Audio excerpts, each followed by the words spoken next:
Well, hello, everybody. Welcome to Boynton Beach, to all of our guests and residents. We are waiting on one more member of the commission, and so I'd like to ask my colleagues if there's no objection for a 5-minute stay. Is that all right? Hopefully by then he'll be here. And City Manager, could I ask you to please reach out to him? Okay, all right, thank you. So 6:05 or 6:06 will begin then. Thank you, everybody.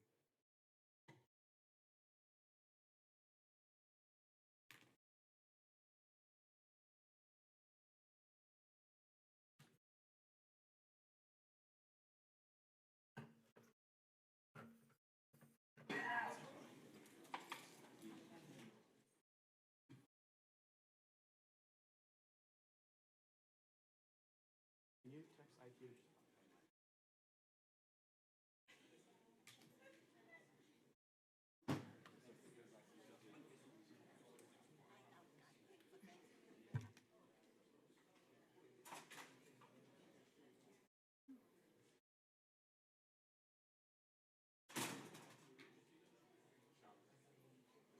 Oh, are we good? Ask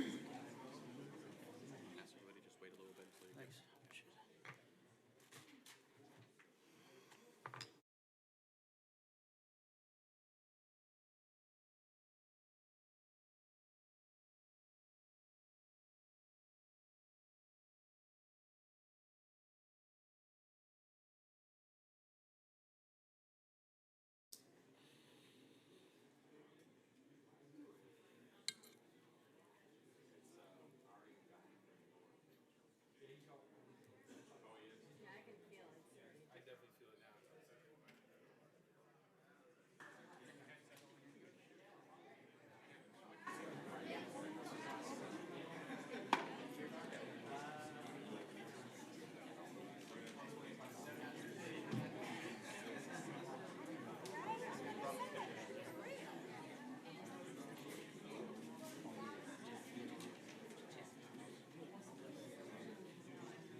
All right, ladies and gentlemen, we're going to get started. I'm going to ask if you are standing to please take your seats and if we could close the doors.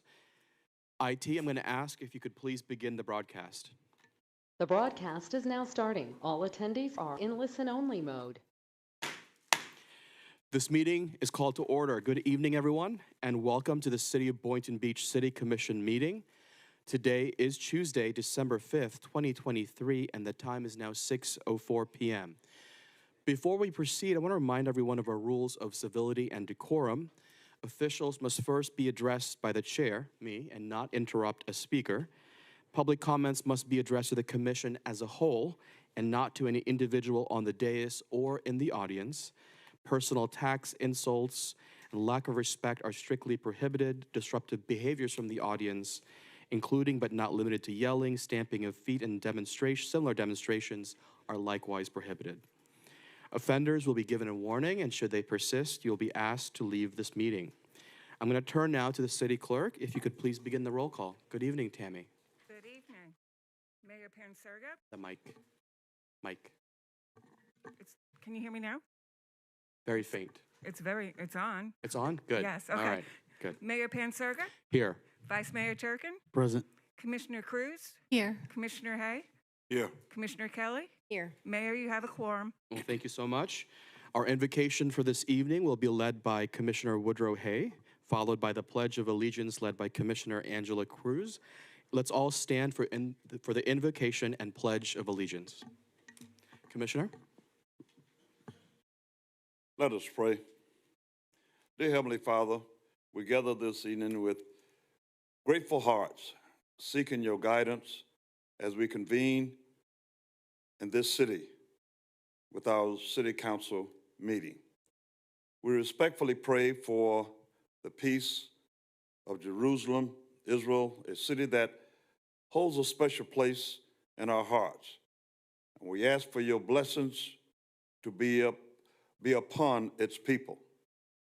As we convene here in Boynton Beach, let us take a moment to reflect on the shared spirit that unites all of us.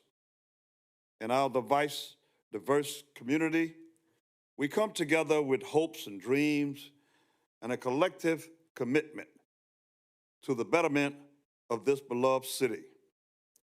Let us bow our heads with gratitude for the privilege of serving this remarkable community. Make our efforts be guided by a deep sense of responsibility and guide our desire to uplift every resident, ensuring that no voice goes unheard and no concern goes unaddressed. May our decisions up here on this council be woven with threads of compassion, understanding, and a steadfast dedication to justice.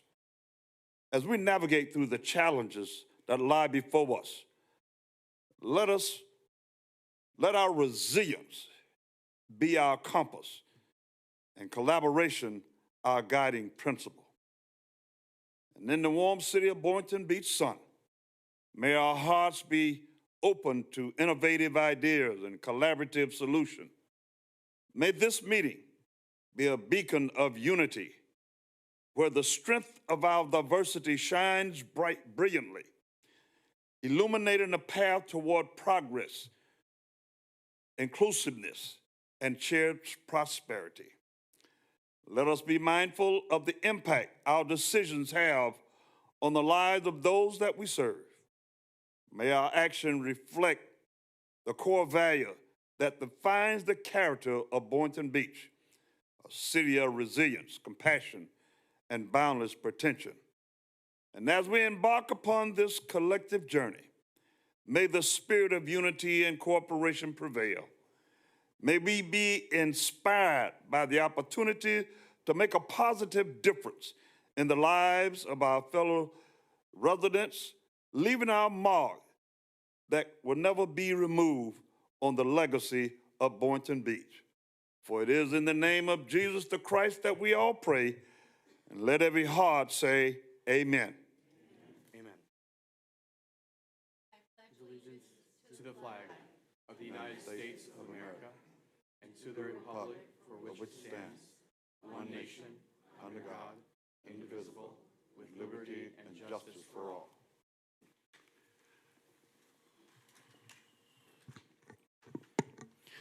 All right, thank you, everybody, and thank you, Commissioner Hay, for those moving words. We're going to begin now with agenda approval, additions, deletions, or corrections to the agenda. I received a request from staff to move up item 12A. This is the police impact fee discussion. Again, that's 12A. Let's do that right before consent agenda. All right, so after administrative, but right before consent. Item 12A, if there are no objections from my colleagues. Looking around, I see no objections to that amendment. All right, and I just want to clear with staff, was that the only request, City Manager? All right, thank you. And I'll go around the dais now. Let's begin with Commissioner Kelly, if you have any amendments, proposed amendments. Thank you, Mayor. I would like to ask to move up 10A to, I was thinking to move it up before public hearing.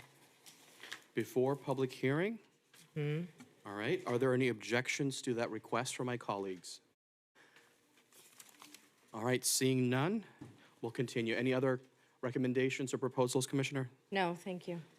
All right, so 10A will be right before public hearing. And now we're going to turn to Commissioner Hay. No, that was my item also, 10A. 10A? I have no others. All right, thank you. Let's turn now to Vice Mayor. I'd like to move up 8B to after 3D. So because of the nature of that item, Commissioner, it is Vice Mayor 3B is well before public audience, and we need to have public audience before. Okay. It's also a public hearing item, which means it needs to, there's a process for that. So could we put that after after administrative. I think we can. Let me see administrative. So before consent. Yes, Okay, so that is 8B, if I heard you correctly. that's correct. Are there any objections? Yes, Commissioner Kelly. The reason for my request of moving 10A before public hearing is so that gets heard before public hearing. So if we're going to move public hearing up, then can we move 10A up before that? Because I wanted that to be heard before we went on to public hearing, which I thought was going to be a little bit lengthier, so. All right, so basically the request here is, yes, we could do 8B after 12A, and 12A will be after administrative. Did I understand you correctly? I So think, that item that you're requested is still before. Did I understand you correctly? Right, so now it will fall before public hearing, where public hearing is now being moved, is what you're saying. So even Okay. if it's being moved, it's still before public hearing. Okay, perfect, thank you. All right. Were there any other comments or objections to the request to move item 8B to before consent, but after the police impact fee discussion? All right, seeing none. Vice Mayor, was there anything else? yeah, I just want to get an update from staff to see if there's anything in our code for workforce housing that would allow some form of waiver. Our code is extremely extensive, and so I don't know if staff is working on this, if I could just get an update towards the end of the meeting. I'm going to turn to the city manager if that's an update that we can quickly provide, or does that require more work? And is that something we could do today, or? It's gonna require some referencing. What I can do is I can, speak to our economic development, manager, and I can see what their take is on it. And if they have the answer ready, then we'll provide it. If it needs a little bit more research, then we'll. I don't we'll think do that. economic development would be I think it'd be planning and development. Yeah, planning and development. Yeah. So Are you, you can, okay, perfect. There you go. Okay, so the question is when we're going to have that update. Can we have that under new business? Okay, so to be clear, your request is an update on waivers as it pertains to affordable housing, workforce housing. So discussion / update, waiver, workforce housing. All right, any objections or comments to that request? This is to put it under section 11, discussion or update of waiver as it pertains to workforce housing. Okay, all right, thank you so much, Vice Mayor. I'm going to turn now to Commissioner Cruz. No amendments for me, Mayor. All right, so just to recap, the following amendments are as follows. We're moving 12A, this is the police impact fee discussion, to after administrative, followed by 8B. 8B is the Harbor K Master Plan modification and major site plan modification item. We are also adding an update under new business 11, discussion on potential workforce housing waiver. And we're moving 10A And 10A. up before public hearing. Yes. After 12A. 10A is the bond item, and the request was to move it after consent and before Right. public hearing. Right, but I wanted it before all of public hearing. So if we're hearing public hearing all together, Yeah. further, closer up, then 10A needs to, I would like 10A to be before the public hearing That, agenda item. I am comfortable with it. So it'll be after administrative, it'll be 12A, that's the police impact fee discussion, followed by 10A, which is the bond proposal, Correct, followed by 8B, which is the public hearing item. correct. Okay, that is the order in which I understood. Thank you. All right. All right, everybody. I'm glad we have a clear understanding of the plan. May I have a motion to approve the agenda as amended? so move. We have a motion. Is Second. there a second? I heard a second from Commissioner Hay. All those in favor of the amended agenda say aye. Aye. All those opposed, the motion passes unanimously. Thank you. We're going to move on to informational items by members of the City Commission. I'm going to begin on my right this time, Commissioner Cruz. informational items or items to disclose? Yes, Mayor, And I do want to remind my colleagues that when it comes to disclosures pertaining to the public hearing item, there will be a time when we get to the public hearing to make those disclosures then. All right, go ahead, Commissioner. okay. I had a lot of conversations regarding the bond, Facebook messages, text messages, emails, phone calls. In regard to item 8A, you said when we get to the item, I'll get to make that disclosure. Okay. I will do it then. Thank you. That's all I have for now. All right. I believe they're passing around the disclosure checklist. Is that correct? Great, thank you for that. Let's turn to Vice Mayor, if you have any informational items to share. I'll just wait till we get to those items on the agenda. As you mentioned, for the public hearing items. For disclosures. For disclosures, Yes, correct, but yeah. if you have anything in general to share, now is a good time. Oh, okay. Informational items, you know, Yeah, sure. traditional. So, holiday tree lighting was a great success, and the holiday parade was a great success. So I just want to give a huge round of applause to staff. They did really good. I know there's a lot of moving parts to getting that done, and we had with Snow Queen and something else. Happy Snowman. Happy Snowman. For is that copyright infringement reasons? prevention, Yes. yeah. We gotta change the names. And I thought that was awesome. The kids loved it. So great job, and that's it. Yeah. All right, thank you, Thanks. Vice Mayor. Commissioner Hay, informational items? Yes, I'd like to say that, again, that the Veterans Day observance on November 11th was very well attended, and great speeches were made. On November the 14th through the 18th, I attended the NLA, which is the National League of Cities in Atlanta, Georgia, and I would like to talk about one of the projects that I took a tour on in just a moment.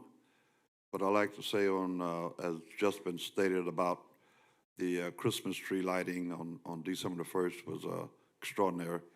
And we had a lot of fun and good turnout for that. I think our people are waiting for some uplifting activities during this time of the year. Also on Saturday, December the 2nd, the Christmas parade was well attended, and we all had a great time. One of the things that I had the opportunity to do at the National League of Cities in Atlanta, Georgia, was take a bus tour for just about close to a half day. And we took a tour of the Tyler Perry movie studio, and it's an excellent example of what can be done when you take an old,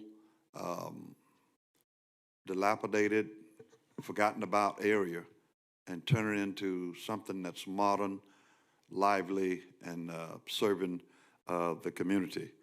And just for those of you, if you have the opportunity and you're up in Atlanta, I think you would enjoy taking that tour.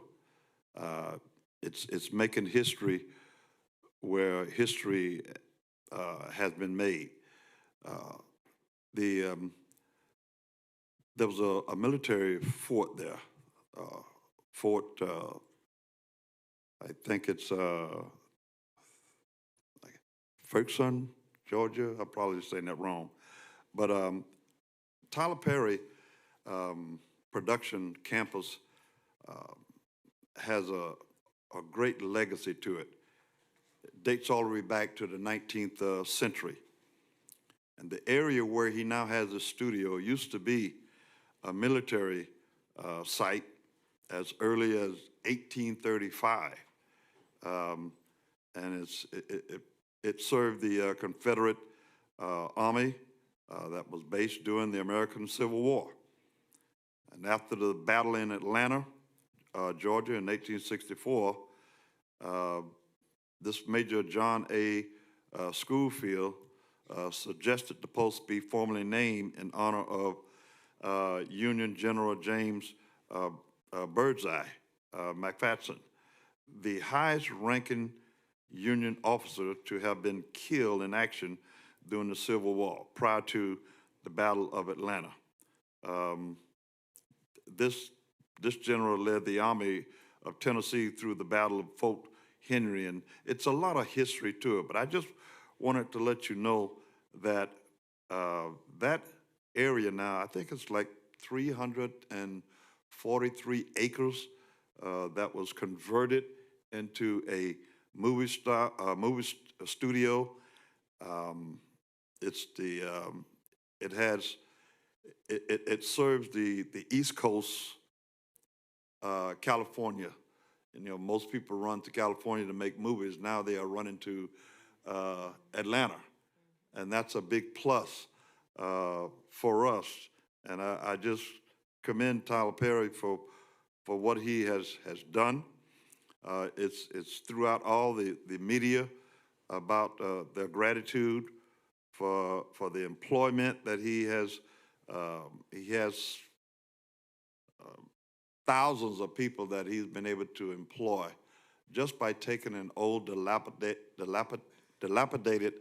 military area and turning it into this almost like an oasis, where many of the movies that you see on TV and in the movies were made there in Atlanta.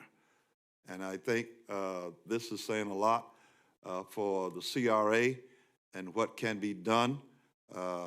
Certainly we don't have that type of property here in Boynton, but certainly we can take advantage of what we do have and turn it into something as great as that. So if you get the opportunity, stop by the Tyler Perry studio. It's an experience that you won't forget. Thank you. Thank you, Commissioner Hay. I'm going to turn now to Commissioner Kelly. Thank you, Mayor. I had conversations with residents with regard to 10A, and I'll save my other my other disclosure for the public hearing. But I also, just like the Vice Mayor and also Commissioner Hay, this weekend was a very busy but eventful and wonderful weekend. And so thank you to city staff for really just knocking these two events out of the park, for police and fire for keeping everyone safe, getting everyone home safely. But it was well attended and very successful. The MC for the parade, I don't know where we found him, but we can't lose his number. He was amazing. He entertained everyone through the parade. It wasn't, there wasn't a boring spot in the parade, and sometimes they can lag. So just thank you to city staff for great work. All right, thank you, everybody. Yes, go ahead, Commissioner. If I may make one other observation at the National League of Cities, I noticed several cities. One of the things that I think we should look at is grooming and investing in our future leaders. What I mean by that is that there were several cities that had youth that attended the National League of Cities. They were in classes with us. They were in the classes for themselves. And I thought it was just beautiful.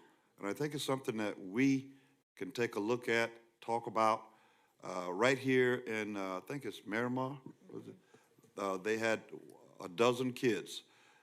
They were all dressed alike and they were having fun. But it's the exposure of our youth to what we do up here, rather than just hoping and praying that we get good candidates. We should be looking at grooming our candidates for potential service to the city up here on the dais or on committees or wherever. And so I would like for that to be a future discussion where we take a look at that and see what we can do as a city to invest in our youth. Thank you, Commissioner. As for myself, I attended the same events you all did, with the exception of the National League of Cities Conference. Unfortunately, I had to work that day and I just couldn't make it. And I want to commend staff for all of your hard work. You guys did a phenomenal job. We were very happy with how everything rolled out. And I think in terms of informational items, that's it. I'll reserve my disclosures to when the public hearing items arrive. All right? Thank you so much, everyone. We are going to proceed to the next portion of the agenda, which is a proclamation. This is a proclamation for December 2023 as Impaired Driving Awareness Month. This proclamation will be accepted by Sergeant Christopher Monroe and Officer Alexis Vladimir. So let me read the proclamation into the record. The proclamation reads as follows. Whereas the city of Boynton Beach recognizes the importance of honoring those who have been killed or injured in drunk and drug driving crashes as a result of any alcohol or substance impaired driving consequences, as well as anyone who has been emotionally devastated by these violent crimes. And whereas in 2022, Palm Beach County had 1,920 drivers arrested for driving under the influence of alcohol or narcotics, there were 1,083 total crashes, 67 serious injuries, and 45 fatalities, all caused by impaired drivers. And whereas December is National Impaired Driving Awareness Month, the November and December are the deadliest months of the year for drunk driving crashes. And whereas Mothers Against Drunk Driving, Palm Beach County's Public Safety Department, Victim Services Division, and the Boynton Beach Police Department will host a candlelight vigil in the city of Boynton Beach on December 6th, that's tomorrow, to honor victims and survivors. And whereas all citizens are urged to join in the local efforts to raise awareness and to honor the lives of those killed or injured as a result of drunk driving, drug driving, or underage drinking consequences. And now, therefore, I, Typen Surga, Mayor of the City of Boynton Beach, Florida, do hereby proclaim the 6th of December 2023 as Impaired Driving Awareness Day. I'd like to ask Officer and Sergeant if you could accept this and say a few words about the meaning of this event and what we hope to see tomorrow. Thank you, Mayor, Vice Mayor, and Commission. I just want to thank you for recognizing tomorrow and all of December. Thank you for recognizing December as Impaired Driving Awareness Month. Obviously, want to bring awareness to impaired driving to the city and county, state, and as well as the nation. It's obviously a problem that we wish we didn't have, and would like to reduce the number of injuries and deaths as a result of impaired driving. Also with us is Carrie from the Palm Beach County Victim Services and Jennifer from MAD, who obviously help put on the event every year with us for the candlelight vigil. I think Carrie do you want to say a few words or no? Okay. So, just want to thank you for recognizing again December as Impaired Driving Awareness Month. Thank you. Thank you, everyone. And I will see you tomorrow. Thank you. Thank you. The next item on the agenda is an announcement of Pearl Harbor Remembrance Day ceremony. It will be hosted by the City of Boynton Beach Recreation and Parks Department in collaboration with the Boynton Beach Veterans Task Force. The ceremony is being held at Tom Kaiser USN Boynton Beach Veterans Memorial Park, located at 114 North Federal Highway on Thursday, December 7th. That's this Thursday, starting at 11 a.m. This event is free and open to the public. For more information, including ADA accommodations, visit the city's website, boynton-beach.org. The next item is another announcement. Oceanfront Bark, Boynton Beach's dog potty on the beach, will be hosted by the Recreation and Parks Department on Saturday, December 16th, 2023, from 9 a.m. to 12 p.m. at the Oceanfront Park located at 6415 North Ocean Boulevard. This is the second of 4 scheduled events being held on the 3rd Saturday of each month through February 2024. The event is free for all well-behaved, licensed dogs and their owners, and includes food trucks, vendors, and pet-friendly giveaways. Dogs will be allowed off-leash in a designated fenced area. Parking at Oceanfront Park is free for the duration of the event for all beach patrons. Again, for more information, you can visit our city's website, boynton-beach.org. The final announcement is about the Recreation and Parks Department, along with the National Recreation and Parks Association, recognizing the City of Boynton Beach Recreation and Parks Department as a NRPA CAPRA accredited agency. And the department was recognized on October 11th at the national conference during the Best of the Best ceremony. The City of Boynton Beach Recreation Parks Department successfully met 153 of the 154 standards, including all 36 fundamental standards. The department is one of 206 accredited agencies nationwide, 26 in the state of Florida, and 2 in Palm Beach County. This is a prestigious accomplishment, as CAPRA accreditation is the only national accreditation for park and recreation agencies and is a measure of the agency's overall quality of operation, management, and services to the community. The City of Boynton Beach has been an accredited department since 2006. I see our Parks and Recreation Director, Casey Young. Tell us all about this, and congratulations to all of your hard work and to your entire team. Good evening, Mayor, evening. Commissioners. Casey Young, Recreation and Parks Director. Yes, we wanted to bring this item to the attention of the Commission to really commend the Recreation and Parks Department staff for the hard work for this prestigious accreditation. Again, it is letting us know and letting the public know that we are following the best practices and best standards that are nationwide. So the 154 standards that it takes to achieve accreditation, we met 153 of them. So again, that is not from direction from me. It is just hard work from our entire staff. And again, I just wanted to make sure to bring this to you guys to commend them and to recognize the staff for the hard work that it takes. It is really one of those things that we are extremely proud of. Again, with the support of Dan, the city manager, also with Andrew Mack, supporting us, and again, giving us the opportunity to go to Dallas to represent Boynton Beach amongst the nation of all the agencies across the nation. Was an extreme honor and greatly appreciated for that support, and along with your support too, in order to do that. Again, it was one of those things that it was, we didn't look at it as extra work. It was us putting standards in place to make sure that we're operating the department as efficient as we can. So again, just really, you've read the stats out. It is something that a lot of agencies do try to achieve. Again, there are minimums, again, across the nation that have achieved it. We have been an accredited agency since 2006. This was re-accreditation for us. Again, we just really worked hard at it and look to continue to get better at it.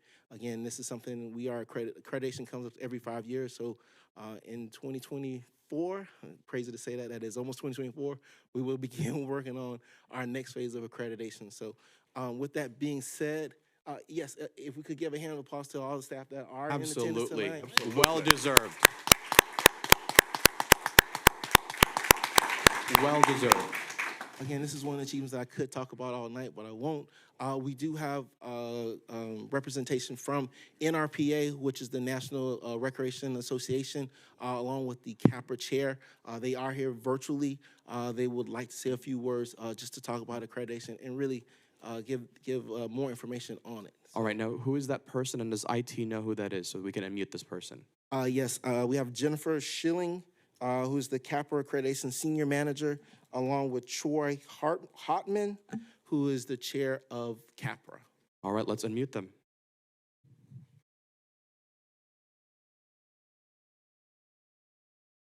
IT?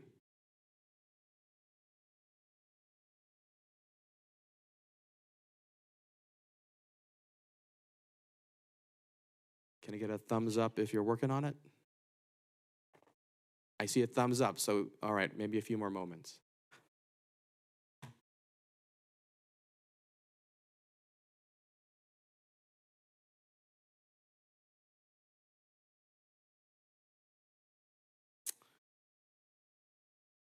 Hey, Casey, while we're waiting, you got 153 out of 154.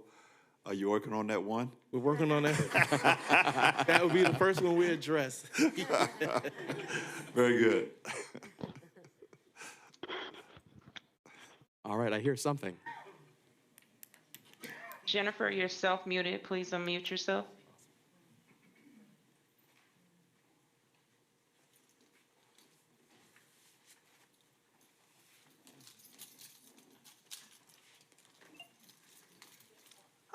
Okay, I believe I'm on mic now. Yes, we can hear you. Thank you. Hi, good evening. Thank you for the opportunity to be with you this evening. As Casey mentioned, I'm Jennifer Schlenning. I'm the senior manager at NRPA that oversees the CAPRA accreditation program. As Casey mentioned, getting 153 out of the 154 is quite an accomplishment. It's not something that every reaccrediting agency is able to do. I will also say that this year's accreditation coincided with CAPRA crossing the 200 mark in terms of number of agencies nationwide. And so Boynton Beach is definitely a key part of the continued growth of this program. One of the things that we believe really strongly is that CAPRA helps better the inner workings of the departments, as well as increases teamwork and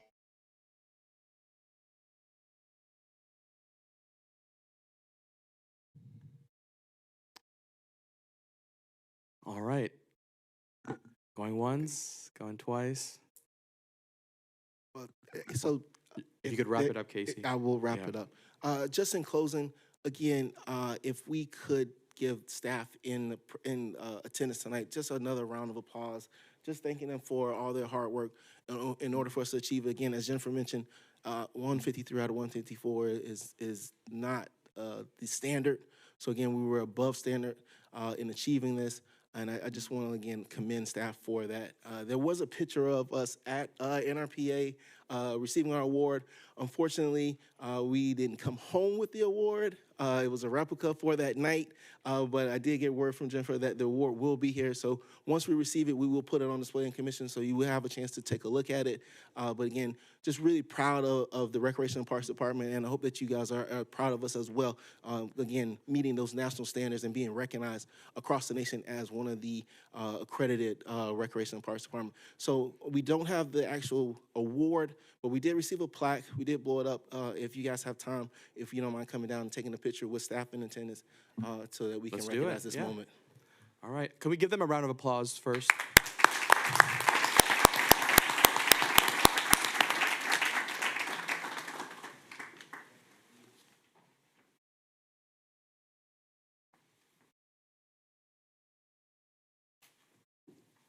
Casey, did you want Ms. Schlenning to finish? She had technical difficulties and is back with us now. After the picture, she can finish.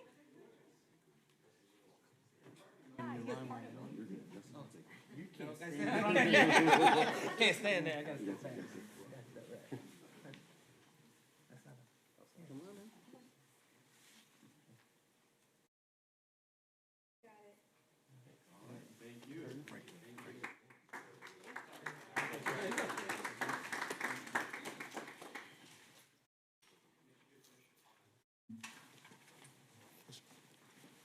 Yes, can you bring her back up to finish her comments?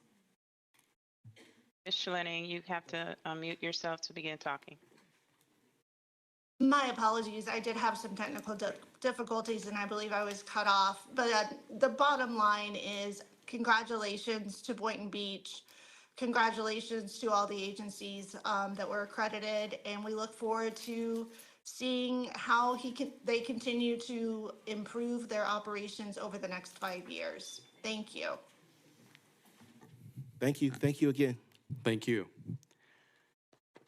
We're going to move on to the next portion of the agenda, which is public audience. For those of you that are joining us here today for the first time or watching us online, I want to inform you that, as always, each speaker is limited to 3 minutes. If you are here as part of a group or organization, please make that known. Organizations can send a representative on their behalf. Comments must be addressed to the body as a whole and not to any individual person on the dais or in the audience. Personal attacks to each other, insults are obviously prohibited. This is a time to be heard and for us to listen. We'll be taking down notes. However, this is not a Q&A. It's not a town hall. And if you have any questions, our staff will connect with you thereafter. As always, state your name for the record and begin when you are ready, and I'll start the timer. Good evening, everyone. My name is Colleen Paul. A long time, my mother was a longtime resident of Boynton Beach, and I recently moved to the great city of Boynton Beach. I want to give greetings to everybody on the council, and I want everybody to know, my mother wanted to be buried in Boynton Beach because she lived in Boynton Beach. We want to bury our dead that are from the great city of Boynton Beach, in the great city of Boynton Beach. We would prefer to expand on the cemetery on Seacrest instead of having a field over there because we already have its other places in the great city of Boynton Beach. And further, more, since I have to go to the radio station and cannot stay to speak some more, I want the great city of Boynton Beach to know, as a community activist and a radio personality, I want to work with everybody on the dais and everybody who do not know me. When there's an issue in the community calls me because they speak Creole and they have a lot of issues with understanding code enforcement. So I would appreciate if only they give them tickets and my next door neighbor called the city to talk about gentrification. And when I meet the staff, it's not about gentrification, but the lack of understanding of what this great city want to do. They feel that you want them out of the city. Having said that, I'm going to the radio because Tuesday night is my radio show. Thank you very much for listening to me. Thank you. Now, I know several of you are here to speak on the cemetery item, and we are open and looking forward to hear all of you out. I just want to inform the public that if you are here to speak on it, we are waiting for our staff to provide us options. I do know that they are working on it. Is that correct, Mr. Mack? Yes, I got a head nod. All right, so next speaker, we do have two podiums. We can always go back and forth. All right, and state your name when you're ready and begin. 1 second. Where's the timer? There we go. All right. Thank you. Pastor Richard Dames, P.O. Box 990, Boynton Beach, Senior Pastor, Hopewell Missionary Baptist Church here in Boynton Beach, also the President of Boynton Beach Coalition of Clergy. Mr. Mayor, members of the dais, tonight I stand with and on behalf of clergy and community residents who are frustrated and angry as it relates to the lack of space to lay their loved ones to rest. Residents who are looking to lay their loved ones to rest at the cemetery on Woolbright and Seacrest are being told if they don't have a prepaid plot, there is no available space to bury them. We have residents who was born and raised in this city. We have residents who have family and friends who are buried in the same cemetery. I also have family and friends who have been laid to rest there, and suffice to say, those of us who are still alive when the time comes for us to leave this place, unfortunately, none of us will be able to be laid to rest there either. So tonight we come seeking answers from our elected leaders as to what is the solution. Is there a solution? And we actually want to know, is there a short time solution? Because death does not discriminate, nor does death wait for us to purchase a new location. Also, if there is to be a new cemetery built, when and where would that take place? I pray that each and every one of you understands the severity of the delay in this matter. We also would like to know if there are plans to expand the cemetery on Woolbright and Seacrest, as we understand that the baseball field is there, has been there. Perhaps there are no plans to move the baseball field. And if that's the case, are we at a point in this city that we're putting programs over people rather than people over programs? My blessings upon each and every one of you. Thank you. Thank you. I do want to reiterate that our staff is working on this topic, and once we have that information back from our staff, we will absolutely share that with the community. Thank you. Next person. Mike McCray, 806 Northwest 4th Street, Boynton Beach, Florida. Yes, your staff is working on it because I worked with them to date. Let's fast forward. When Commissioner, the representative District 2 was elected, he stood up in a meeting and told us that you all was looking for land out west. I conferred with staff. It wasn't given any information by go look for land out west, and you all have been leading us on. There's no land out west, and staff told me out of their own mouth that they was not told to go to look for land out west. So I hope if they're going to bring information to us, they bring the correct information to us. We have tonight Mr. Darrell Johnson from Johnson Memorial, and also Mr. Randy Strong from Strong & Son Funeral Home. Ladies and gentlemen, the burying of the dead is a crisis now in Boynton. I met with Mr. Mack today. I rode around and I showed him where we can get like about 400 spaces. And somebody stated that I did not do anything about spaces when I was on the dais. I beg the difference. I replotted the city of Boynton, the one that we're talking about where y'all want to expand. I'm not looking for credit. I just want people to be honest when they put out information. I was responsible for planning it and getting 400 more spaces. I rode with Mr. Mack today, and guess what? If we did what we're supposed to do, what we have with the cemeteries now, we can get close to about 600. Thank you. Thank you. Next person.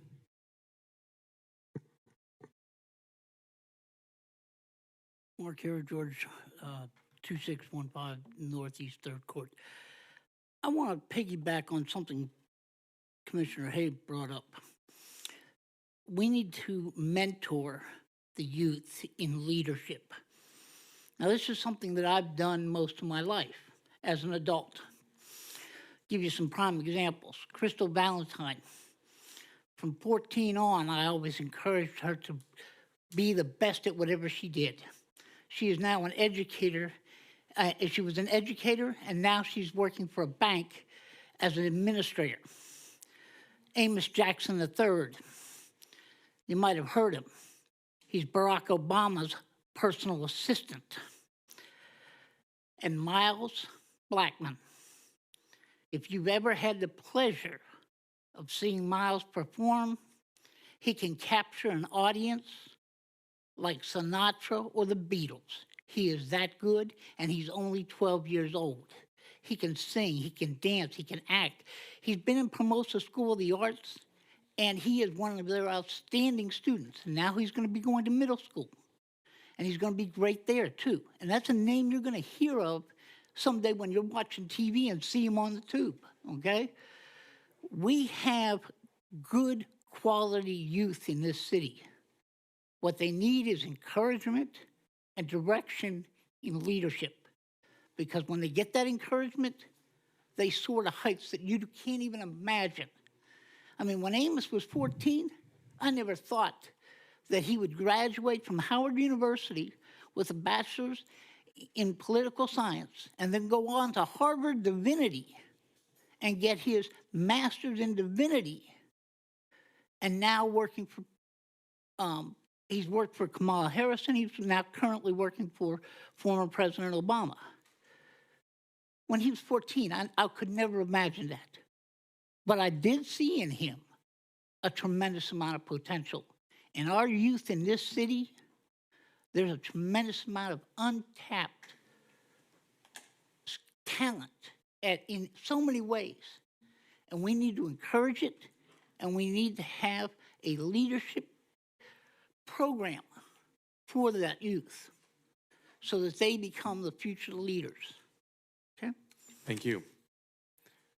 Next speaker, state your name for the record and begin when you're ready.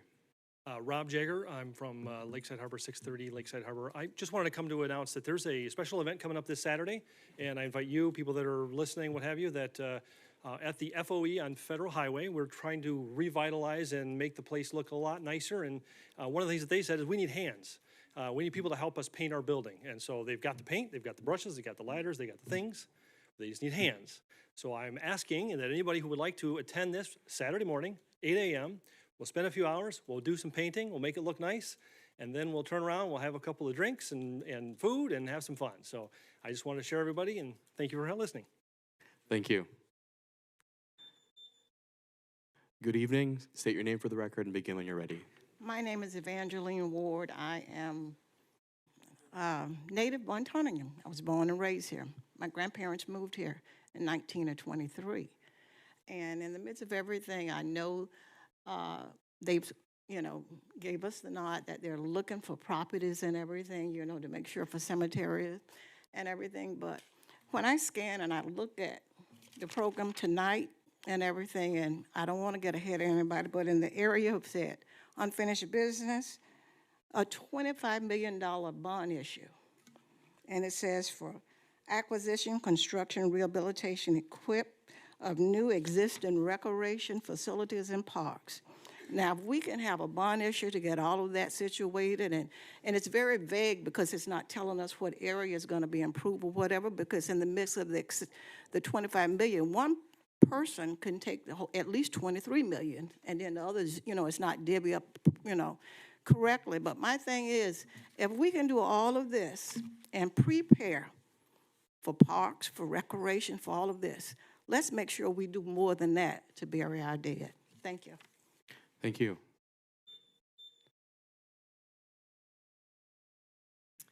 Good evening, Suzanne Ross, Schoolhouse Children's Museum. I thought I'd give you a little bit of an update. With the holidays right around the corner, the museum has many things planned to celebrate the season. Beginning next week, we have myriad activities, including Hanukkah celebration on December 12th. Susie Hammer, professional storyteller, as Trixie, the Holiday Pixie, presented in Under the Banyan Tree in partnership with the city's library, and underwritten, sponsored by the Cultural Council of Palm Beach County on the 13th. Fabulous Fun Friday with a visit from the Grinch on the 15th. Gingerbread cookie decorating on the 20th. Holiday Kids Music Circle on the 21st.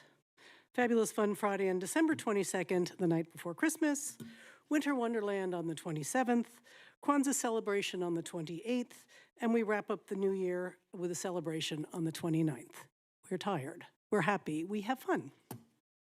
The new year brings not only more special activities as the winter break winds up, but we also have Museum Family Fun Day on Saturday, January 27th from 10 a.m. until 2 p.m. at Centennial Park. Underwritten by the State of Florida Department of Arts and Culture, the Cultural Council of Palm Beach County, Publix Supermarkets Charities, Guardians Credit Union, and others, we expect another great turnout and celebrate arts and culture in Boynton Beach, fictional characters and real superheroes, our police, firefighters, and our military. The Board of Directors and staff at the Schoolhouse Children's Museum wish everyone a very happy holiday, and we thank you for your continued support. Thank you. Thank you. And thank you for all of your hard work. Next speaker, state your name for the record and begin when you're ready. Hi, Susan Oyer, Boynton Beach, Florida. Bringing up a topic no one has brought up tonight, the mangrove situation. When the city approved that project, and this is before any of you would, Commissioner Hay, I know you were not on the dais at the time, but the mangroves behind where's now the McDonald's was supposed to be handed to the city. It is 2018. Some of you were sitting here. Andrew, you were, working here at the time. This land never got transferred to the city. This was supposed to be given to us to be protected. I'm hearing from people who live back in that area that look out off their balcony and see the mangroves being cut down and destroyed, which the last I knew was a federal violation, and I'm wondering how they're getting away with it. And I'm wondering what the city's doing to get our mangrove land that belongs to us, because the developer even said during the commission meeting on video that we would get this land. Where's it at? And this destruction needs to stop either way. The Army Corps of Engineers delayed this as much as they possibly could. We do not need those apartments that guy wants to build here. This needs to stop. This is 3 different types of mangroves that are protected that are not supposed to be touched. I would also make the suggestion that maybe we should be, if we're going to put park money out there, maybe make a boardwalk and make some kind of park, because there is a lot of rare plants back in there, because those of you who have been here long enough know that Merkle orchids used to be in the area.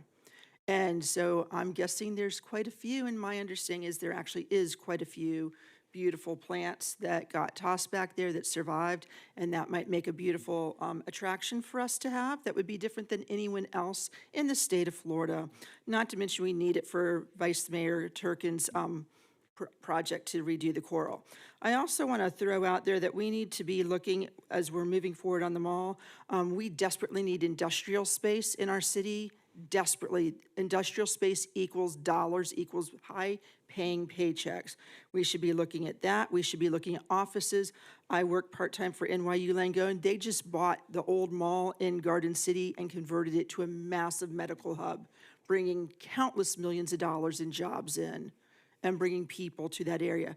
So there's lots of options. Not that I want to get rid of our Macy's and Penny's. I like going there and shopping, but the rest of the mall can be reconfigured and, you know, start thinking about some of the options. Don't look at more apartments. We absolutely do not need them. You want workforce housing, you need to be putting condos in, people. That is workforce housing. That gets people on the property ladder. Thank you for your time, and please look into the mangrove situation. Thank you. All right, next speaker. State your name for the record and begin. Good evening, everyone. My name is Dr. Monica Roundtree Cleckley. I'm native, Boynton Beach, born and raised here. I too stand to talk about this issue. I'm sorry, I'm supposed to look this way. That's very important to me, which is this cemetery. About 3 years ago, one of my relatives passed away, and it was my job to call the city of Boynton to try to get a plot for him. It was only to my dismay at that time when I called that they told me there was no more availability, but the young lady told me then that they were working on getting more land, this is almost 3 years ago, to expand so we can bury our dead, because I'm like, okay, well, I need to jump on it because I would like to be buried in Boynton. Then the other issue that we end up having is when we have to go other places, they're raking up the costs to bury us in other places. $7,000, $10,000 to go to another cemetery because they know we can't go there if we're residents of Boynton Beach. We can't go to Delray Beach. And so it's really a pressing issue. It really is a sentimental issue. And it's really important that if I pass away, I've been born here, I went to school here, I worked here, I came back here once I got married. I would like to be buried in my city. And so whatever the resolution is, I'm just asking that you all don't drop the ball, that someone really does truly follow through to make sure that our residents, our loved ones, when they do pass away, that they have a place to go to be buried, that we can go visit them. And even now in our cemetery, when we go to visit our loved one, it's kind of bananas. Like you have to, there's like one way in, one way out, like it's bananas. And I had to call the city because my aunt's grave was dirty, like no one even cared. And so we just have to remember that we love our loved ones. It's hard to get out there to walk around. I don't know if you guys have walked around out there because now it's real tight, but we really need to honor our dead, have a place where we can go to visit them, to see them that is respectable, it's honorable, and it's done with integrity. So please, commissioners, city workers, whomever it is, don't drop the ball. Thank you. Thank you. All right, next speaker. My name is Katie Mellon. It's about the cemetery. I went out there last week and it needs cleaning up. Does the city pay someone to clean the cemetery? Because the stones are all broken. Glasses, I mean, you can cut your feet out there. It's just terrible. So I would like for someone to clean the cemetery up because it's awful. My next problem is I was here about 2 months ago complaining about the Boynton police officers not coming down Southwest 28th Avenue. Are you all short of police officers? Because I still don't see any. People will not park in their driveway. They just park in the streets. And you can't go down the streets because cars are all blocking the street. So I would like to have something done about it if you can. Thank you. Thank you.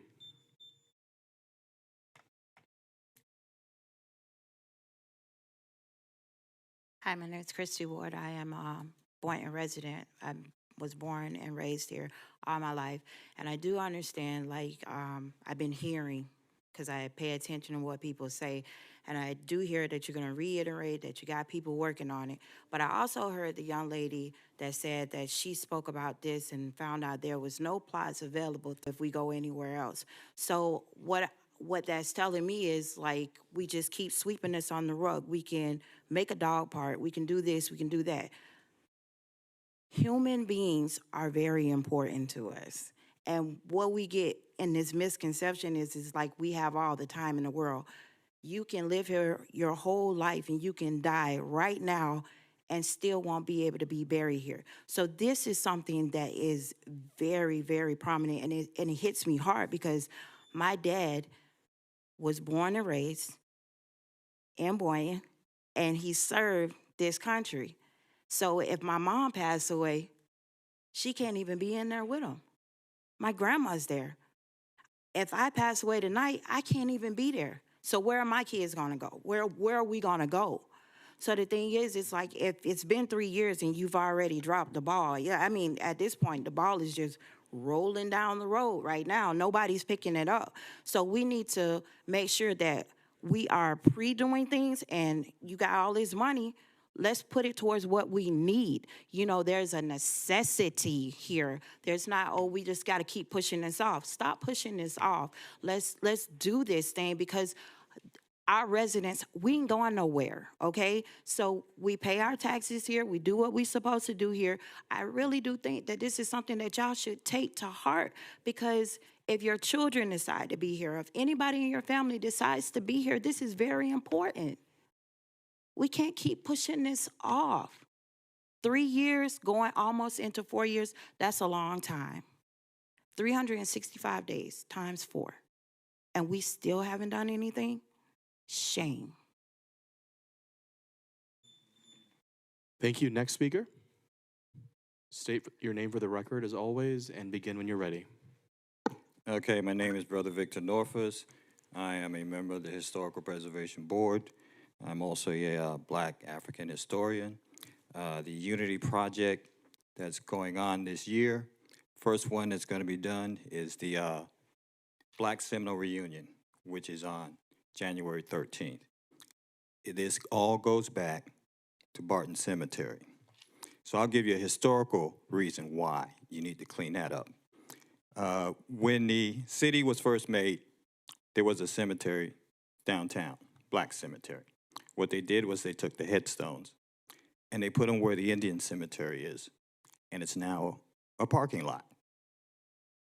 What they did was the Indians lived behind, as I stated before, but what I'm finding out is that they were all black Indians. There was a tribe called Cha-Chi, which I mentioned before, which was the first tribe village in Palm Beach County. The chief, they called him Chief Cha-Chi. What he did was he took them to a ship where they came in on at Spanish River. There is the history of the Cha-Chi people is that they are the oldest continuous tribe in the Americas. But briefly, they sailed from Ecuador to Boca. They fought the Spanish, and prior to that, they had sailed to Guatemala. Prior to that, they fought the Incans and lost.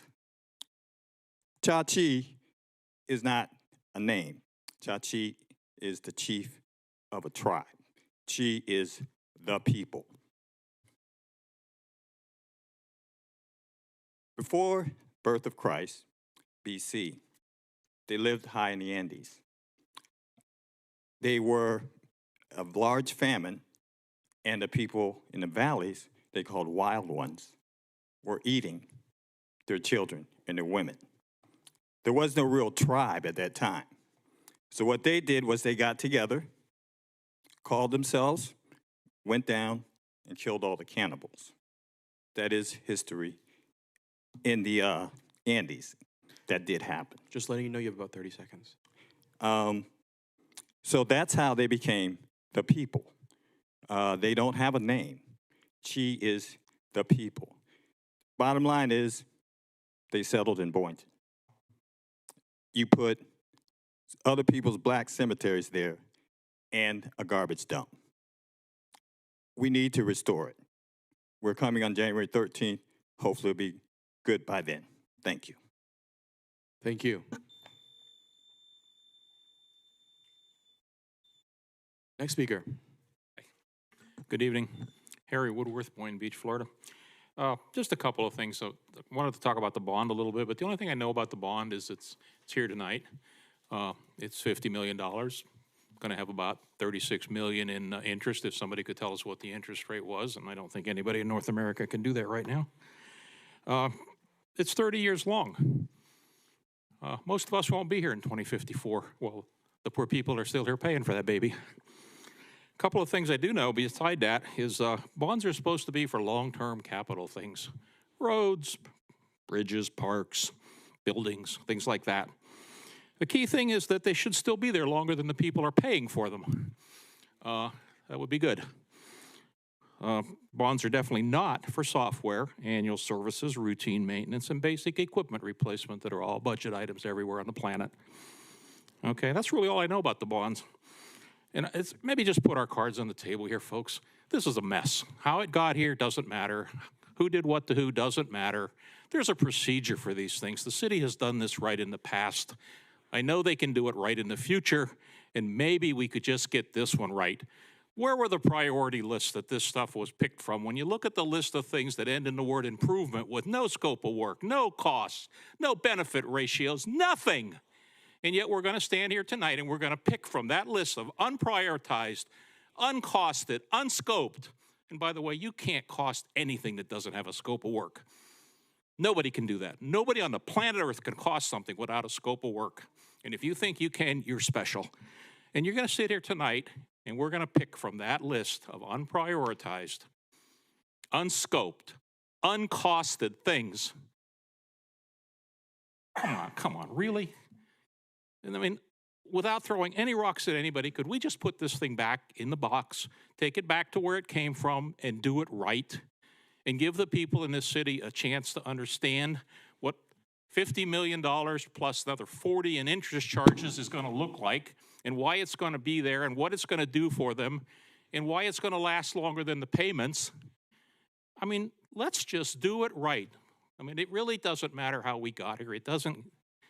Nobody has to take the rop. Nobody has to take the political hit. Nobody has to do without their next shiny thing. Let's just go back and do it right. You know how to do that. I know you know how to do that. And I think most of you want to do that if it didn't carry political baggage. So let's can all that other stuff and go back and do what's right for the city, not what's right for our next political appointment. Thank you. Thank you. Next person. Hello, my name is Kathleen Hawkins. I am a native of Boynton Beach. I am going to talk about the cemetery. I would like to be buried there. My mom, my dad, my nephews, everybody else is there. I played at that park on Woodbright. 1 second, ma'am. I'm going to ask to just pause your time. Okay. If for those whoever has their phone ringing, please put that on silent.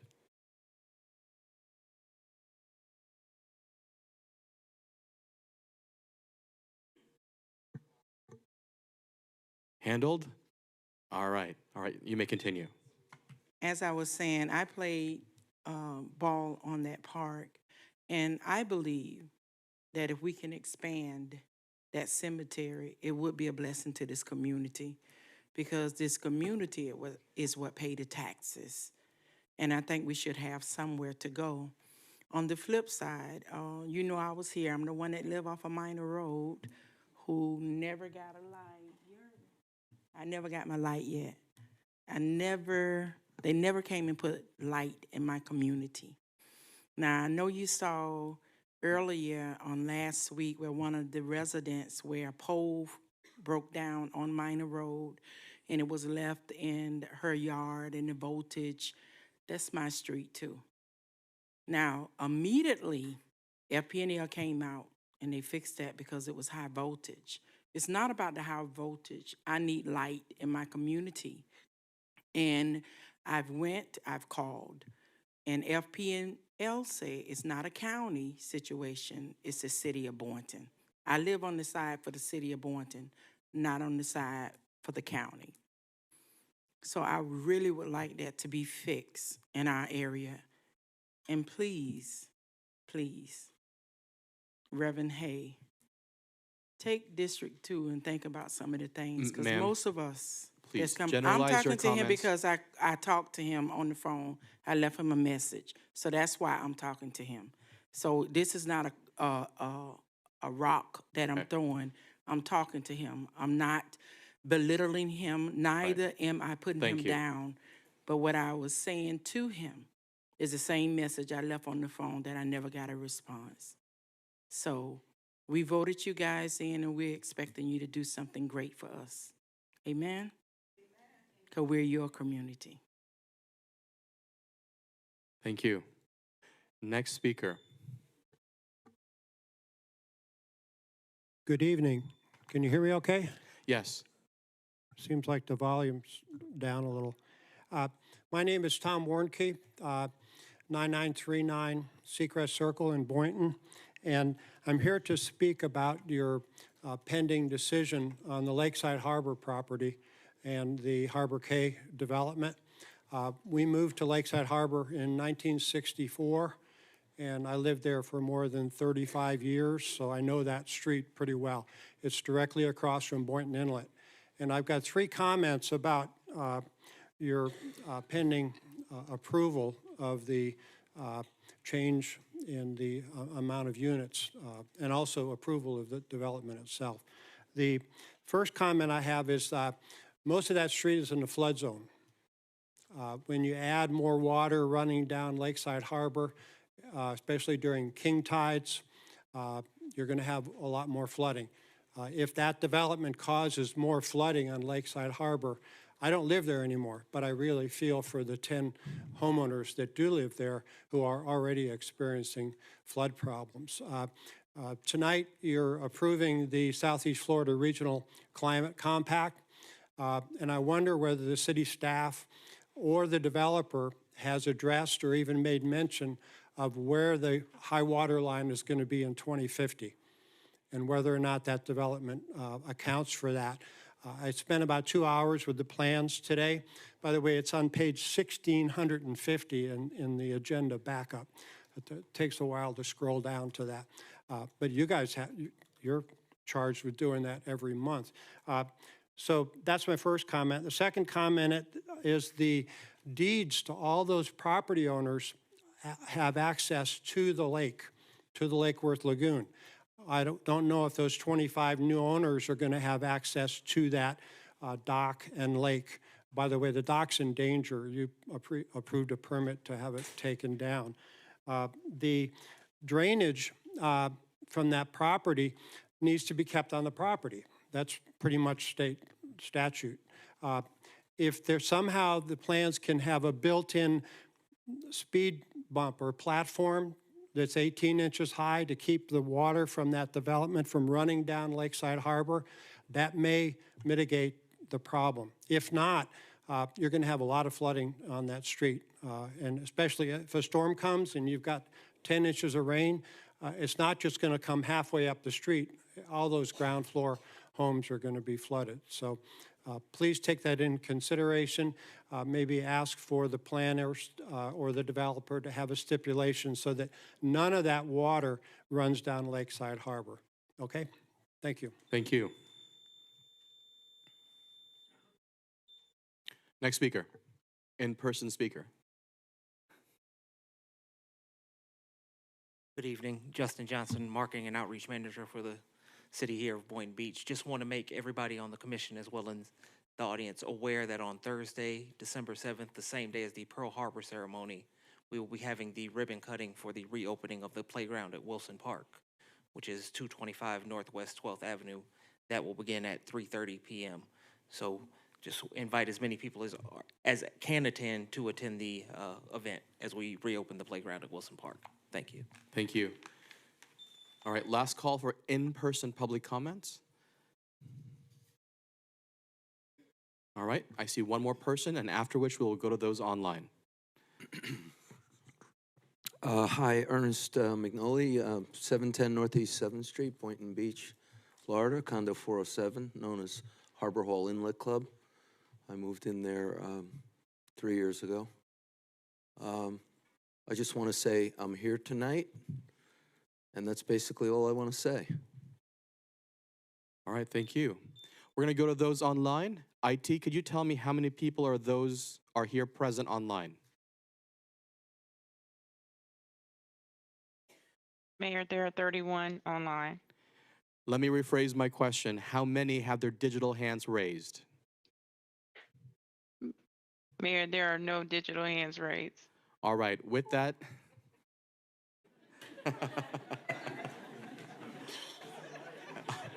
With that, you ready for it? Public comments are now closed.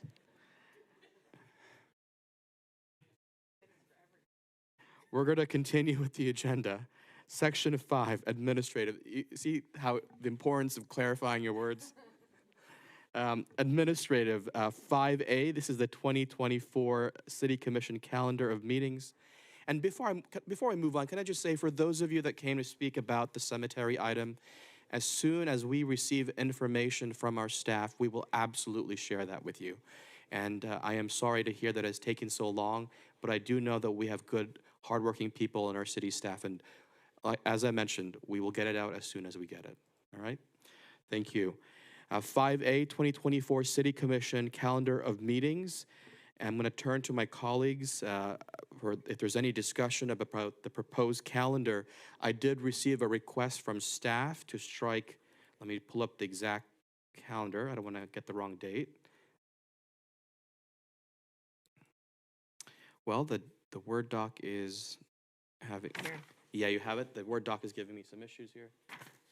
But if I'm not mistaken, the request I received from staff was to strike the January 2nd, 2024 meeting from the calendar.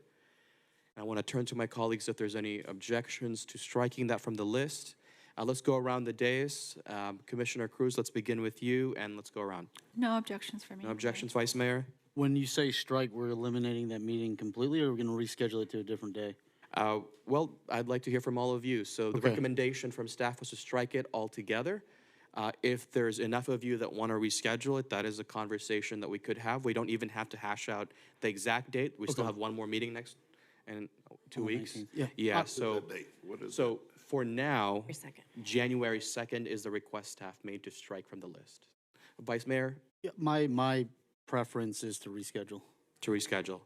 All right, and Commissioner Cruz, while we're on this topic, is it, you're comfortable with rescheduling, just striking altogether? What's your preference? If we can condense the items at a future meeting to one meeting, I would be in favor of just striking the meeting. Of condensing.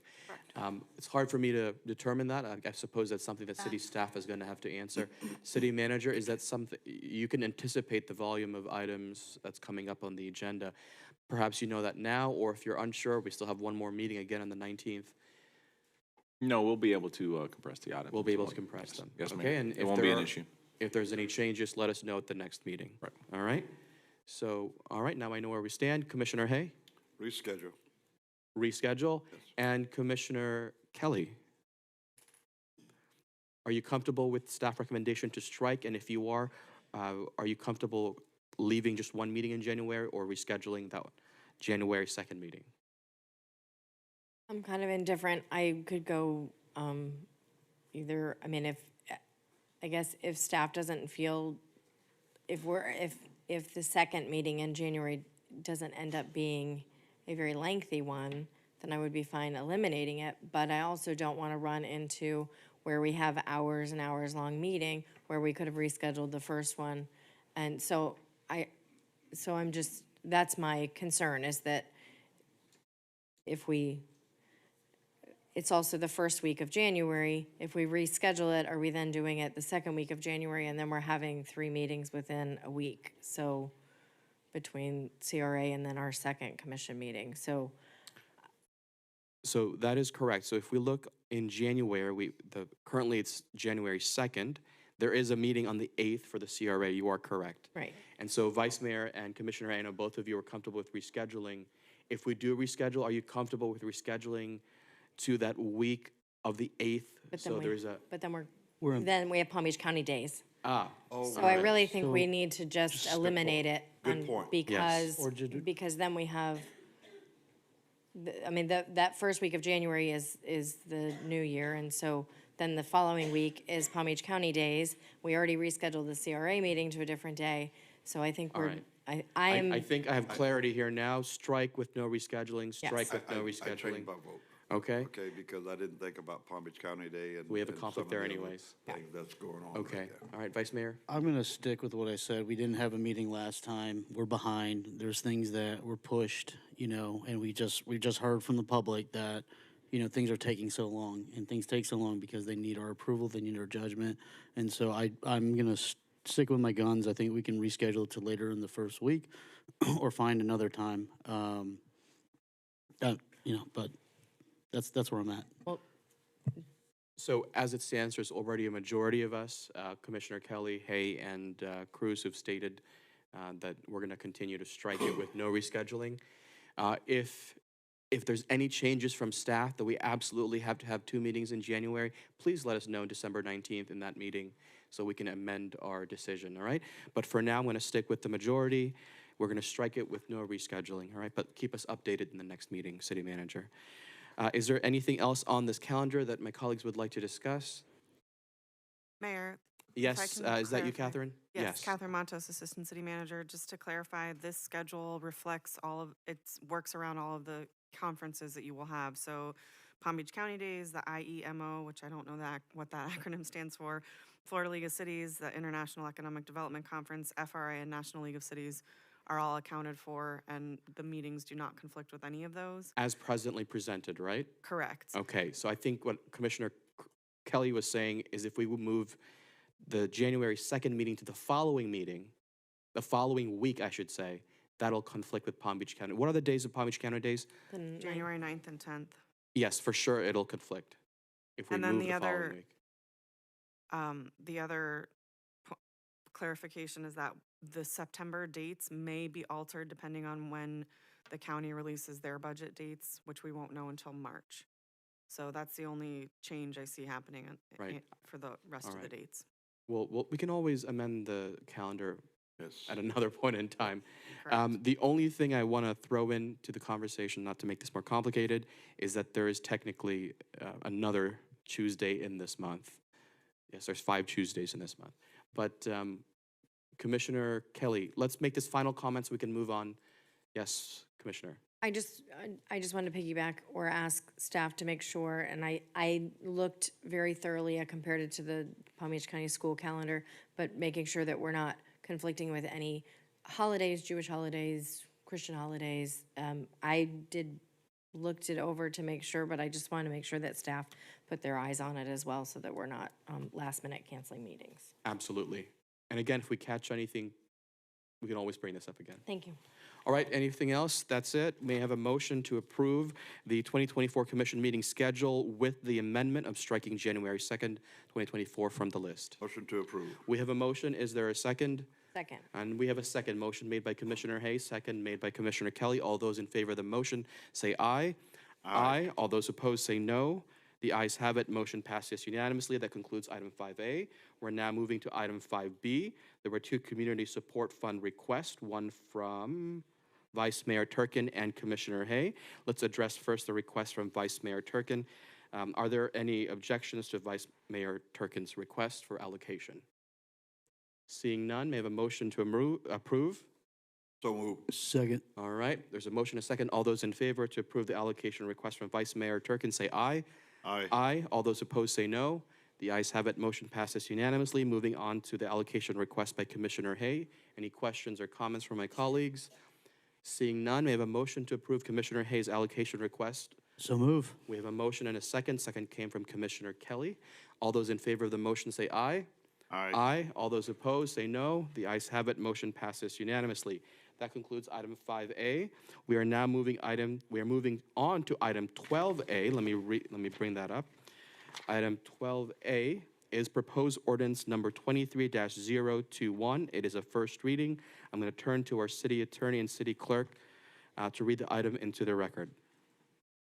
An ordinance of the Commission of the City of Boynton Beach, Florida, amending the Land Development Regulations, Chapter 2, Land Development Process, Article 6, Impact and Selected Fees, to amend Section 2 to adopt a comprehensive impact fee schedule for police facilities, adopting an impact fee study for police facilities, amending Section 9 to create an impact fee schedule for police facilities, providing for codification, providing for severability, providing for conflicts, and providing for an effective date. All right, thank you for that, City Clerk, Deputy City Clerk. I'm going to turn now to staff for their presentation. I see Ms. Radigan is here, and if IT could please pull up the PowerPoint to take us through it. Good evening. Good evening, Amanda Radigan, Planning and Zoning Director. This item was collaborated on by a couple of different departments in the city. Both planning and the police departments worked together with this. The city retained Ref Tellis Financial Consultants to help prepare a impact fee analysis, which is what you will be hearing today from Sean Ocasio. He has been the project manager on Ref Tellis's team. The item in front of you accepts the study as backup to an ordinance which adopts its recommendations. With that, I'm going to hand it over to Sean to give the presentation, and afterwards, both myself, Chief DiGiulio, and Matt Zeller will be here for questions. All right, thank you. And Sean, please approach the podium. And I'm going to ask if you could, can you get the presentation done in 10 minutes? I can. All right. I will let you know when you have 2 minutes remaining on the clock, and then 30 seconds just so you can pace yourself. And this way we will have plenty of time for questions and comments. All right, give me 1 second to set the timer. Yes, sir. All right, begin when you're ready. For the record, I'm Sean Ocasio. I'm with Raftellus Financial Consultants, and I appreciate you all having me here this evening to talk about the study. What I was going to do through the course of this presentation was give a little bit of background on impact fees. I know we covered that earlier this summer when we did the Parks and Recreation impact fee, but just a little bit of rehashing of some of that material because it's a little, dated in our minds. From there, I'll go over a little more background on impact fees, legal criteria, things of that nature, the major study assumptions, and go from there into our process and then the actual proposal before you. I don't know if the thing is working.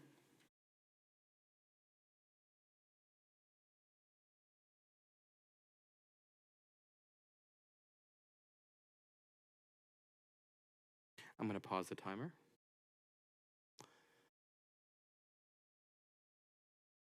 And if the remote doesn't work, we can always just say next and somebody can press on the keyboard. Oh, did it work? Is that the remote or the keyboard? Is that me? Okay. Okay. I think there was a delay because a bunch of slides just passed through. All right, I'll resume the timer.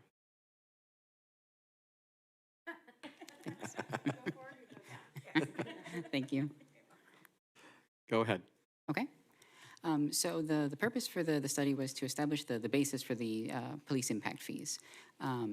So a little bit of background on impact fees. These are fees that are paid by new development. These aren't paid by existing residents. This is new growth that's paying for these fees. And these are used to pay for growth-related facilities and major equipment associated with the needs generated by that growth coming to the city. One thing that's important about these fees is that having them in place at an adequate level makes sure that there's not an overburdening of existing residents covering those costs. So to the extent we have these fees right-sized and in place, growth can pay its own way in terms of those expansion-related capital costs for the police department.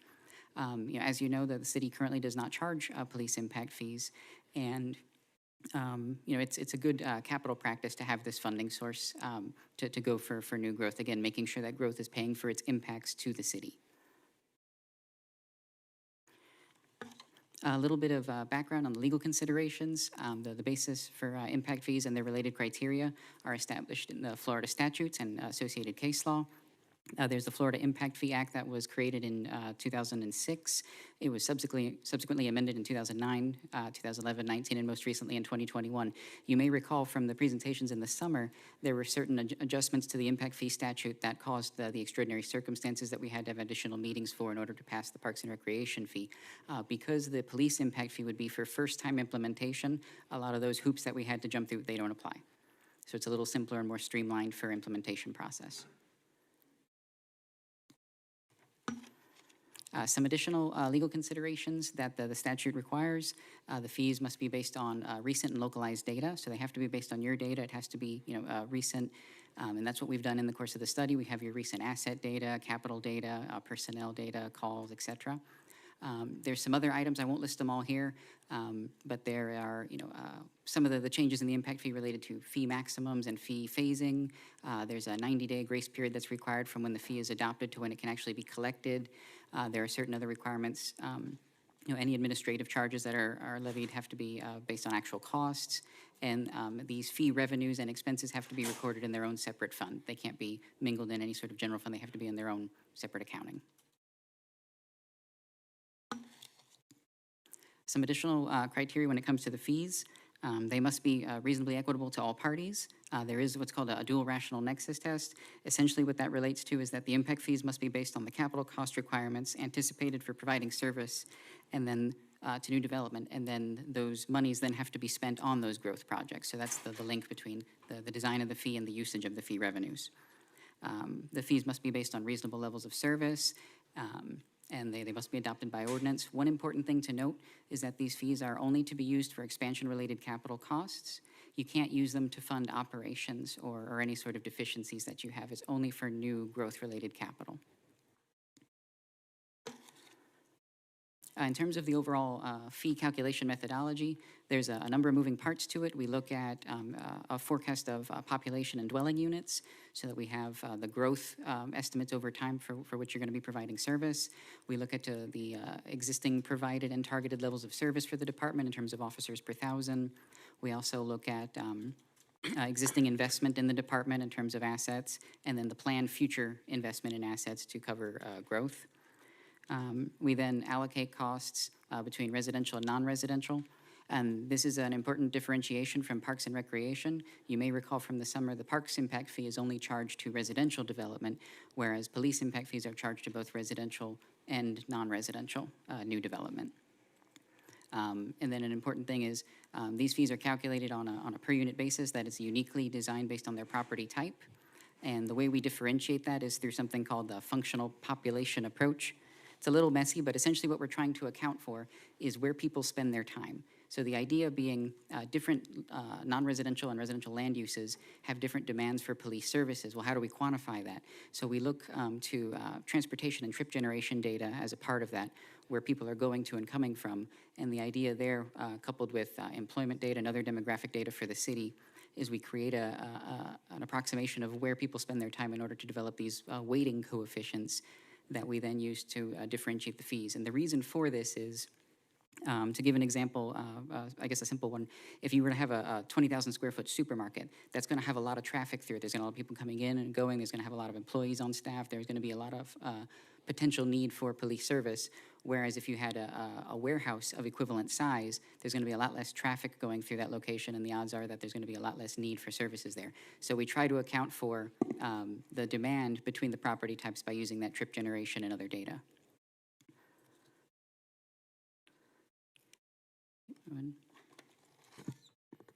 As I mentioned a moment ago, we start with a service area forecast. As you can see on the slide in front of you, the population as of the close of 2022 is about 82,000. Based on the projections that we have provided by the city and developed with them, by fiscal year 2040, it's going to about 92,400 roughly. That's a growth of about 13% between now and then. So we look at the population side, we look at the dwelling units, which we grow at an equivalent rate, and we also look at your occupancy factors, and the reason for that is that's one of those other weighting factors I mentioned a moment ago in terms of persons per unit between residential properties versus multifamily properties.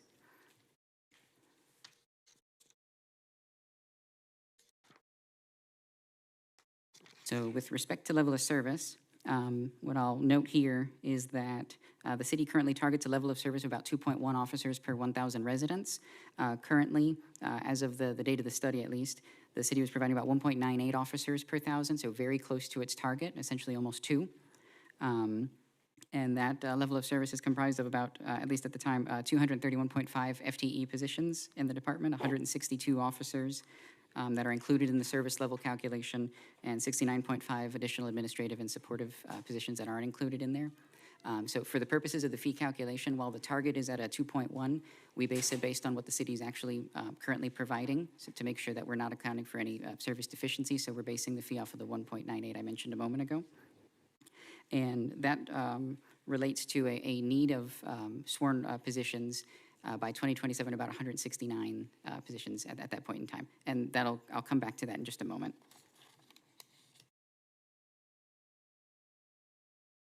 So after we looked at the staffing, the level of service, and we looked at the population, the other thing we look at is your existing investment in the department as well as your planned future investment in the department. Currently, there's about $28.5 million invested in the police department. That's equipment, that's vehicles, 2 minutes fleet. remaining. Understood.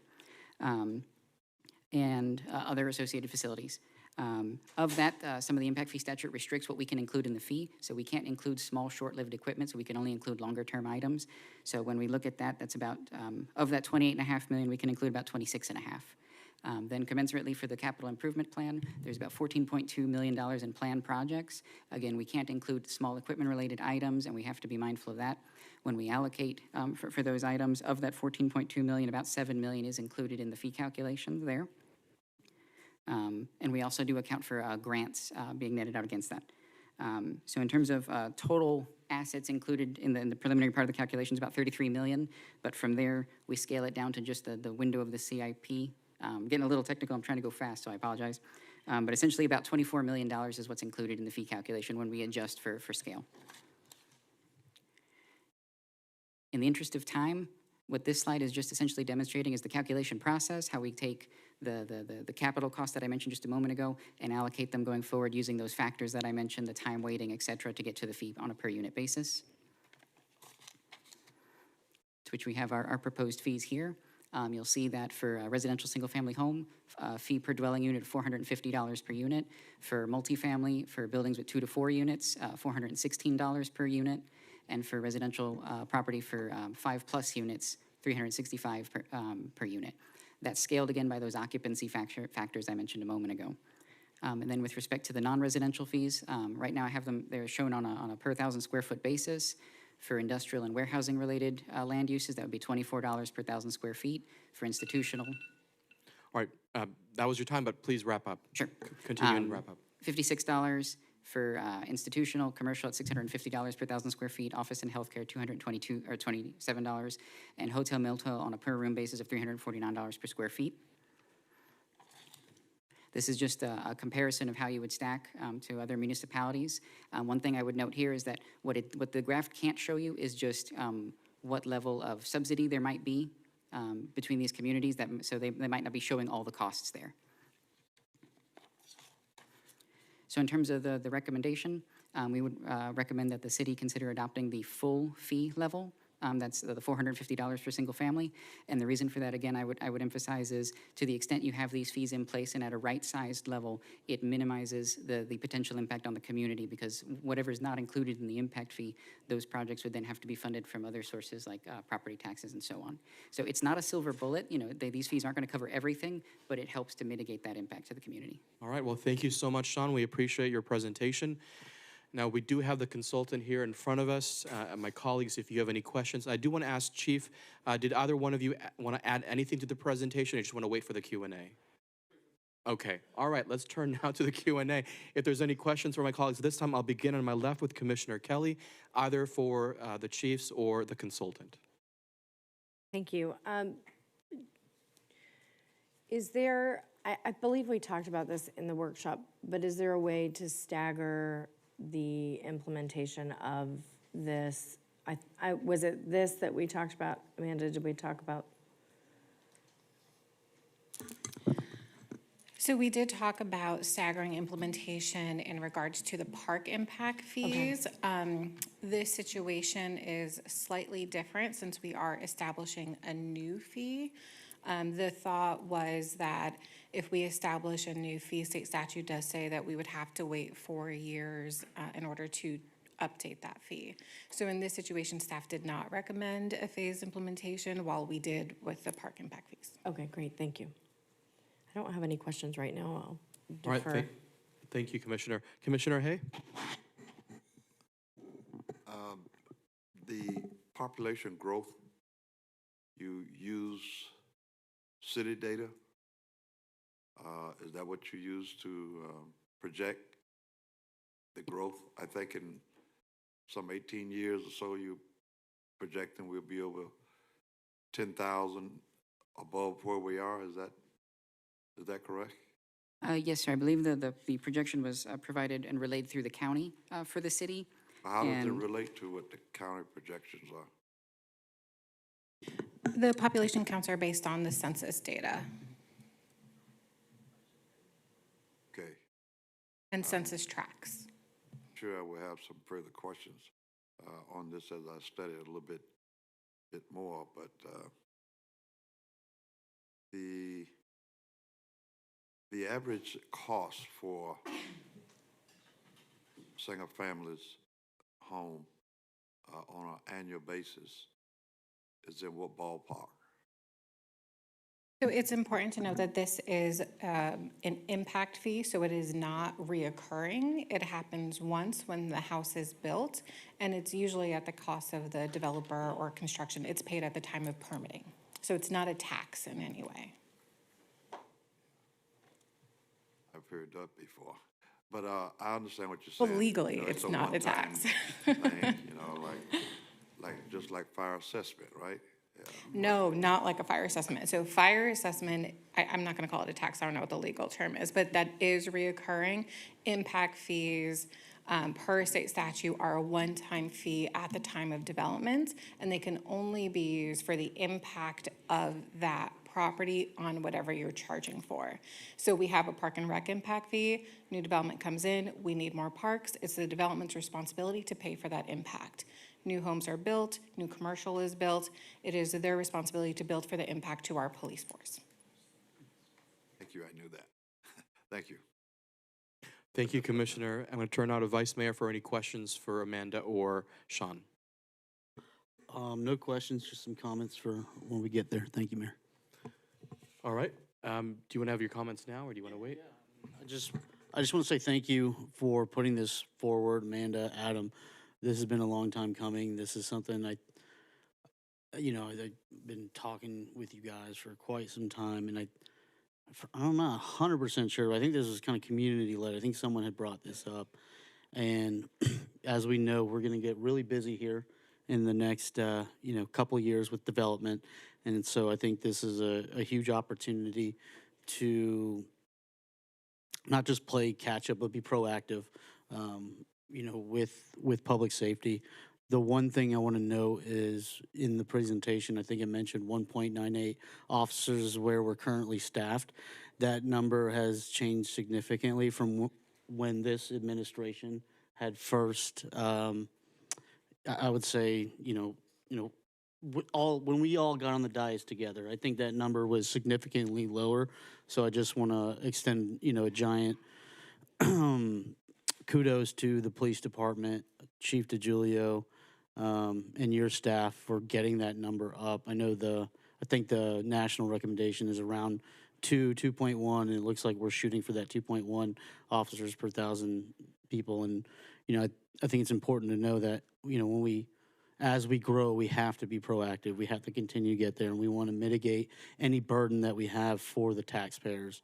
And I think this is a huge opportunity to do that. A lot of these projects moving forward are mixed use, and so for the for-profit projects. And so I think this is, again, a great way to offset the cost for our residents, especially in these gray economic times. So I just want to thank staff for putting this forward.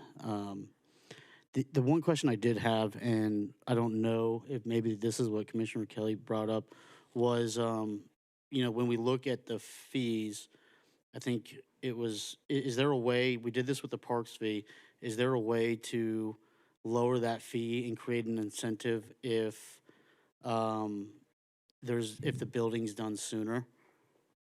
Or we establish a certain fee within 36 months or 24 months, and then we implement the full amount later? Do you remember what I'm talking about? Yes, Okay. I do. And I do recall we did do that a 1-year and 2-year implementation with parks, but that wasn't a new fee being established. Okay. So it is my understanding, and City Attorney, please feel free to give an opinion, but it is my understanding that once a fee is established, there are parameters on when you can update that fee. So I think it's a little bit gray on if a phased implementation would be Is this what considered you an meant? update. The stagger. Yes. Okay, that's all I need to know. Okay. When Commissioner Kelly said staggering, I just Yes, wasn't the phased sure if that's what we were talking about the same implementation. thing. Okay, that makes sense. But no, thank you again. My pleasure. Thank you, Vice Mayor. Commissioner Cruz. Not much to say. I mean, I've gotten some of the questions answered during the agenda review, but I do definitely support this. I think it's important for residents not to pay for the burden, but rather growth paying the impact. So I'm in favor of this. Thank you. Thank you, Commissioner. So we have now heard from the consultant, from staff. We've had our questions asked and answered. This is first reading of the ordinance and such. As such, there is no public comment. If there's nothing else from my colleagues, I'll entertain a motion to approve proposed ordinance number 23-022. So move. We have a motion made by Vice Mayor, second made by Commissioner Hay. I'm going to turn now to our Deputy City Clerk, if you could begin the roll call vote. Commissioner Kelly, Yes. Commissioner Hay, Yes. Commissioner Cruz, Yes. Vice Mayor Turkin, Yes. Mayor Pensurga. Yes. The vote's 5-0. Thank you. Thank you, everybody. This concludes that item. We are now moving on to the amended agenda. The next on the list is item 10A. Let me pull that up. Item 10A is proposed resolution number R23-181. This is the resolution pertaining to the bond item referendum. I want to begin by saying, and we've heard some comments from the public already, that I don't believe the process by which this item has arrived before us is the best or appropriate process that could have occurred. It's so important that if we were to undertake something of this magnitude, that the public be brought in early in the process. And unfortunately, that is not what that occurred. I have spoken, for example, with the mayor of Delray Beach. They passed a successful bond referendum item, and the way they did that was they voted on the resolution in October, if I'm not mistaken, but months prior, all throughout the summer, they educated the public, everyone was involved, and with that, unfortunately, all I saw, and I believe it was this past Friday at perhaps, 5 o'clock, there was a Facebook post encouraging people to provide some sort of public input, and it was something, and I appreciate, and I heard from staff, Commissioner Cruz, that was your effort, so I want to commend you for making sure that the public was aware. But something of this magnitude requires significant public input, participation, and education. When we fail to bring people in early, instead of becoming partners with the city, they become adversaries. We also don't want misinformation or disinformation to spiral and rumors to spread based on lack of information. And what I have said is, folks, I appreciate your comments, but I have to be honest with you, if I don't know that much about it, I wonder how much you do know about it, right? And that's through no fault of your own, but this is why an education campaign must precede any proposed resolution. Now, I concur, there is no point in throwing anybody under the bus. That is not my intention. My intention is to stop this right now because we need to do this right. If you want to do this, we must have the public input early and often to bring them in as partners.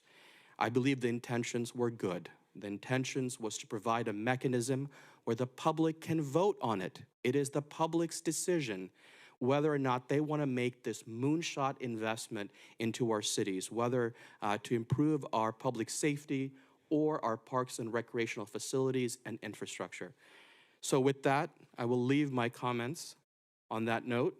I want to ask that if my colleagues do not object, and we will, to the idea of putting this aside so we can do this right and not rushing it on the March ballot, that I ask for a motion to table this item. So move. We have a motion, thank you. Second. Oh, okay. Is there any further discussion? We have a motion from Vice Mayor, and there is a second from Commissioner Hay. Commissioner Kelly, I do see your hand up. Thank you. Yeah. Thank you, Mayor, for bringing this up. This is over the last, couple of weeks that we've, talked about this, and I've spoken to residents, and, I spoke to city staff yesterday and made my position very clear on this bond, and I just want to put it on the record. We have an established CIP, and, my position to staff was we have an established plan or a list of projects. I want to see these ticket items, these big ticket items added to our CIP, and our CIP to really get an overhaul and to reprioritize what's on our CIP, so that this CIP should have been the basis for this bond.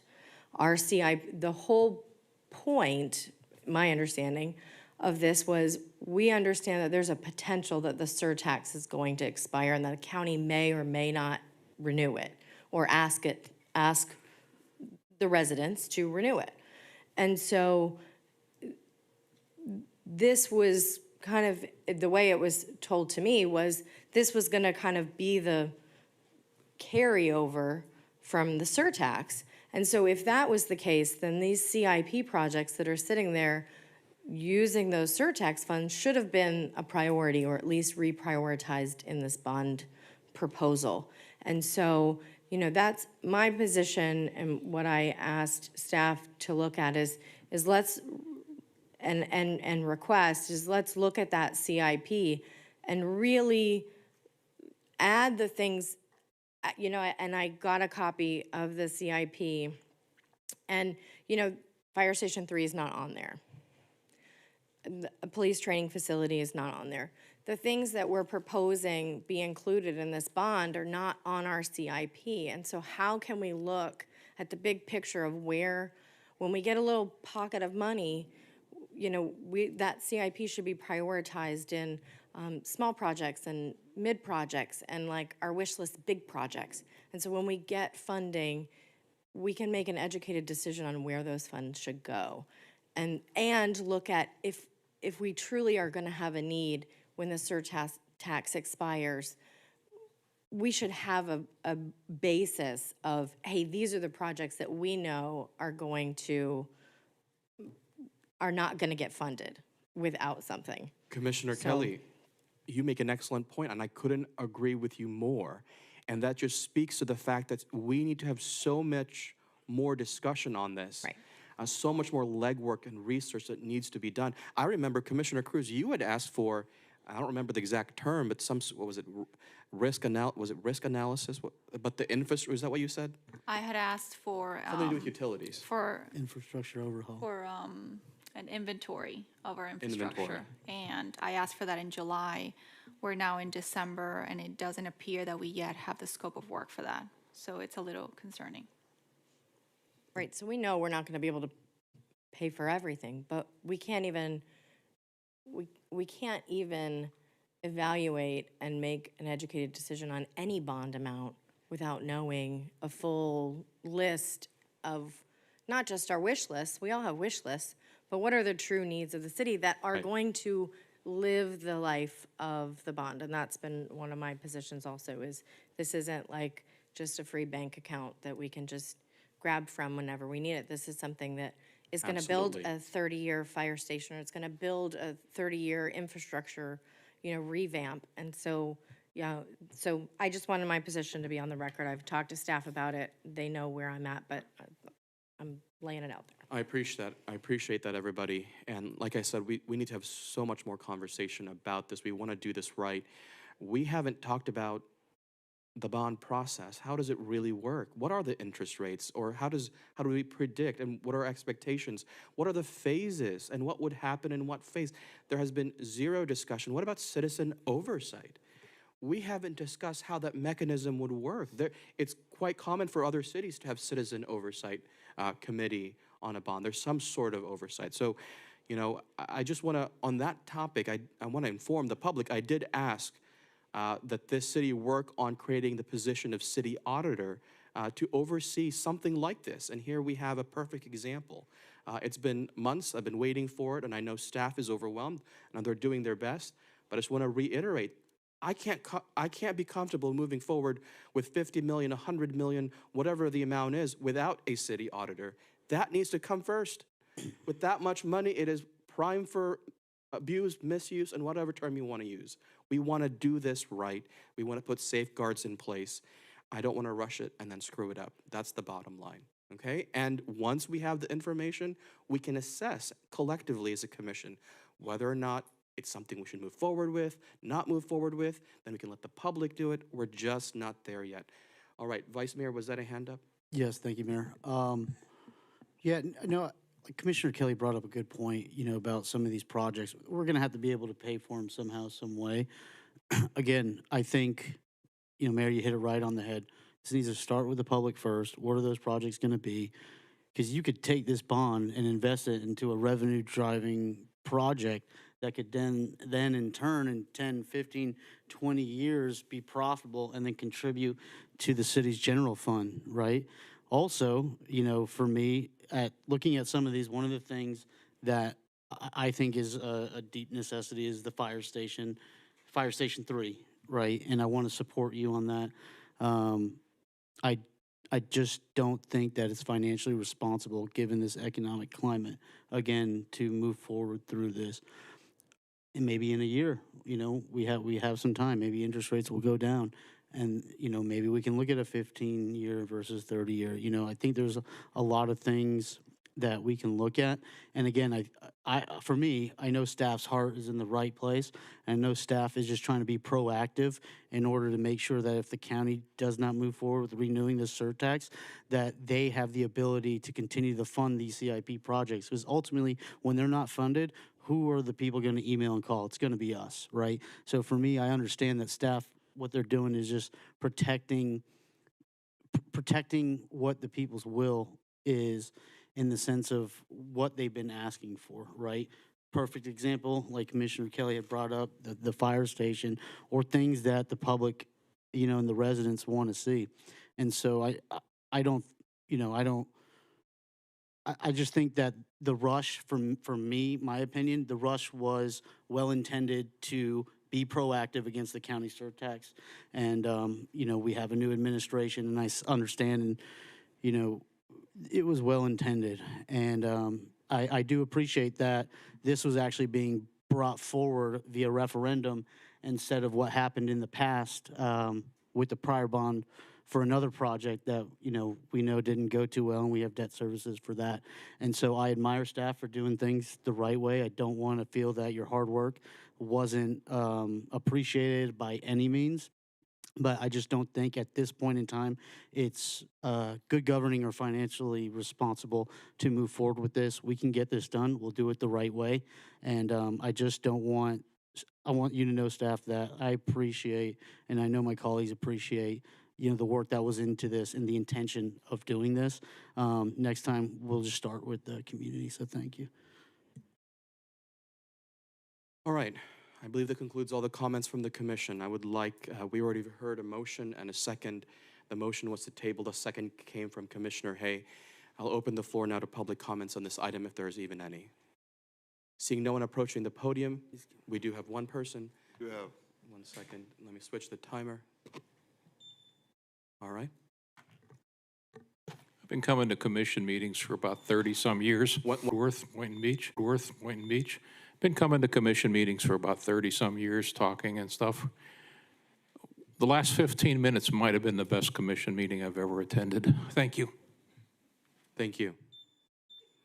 This is last call for in-person public comments. I see there's one more person.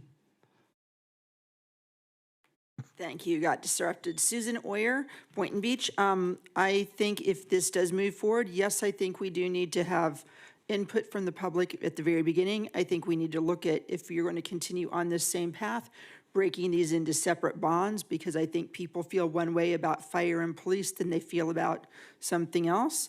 I think it needs to be very specific. I mean, you see bonds in big cities and it builds a football stadium. Doing annual repair work that's supposed to be budgeted in, well, maybe you should get rid of those take-home cars and you'll have money to do your general upkeep. So I think bonds are meant for big things, not for little everyday maintenance things. If so, can I throw some things in that I need done around? I would also say, you know, in general, I don't have a huge problem with bonds. I have a problem with how they get rolled out. And do not hire an auditor. We do not need another person on this city payroll, and certainly don't give them a take-home car. What you really need to do is you have a finance committee, or you used to. Why not bring that back? Why not put them in charge of this? You used to have a penny surtax committee. The former mayor, Taylor, was on that committee. There were several people on there. They met one total time, and that was just a waste, which is a shame. But maybe you should look at having a finance committee, you know, oversee something like this, and, you know, put your residents to work so you're actually getting residential input. So thank you for your time. Thank you for your comments, everybody. And let me just say, we're the only major city that does not have an independent city auditor, just FYI. Let's move on to all those online. IT, could you let us know how many people have their digital hands raised, not just present, but actually have their hands raised? We have one person that has their hand raised. And who is that person? And can you please unmute them for the person online? Say your name for the record if you wish to speak. Begin when you're ready. I will let you know when you have 30 seconds remaining, since I know you can't see the timer. Hello, Christine Roberts. Can you hear me? Yes, please begin. I want to thank you, Mayor, for your decision on not moving forward, and I thank the rest of the commission as well. It was a very, very good decision. And to Commissioner Kelly, you definitely did your homework. The CIP is something that needs to be looked at and planned for. It is a 10-year plan as far as I know, and money for the types of things that were going to be in the bond could be put in a CIP budget. But thank you, Commission, for doing the right thing. Thank you, Ms. Roberts. Good evening. Good evening. All right, and I just want to confirm that is in fact the last person. Yes, Mayor, there are no other virtual hands raised. Thank you. With that, public comments are now closed. A motion has been made, a second I'm sorry, has been Mayor. made. I'm sorry. I believe the Yes. proper motion for this is a motion to postpone, not to table. Table means we Motion- won't bring it back up. Motion to postpone. Okay. All right, motion to postpone it is. So move. We have a motion from, again, Vice Mayor. We have a second from Commissioner Hay. All right, all those in favor of postponing this item, say aye. Aye. Aye. All those who oppose, say no. The ayes have it. The motion passes unanimously. The item has been postponed. Thank you. We're now moving on to the next item on the amended agenda, which is 8B. Let me pull it up. 8B is the Harbor K item. I'm going to turn now to our city attorney and city clerk to begin the swearing-in process.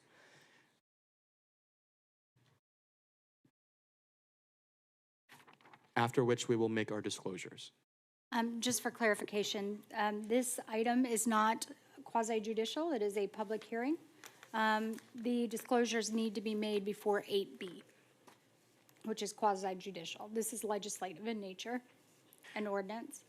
So item 8B, the Harbor K item, you'd like for us to make our disclosures now? I'm sorry. Only 8B is quasi-judicial. Yes, we're on 8B now. Oh, I'm sorry. I apologize. I forgot we moved 8A. No worries. I apologize. No. Let me confirm. That's correct? Yes. Correct. 8B is what I wrote down. Okay, 8B, let's do the swearing in. Okay. Madam Clerk, can you please swear in any witnesses? Please call the item first and then swear in any witnesses. The item is a proposed major master plan modification and major site plan for Harbor K to allow a new 25 multifamily dwelling unit development and associated site improvements on a 1.43 acre parcel located at 605 Lakeside Harbor in the mixed-use 1 zoning district. All right, thank you. Anyone that is here to speak on this item, please stand and raise your right hand. Do you swear to affirm that the evidence you are about to give will be the truth, the whole truth, and nothing but the truth? You may have a seat.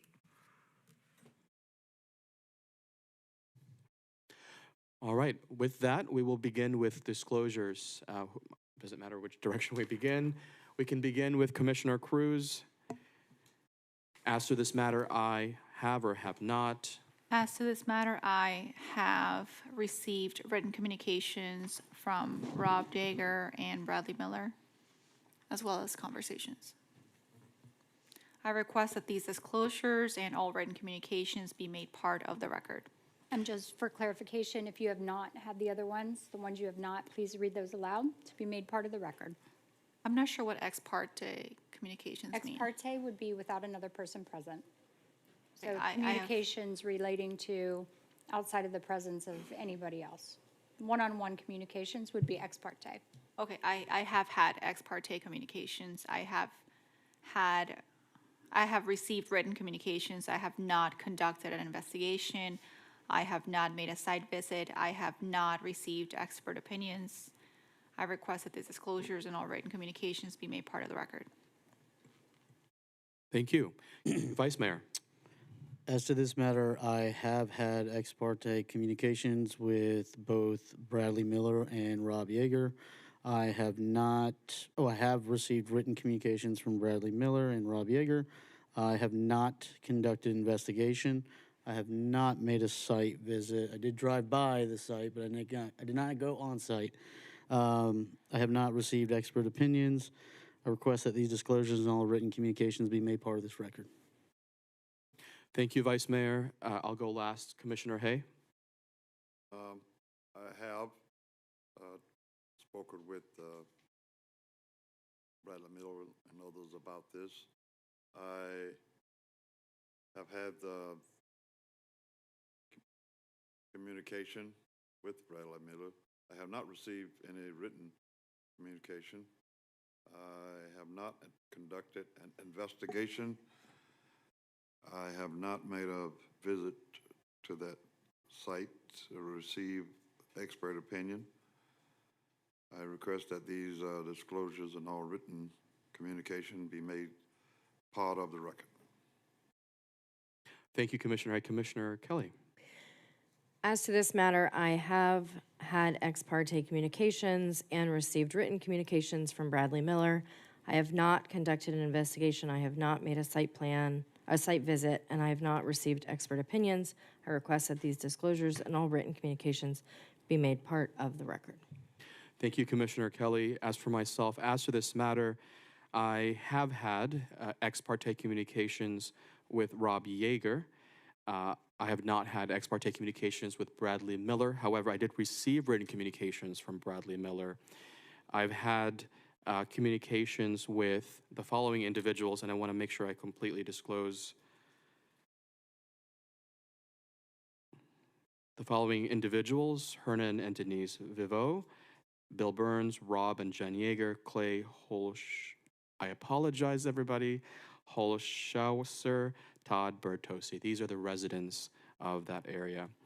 I have not conducted an investigation, but I have made a site visit, and I have not received expert opinions. I request that these disclosures and all written communications be made part of the record. All right, thank you for everyone's disclosures. The way that we will proceed, we will hear from the applicant first. After we have heard from the applicant, we will hear from staff. After we've heard from both, we will turn to public comment. For those of you that have already been sworn in, and if you have not, just please let us know. After that, we will begin in reverse order. And after everyone has had a chance to speak and respond, we will turn to the commission for their questions and comments. All right, Mr. Miller, good evening. Please begin. And I'd like to ask that your presentation not exceed 15 minutes. I will do my best. Okay. Thank you, Mayor, Vice Mayor, Commissioners, for hearing us this evening. My name is Bradley Miller. I got tossed around quite a bit there. I am with Urban Design Studio. We're a land planning company. I've been a land planner here in Palm Beach County for about 33 years now, with a heavy emphasis here in Boynton Beach.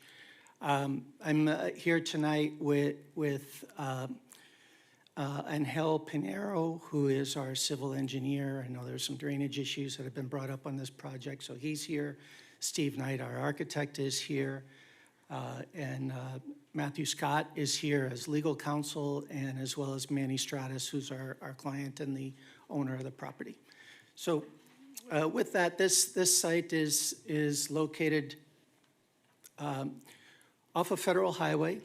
The east side, Mayor, I remember when you were running, you were saying we need to do something with these small parcels along Federal Highway.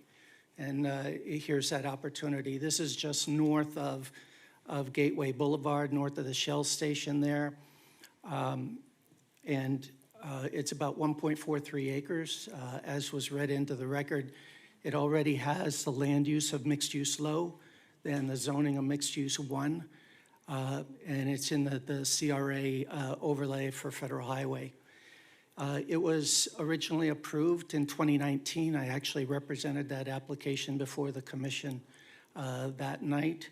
And we are tonight proposing 25 multifamily units, whereas 28 multifamily units are actually allowed under this zoning district. So our request here is actually for a major master plan and major site plan amendment. We're not changing the zoning. This is one of those applications where compliance with code, as reviewed by your staff here over the better part of a year, that they've gone through. It wouldn't be here tonight if it wasn't for that. We're not asking for any relief of any kind, no variances, waivers, height exceptions, parking reductions. So it does straight up comply with the code. This is a site plan from 2019 that was approved. I just wanted to make that reference. It was for 18 townhome units. And that was obviously with that being in 2019, COVID came right behind it. Mr. Stratus bought the property in 2022. Obviously, it didn't go anywhere. The approval of this site plan is actually still in effect. The master plan component of the project is pretty simple. There's 4 buildings. It shows access. Master plan is really used for the general scope. It does show that we are allowed by the maximum density to have 28 units per acre. And again, we're proposing 25 units on the project. Our site plan is shown here on the plan. We have, it's actually a gated community, which let me touch on that for a minute.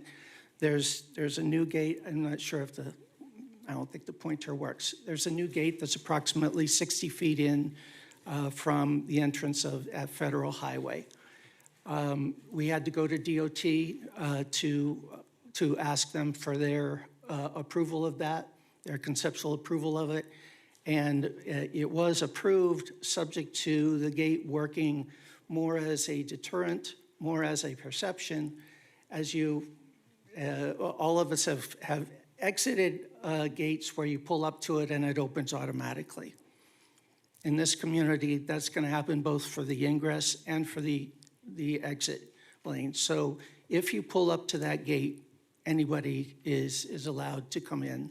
So there's no restrictions for the neighbors to go through it. It'll open up. From Federal Highway, it'll look like a gated community. Once you pull up to it, it's one of those things that, honestly, in a public hearing, you really don't want to talk about it because that's the whole idea. But felt it was important for you to know that part. With that, we have in the 25 units, they are 3 stories with a partial 4th story included on it. I'm going to show you how they're an interesting, very unique style that has basically a unit on top of a unit, which I'll show you that. Each unit has a single car garage, and they're going to be wired and ready for all of them for EV vehicles. And we do have a condition to provide some of those as level 2. There's a condition, usually I get to the conditions at the end, but this is a good place to do it. There is a condition in the backup and the agenda from the police department that was concerned with guest spaces. That was actually a carryover of one of the comments that we received as we're going through the process. Originally, we had 4 spaces for the guest spaces. How the parking works is each unit has a garage space. Each unit has a space behind the garage to provide the 2 spaces per unit for that unit. We will have deed restrictions that say that the garage has to be used for a garage, not your storage facility. That's also part of the conditions. On top of that, there's a requirement of 0.15 guest spaces per unit. That comes out to 4 spaces. We have 8. There are 5 that come right off of Lakeside Harbor Road that runs through the middle of the property. and then there are 3 along the southern end. So we actually doubled the amount of parking for guests in response to that comment that got carried over as a condition. So we feel like we've already met it. There are recreational requirements here. We've got the oval in the middle of the plan is a pergola space that has barbecue grills in it that would be open to the community, as well as a putting green that would be open to the community. And then in the bottom right-hand corner, southeast corner, is a bocce court. So that provides the recreational space required by code for this development. Public art is a little bit yet to be determined, but it's we've identified the location to be right at the entrance and combine it in with the signage program somehow to elevate the appearance. Buffers, we have buffers that completely surround the property. On the east side, the right-hand side, there's a buffer there with landscaping as well as a wall. And then there's a wall that runs along the southern part of the property as well. Along Federal Highway, we're providing the code required, the pedestrian zone that you've probably heard about, the combined street trees and a pedestrian sidewalk area as well as activity areas. So those units that face Federal Highway actually have patio space and a door so residents can come and go out that and be directly onto the pedestrian walkway there along Federal Highway.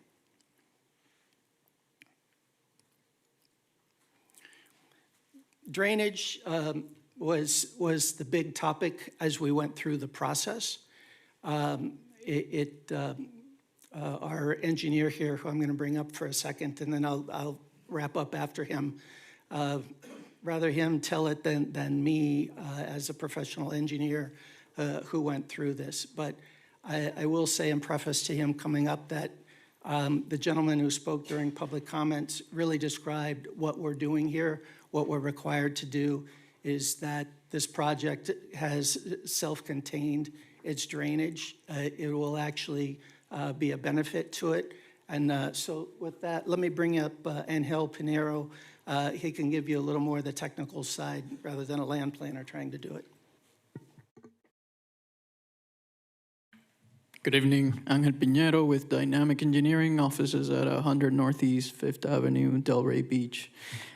So I'll speak briefly about the existing conditions of the property.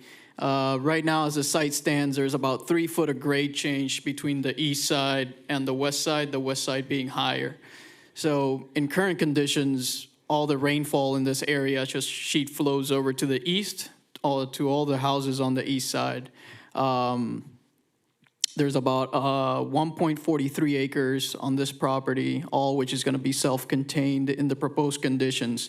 So it's an improvement in the sense that the 1.43 acres, which currently drains towards the east side on the single-family homes, is no longer going to be draining to those houses anymore when this project gets built. The agency requirements require us to design for the full retention of a 25-year, 3-day storm, which is a 14-inch storm event. And just for some context, a hurricane usually brings, or NOAA classifies it as a widespread average rainfall of between 6 to 12 inches. And the design for the full retention here is 14 inches, which is above that. So with that, we designed the site with exfiltration trench and grading so that it fully contains it. And therefore, it's considered an improvement in the proposed conditions. It'll be cutting off all that current flow of water that's just going to those houses in existing conditions right now. In addition to that, there's a portion of the site that's within the FEMA flood zone with an elevation of 6. So the buildings are required to be elevated to at least a foot above that or 12 inches above the crown of the road adjacent to it. And the proposed project has the building finished floor elevations actually 2 feet above the flood zone. So it's doing more than what it's required to do by the agency requirements. And it's been designed to meet the criteria of the South Florida Water Management District, and it's also been designed to meet the city criteria. I think the staff did a pretty thorough review throughout the 3 rounds of review we had with them, all the back and forth. There was about 2 different engineers from city staff that took a look at it. And all in all, bottom line is it's definitely an improvement to the site. If I want to get a little bit more technical, the design requirements ask us to take into account a factor of safety of 2.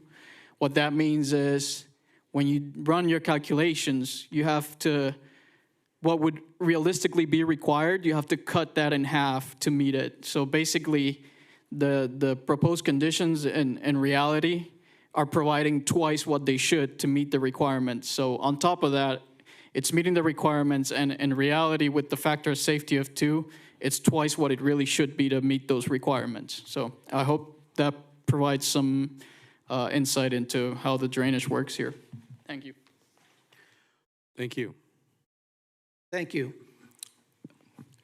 My version of that is that the bowl analogy has been used, where the perimeter of the property is higher than the interior. It gets regraded.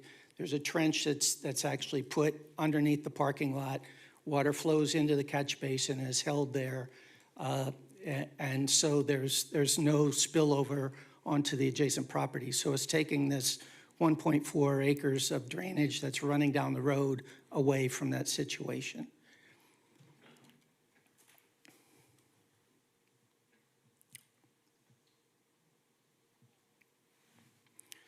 I went through the site plan in the prior slide. This one gives a little more detail as to the landscape plan that's provided, and the landscaping that goes around the perimeter of the site.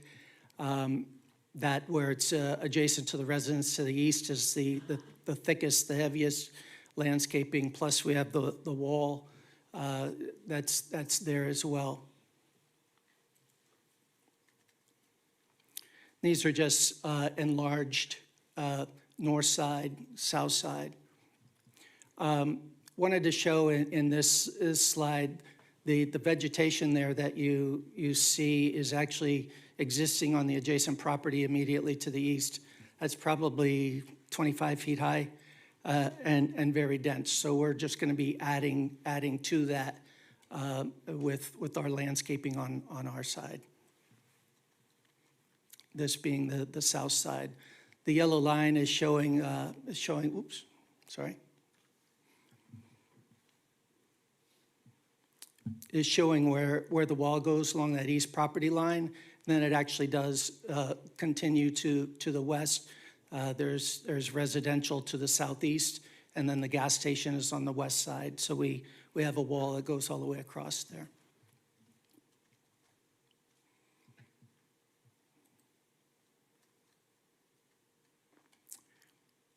This, I like showing these. It actually gives you a perspective of taking that plan and plugging it right into an aerial to show the community.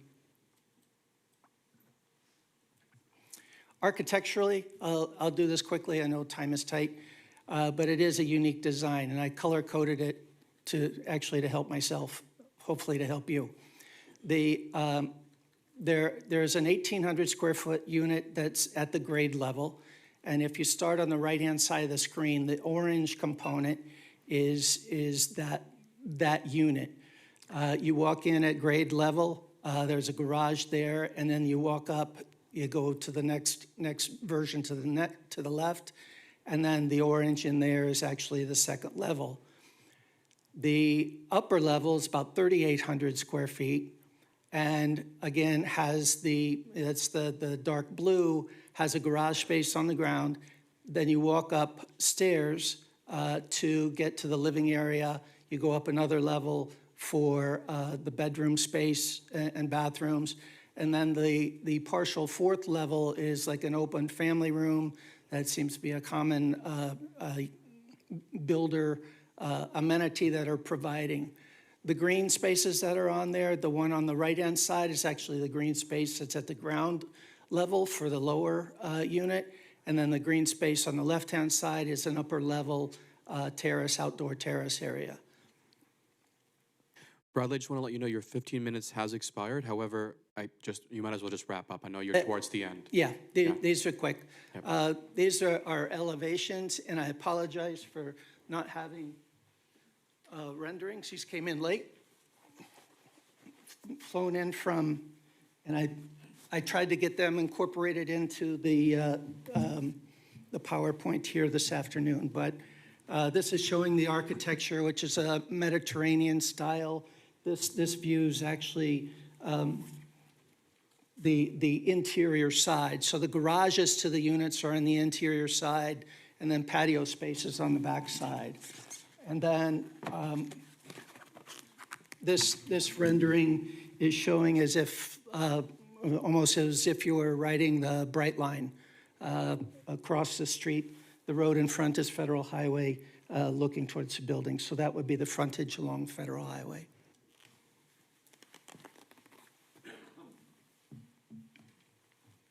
Could somebody put that up just so the members of the public could also see that? Thank you so much. We've already seen it, so more so for them. Yeah, for the public. Thank you. So timing is good. That's my part of the presentation. We would like to reserve some time after public comments if there's things that we need to address. That is the process. You got Through it. that process, and appreciate your time and your consideration tonight. All right, thank you, Mr. Miller. We're going to turn now to our administrative staff from Planning and Zoning. Please introduce yourself and tell us about your report. Good evening, Mayor, Vice Mayor, Commissioner. My name is Jae-Yoon Kim, Principal Planner with the Planning and Zoning Division. The applicant provided a project presentation in detail, and staff has no additional information to add. Staff recommends approval of the project with the conditions of approval and provided as Exhibit C to this item.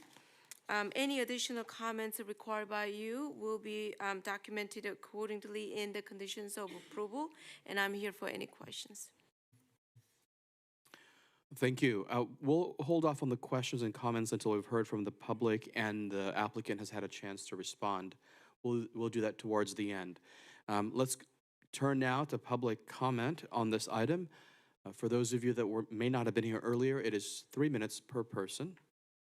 And if you have not been sworn in, please indicate that when you approach the podium so we can swear you in. State your name for the record. And the timer is behind me so you can keep track of your time. We have 2 podiums. We will go back and forth. Ms. Oyer, I see you're already here. You may begin. Hi, Susan Oyer, Boynton Beach, Florida. I sat on the P&D board back when this first came up. It was a very nice project. My usual complaints, of course, are we need more butterfly plants. But I wish you could maybe move to the next picture so everyone can see the first picture. So I think everyone's seen the second one by now. My issue is the rooftops need to be white, not these barrel tiles that are a darker color. And I also question the need for barrel tiles.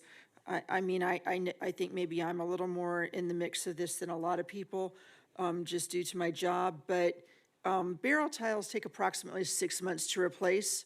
So if you're trying to sell your home, do any repairs after hurricanes or storms, you're looking at a minimum of 6 months. And if I'm seeing right, that's barrel tiles on the top. And you might want to look at some other type of roofing, like a white metal roof or something that can withstand the elements and does not take 6 months to replace. The barrels are also exceptionally expensive, and it really comes up when people are desperately trying to sell their home and can't, or there's a storm. And so I would ask you to relook at that. And Bradley, I know you're going to go ahead and make sure there's proper butterfly plants, so you don't have to hear from me. So thank you very much, and have a great one. Thank you. Next person, and we'll go in the other podium this time. We'll go back and forth. Oh, all right. Somebody just go. Hi there, my name is Carol Brindley, and I'm a broker associate with eXp Realty, and I'm a representative of 638 Lakeside Harbor, which is one of the single-family homes that's in development at this time. And I've also spoken to 631 Lakeside Harbor, the owner there, and I guess the concern that I see in this new construction at 605 is that the construction of this higher density condo development would greatly decrease the home values for the current residents. And working and representing a developer, we have great concern as our project is wrapping up at 638.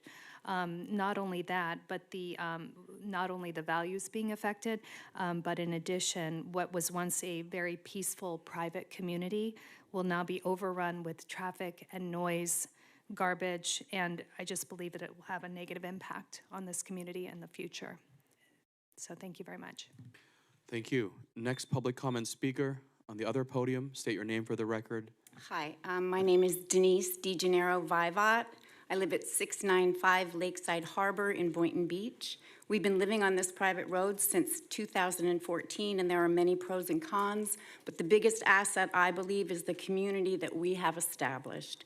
There are only 10 houses on this private street. We share our easements as well as the community dock with all the neighbors.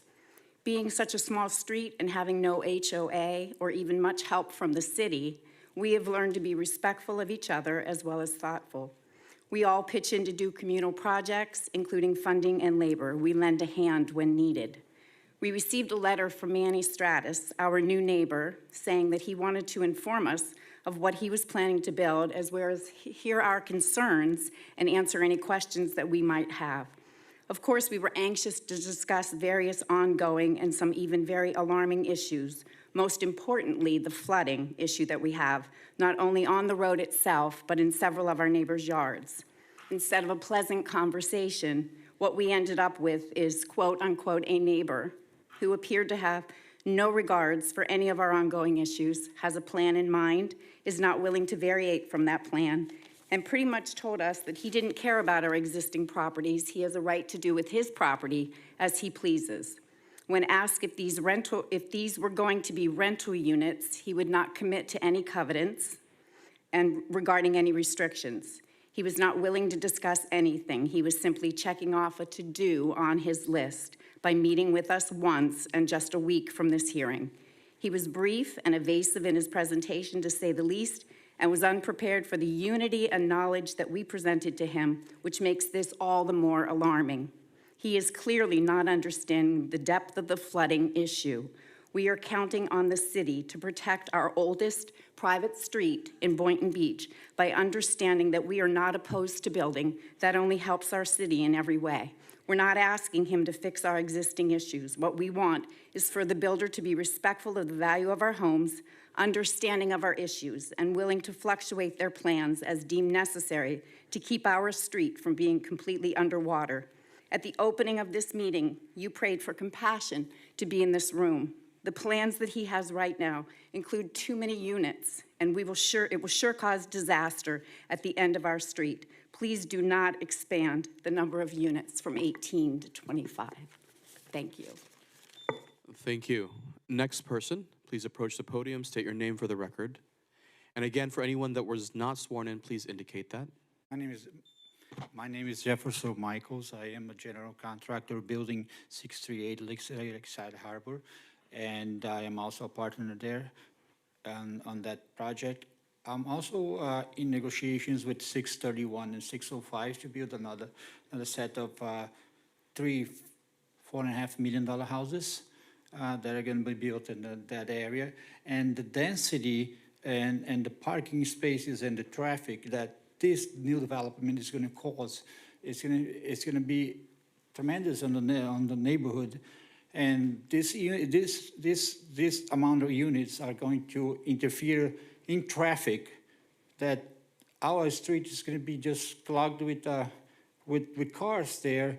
And honestly, historically speaking, no offense to the engineer and the other designers, garages, they're not usually parked cars inside garages. The cars are going to be parked on the street. They're going to block us from coming in and out on very high-end houses. And with this high-density set of apartments in there, they're going to, just cause a lot of problems with the traffic. And also, there is not enough landscaping in being a professional in the area. There is not enough landscaping to cover for that amount of buildings there. All right, thank you. Next person, state your name for the record. I have handouts. Rob Jagger, 630 Lakeside One Harbor. second, before you begin, sir, let's do the handouts first so we can follow along. City Attorney? I don't know that, this is public comment, it's not evidence. I don't know that we can accept the handouts. Just so you know, We a lot of it's we could reference. accept them, but, I mean, they're not evidence Okay. that we can rely on. That's fine. A lot of it's Okay. referenced in the agenda already, just separate it out. Make sense? Yeah, there's enough. So you want an extra?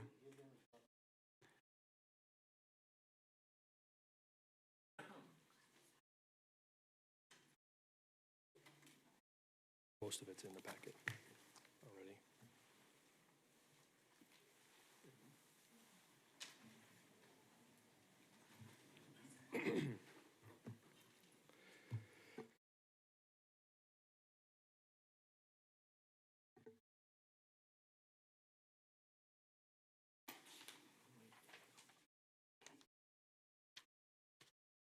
Mayor, I just want to make it clear that the board's purpose at this with regard to public comment is it's non-expert, it's public sentiment, and any decision based upon you sitting in your quasi-judicial nature has to be based only upon competent, substantial evidence based upon what was presented here. This is just public sentiment. Understood. Thank you for that, counsel.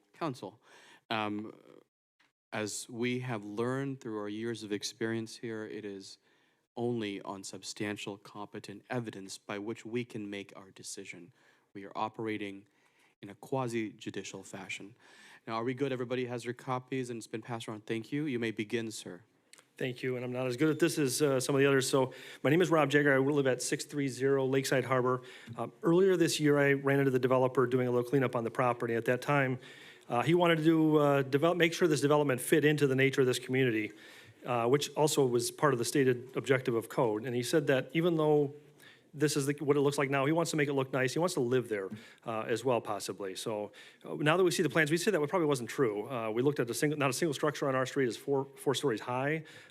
Most of it's concrete. It doesn't remotely fit into the style of our community. At our request on November 27th, we met the developer and his agent here at City Hall. You heard Denise say that the meeting became contentious because he was a little evasive. When we inquired about the number of bedrooms in each unit, the developer refused to commit to a number. And in your packet that you had already in your agenda, in your packet, you'll find that we all kind of signed an affidavit that affirms this story, but that's what happened during our meeting.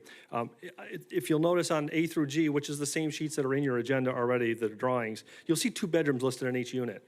And what you may not notice is the den office space. On 2 of the 3 layouts, that office room is bigger than the 2nd bedroom, which seems odd to me. And then it dawned on me that when you go to a home and there's a room that's kind of big, it's easy to say, he's just had a closet. And they can easily do that without any sort of knowledge of anybody else. And suddenly you have 3 bedrooms, and I don't know that you get enough garages for that. So that's one of the oldest tricks in the book, and I believe that their strategy is to be approved for 2 bedrooms, but what's really going to happen is they're going to have, at some point, 3 bedrooms in some of these, or all of these. I believe they're just quietly going to make that happen. And I believe that the city employees who have been submitted their approvals here so far have clearly misled the developer. I find that it's honest, it's purposeful omission, whichever you want to call it, but I feel like it impacts the traffic study. It impacts the number of parking spaces, the amount of water that's used, the electrical. It impacts the flooding.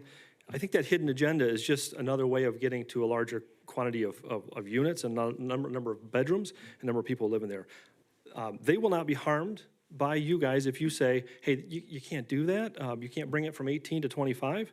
They bought 18 units. It was already zoned for that. I think it's okay to leave it as it is. They're gambling now to get to 25.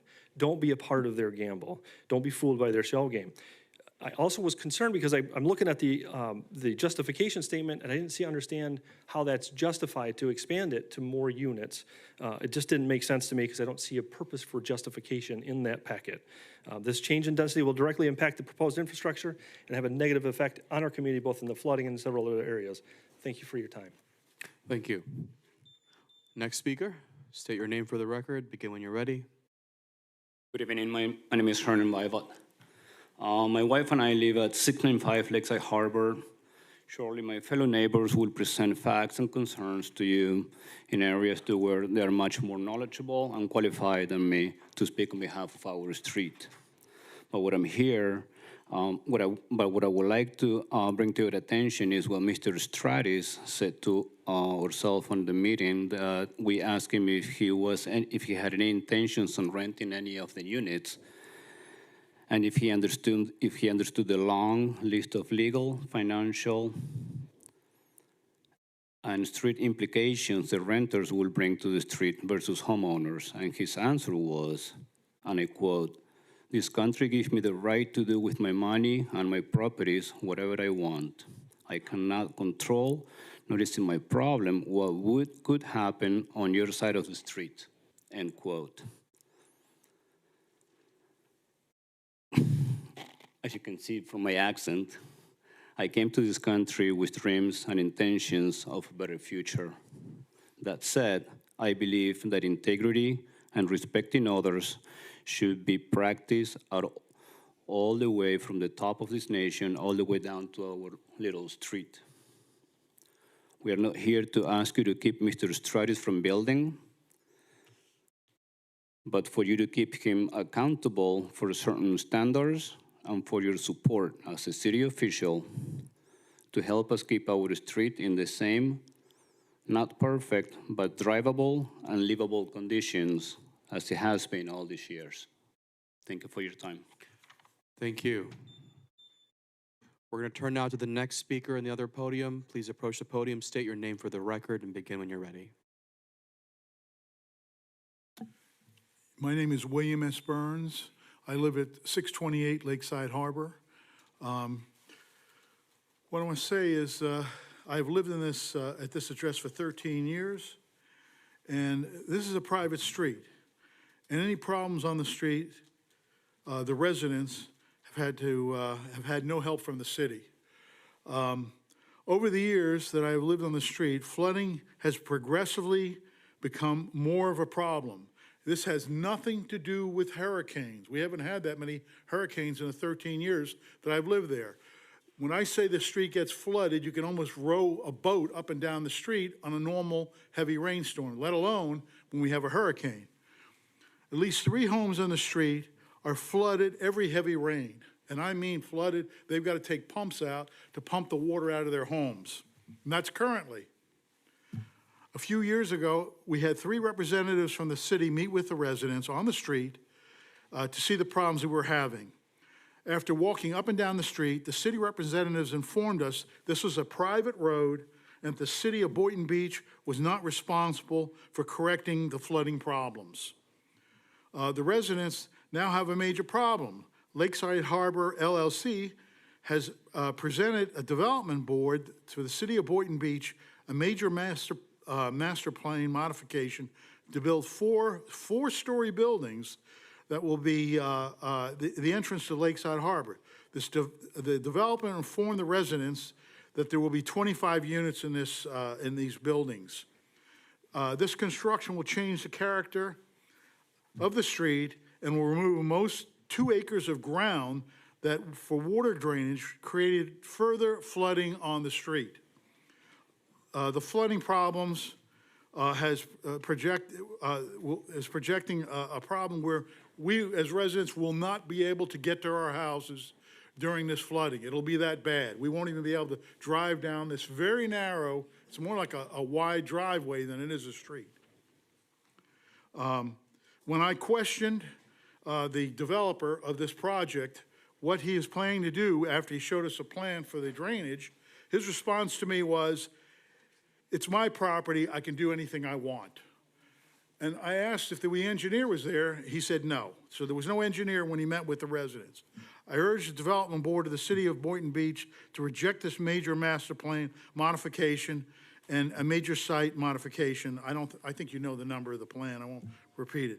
If the city fails to reject this modification for the residents of Boynton Harbor, this will increase flooding on the street without any relief, making it impossible to drive up and down the street, and will also affect the property values of these homes, as these buildings are really apartments, and they are going to completely change the character of the building. Thank you. Thank you. Next speaker, approach the podium. State your name for the record. Yes, hi, Todd Bertossi, 626 Lakeside Harbor. I've been a resident of Lakeside Harbor for 29 years. I'm a Florida State Certified General Contractor for 30 years and a total of 40 years in the industry. For the past 29 years, I've been through numerous tropical storms, hurricanes, flippers, builders, and developers. I have a historical perspective of these properties. First, we have a private street with deeded easements and single-family homes. As development has increased on the eastern side of the federal highway corridor throughout the years, excuse me, flooding has increased in frequency and severity. Where are the flood management protocols? As you permit new development, you allow raising elevations artificially with fill in a designated floodplain area, which then diverts the water to the lower elevations and our pre-existing neighbors. This is unacceptable. Who is your floodplain administrator? Has there been a subsurface soil investigation as required in the Florida Building Code 1803.5.4? Have you reviewed geotechnical and engineering reports that address vertical hydrostatic loads? This is a direct impact on our neighborhood. The water table elevation for most of the year is at 6 inches below grade or above, which means if it rains for more than an hour, flash flooding occurs, forcing rivers of water flowing west to east, consuming our road and into my home.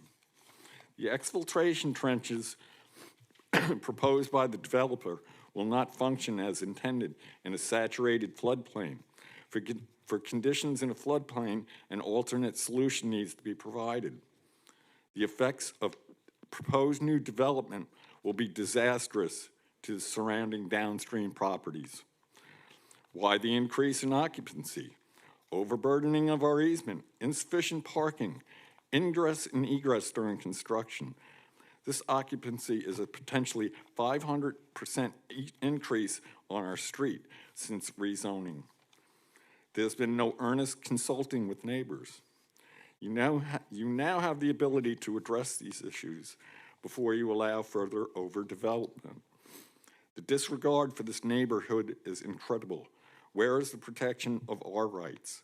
An approval of this project as currently proposed will permanently and negatively impact the future lives and character of the 12 existing property owners in favor of one. What provisions are being made to protect us? The continued damage to my property and the overwhelming anxiety of being under siege every time I walk out my door is too much to bear. In a few minutes of time, you'll erase 128 years of tranquil history. I urge you to re-examine this proposed project. Thank you. All right, next speaker. Please approach the podium and state your name for the record. Hi, my name is Jen Jager. I live at 630 Lakeside Harbor. I'd like to begin by telling you what actually happened in our meeting with the developer last Monday, because I'm sure you're curious. Bradley was standing at the front of the room giving a PowerPoint presentation very similar to what you saw tonight. While he was talking, I asked what I thought was an innocuous question. How many total bedrooms are included in this development? Then something weird happened. Bradley, who had been doing most of the talking up until that point, shifted and looked at the developer, Manny, who was sitting on the sidelines of the room. Manny said, "We're not sure yet." "What do you mean you're not sure yet? You're this far in the process, you don't know how many bedrooms you have?" He said, "I don't know yet. We don't know what we're gonna do. We're not sure yet." That was his answer. The meeting devolved from that point. A couple days later, I was reviewing the staff approval of this application, and I discovered why there'd been this weird tension between Manley and Bradley. The application for Harbor K represented that these are 2-bedroom units. 2 times 25 is 50. Easy math, that Manny should have been able to recall on the spot. The application had been submitted well before last Monday. Why the confusion? As my husband pointed out earlier, the larger units have a third room labeled office den that's bigger than the second bedroom. Manny was unable to definitively say how many bedrooms Harbor K will have because he's clearly planning on marketing these as 3-bedroom units. The application submitted to the city, in my opinion, is a misrepresentation of the actual intention of the developer. Therefore, every data point on that application is called into question. The traffic study, the number of parking spaces required, the impact on utilities and schools, everything. As a city commission, it is not your job to ignore these glaring inaccuracies so the developer can make more money. And I know you guys know that, but I do feel like it needs to be said out loud in this room tonight. It's true that this plot is zoned for up to 28 theoretical units. That does not mean you have to automatically approve them. If that were the case, the law would not require this discussion and vote tonight. As our elected officials, you and only you have the authority and the responsibility to vote in the best interest of our community. Through his conflicting statements, the developer himself has created doubt about what this project really entails. Every single neighbor that was there will attest that this story is true. There's conflict between what's on the application and what the developer himself said 1 week and 1 day ago. It would be reckless, it would be negligent for you to approve a plan that you don't understand. There is too much doubt for you to vote yes. You have reason to doubt the Harbor K development is not as straightforward as the developer wants you to think it is. That gives you, the commission, the clearance to vote your conscience for what you all know is right for our community without fear. Thank you. Thank you. I see there's a person on my left. Say your name for the record. Good evening. I'm Clay Holshauser. I'm the current resident of 625 Lakeside Harbor, and thank you to y'all for hearing us out tonight. I'm currently the vice president of Gardner Building Group, a construction company based in Delray Beach, Florida, that's actively building on similar properties to the property the property we're talking about tonight. Previously in my career, I was a geologist focused on understanding subsurface reservoirs and fluid flow. That gives me a reasonably good understanding of the floodplain design that this project has proposed, which leaves me deeply concerned as a downstream property owner whose home does not currently flood, but is a high risk of flooding if Harbor K LLC does not retain their own water on this property. When this project was presented in 2019, the DOT had granted outfall to Harbor K LLC, which meant that excess floodwater could be distributed west to Federal Highway. In today's plan, it appears that additional floodwater will ultimately flow towards existing single-family homes on Lakeside Harbor. Lakeside Harbor is one of only 7 or 8 areas which appear in the City of Boynton Beach's own repetitive loss analysis of September 2019, which you will see in your packets on page 6 of the RLA document. The city documents 9 rainfall events between 2004 and 2017, which exceeded 8 inches. During our meeting with the applicants, they indicated their stormwater designs were prepared to handle up to 3 inches of rain. However, as we can see from the city and FEMA documentation, we regularly have rainfall events greater than this amount. After reviewing the applicant's proposed exfiltration system, I am concerned that the engineering does not take into account the natural conditions of the floodplain upon which they are building. In order to have an unbiased opinion with regard to the applicant's assurances made about this drainage plan's ability to retain all of their water, I took the drainage plan, which is in the applicant's exhibit, drawing sheet C00, or page 30 of 42, to the civil engineer for one of our adjacent waterfront cities to have him review it. He said he was not comfortable approving the plan as is because there's a lack of spot elevations, there's plenty of spot elevations that are current. There's a lack of proposed elevations, and all the inlets for the drainage system are at the same elevation. Based on my calculations, from a very generous standpoint, I can't find more than 50,000 gallons of storage for that property in those exfiltration trenches, assuming they were empty. But that floodplain remains saturated for 5 to 7 days after a significant rain event, which means there is no capacity in those exfiltration trenches for the water that they say they can retain. And based on the current drainage map, all that water is going to flow right down Lakeside Harbor. It's inconceivable and morally objectionable to me as a builder that the city could recommend approving a project which has the potential to create catastrophic downstream flooding. Also, in my experience in neighboring cities, if we provide a justification statement to a city for a zoning change, there is an imminent need for that change. I do not see that in Thank this you. applicant's justification statement. Thank you for your time.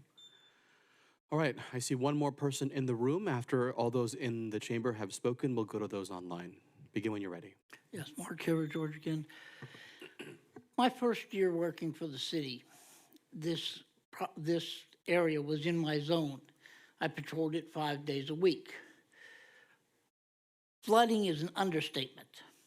There were multiple days where I couldn't even drive the car down the street because of the flooding. Neighbors have pumped water out into other neighbors' properties, which is not allowed. I have seen that happen. I have had conversations with 2 of the property owners about that. They understood they couldn't do that. They're like, well, there's nowhere for it to go. Not only does it happen on the street, but on some of the properties, the flooding happens in their backyard as well. To be blunt, the city never addressed the drainage on that street. Maybe because the city may consider it a private road and expect the residents there to take care of the drainage themselves.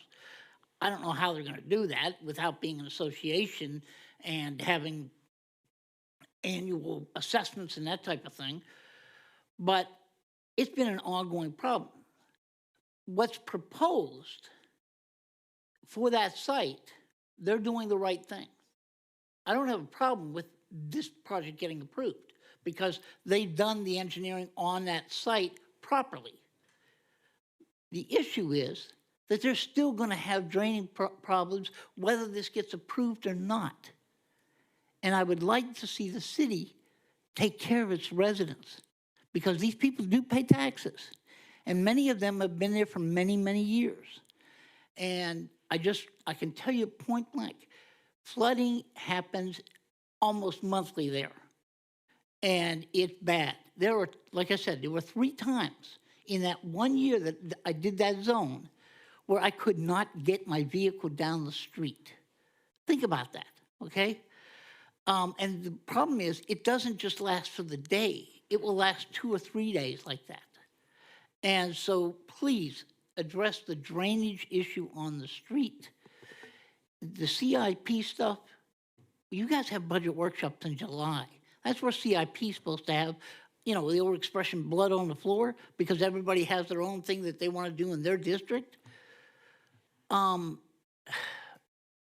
sorry, but the bond thing, I'm very glad you tabled it, and Ty, you're 100% right. We do need an auditor and that type of thing. So, like I said, on this particular issue, please address the drainage, because the problem's going to be there whether this project gets approved or not. Thank you. Thank you. All right, we have heard from all those in the chambers. We have to go to those online. IT, how many people have their digital hands raised to speak? Mr. Mayor, we have no hands raised. With that, public comments on this item is now closed. We will now begin in reverse order. After the applicant has spoken and staff, then we will entertain questions from members of the commission. Ms. Kim, you're already at the podium. Did you want to address anything that has been said? Mayor, so staff want to emphasize a couple of issues that brought up by the residents. Number one, parking. Actually, it's in the engineering's review condition of approval. Actually, comments number 3, the garage shall meet the parking dimension criteria and be used for the vehicle storage only. Provide a copy of a property condo owners association documents at the time of permit. So the garage must remain to store the cars, cannot be converting into any other functions. And then in addition to that, project actually requires 4 guest parking spaces, and the project actually provides 8 parking spaces, including 2 compact parking spaces. So I wanna, and then the second, currently the den is not part of a parking requirements, and that's thereby that they are based on the today's code, they are subject to 2 parking requirements for 2 bedrooms.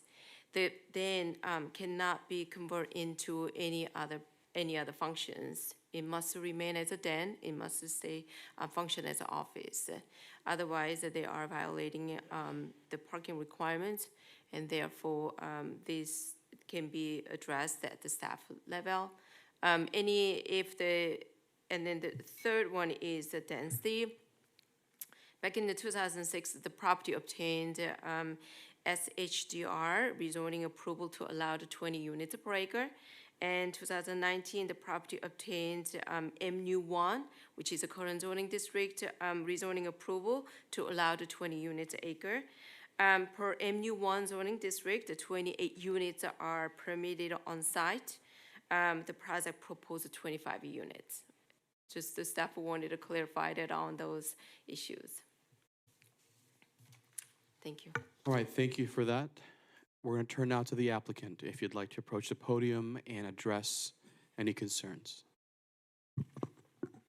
Thank you. There's a few things that I'm going to touch on, and then if we could bring Mr. Panera up to speak of the flooding topic, which was the predominant part. And then I think we'll close in with Matt Scott to talk about the legalities here. I'm just going to go through here. I'm going to say quickly that the flooding thing, we've got a professional engineer that testified to it. Your staff are professional engineers that have reviewed it for months. You know, their request is not to impact the rest of the street, and we're not. That's what that design is about. One of the residents said they're not expecting us to fix the problem. It's a huge problem to fix, and as Mr. George said, it's been around a long time. I would love to see some collaboration with city or CRA or somebody to help fix that for all the neighbors there. That they deserve that. As far as there were comments about the meeting and the number of bedrooms. You know, everybody walks away with a different memory. I made the presentation. I used the same slides of the units that you saw tonight. Indicated that the bottom level is a 2-bedroom, the upper level is a 2-bedroom with a den, and with that, we're actually willing to commit to a condition of approval that further enforces the fact that that can't be converted to another bedroom, if that's a concern. It's not the intent of the developer. The intent is to be a den and an office space. Not to mention from a technical standpoint from parking, there's no difference between a 2-bedroom and a 3-bedroom. But we want to do that as a safety net to address that concern. The density, Ms. Kim spoke about it. The density's been established there for, I guess it'd be 17 years now, at 20 units an acre, and we're still below that. We did actually look at this property early on. You've heard of the Live Local and the Senate bill scenario, which actually this property would be eligible to develop in that mode, and it's probably close to double the density that we're proposing tonight through that statute. I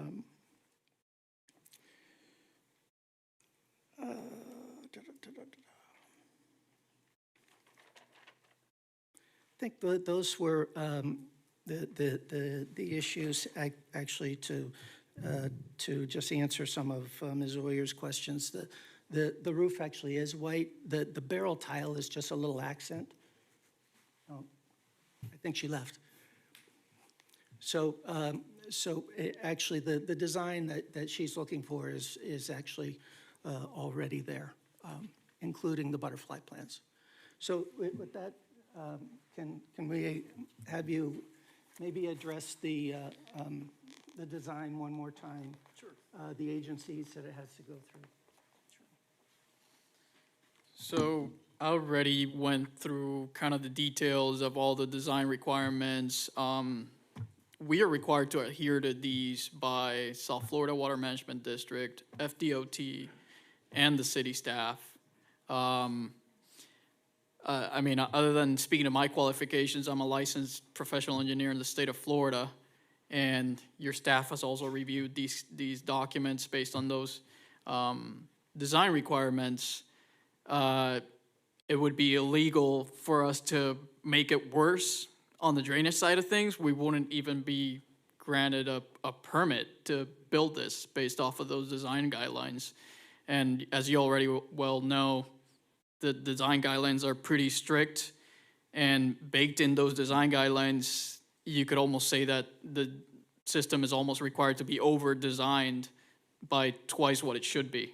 So if there's any questions, I'll happily address those, but that's all I have to say at this time. Thank you. Thank you. We'll pose our questions in a few moments. I heard that there was another person coming. Yes, I'll try to make it brief. My name is Matthew Scott. I'm with the law firm of Greenspoon & Martin. I'm a zoning attorney with an address of 200 East Broward Boulevard in Fort Lauderdale, Florida. Here on behalf of the applicant, I just want to touch on a few items as we get ready to move into hopefully the question part of this presentation. First and foremost, with regard to the street, we heard concerns about there being flooding. Obviously, it's a terrible thing for homeowners to experience. We also heard that there was talk that the city was approached about helping ameliorate the issue. The city responded that it was a private road and that it wasn't actually the city's responsibility. It's important that there be factual information provided to you. There is an existing easement that has been on all of these properties, on the title for all these properties, for decades. That is something that is readily available when anyone goes to buy a property there, that clearly and explicitly states every homeowner is responsible for half of the roadway, and they are responsible for the ongoing maintenance and repair of the roadway. So the city did the right thing by saying, it's terrible that it's flooding. You made a choice to buy this home with the existing easements that were on title for decades. And so it's an obligation that you stepped into by buying the property. And so I just want to clarify that first and foremost, because that's the legal positioning here.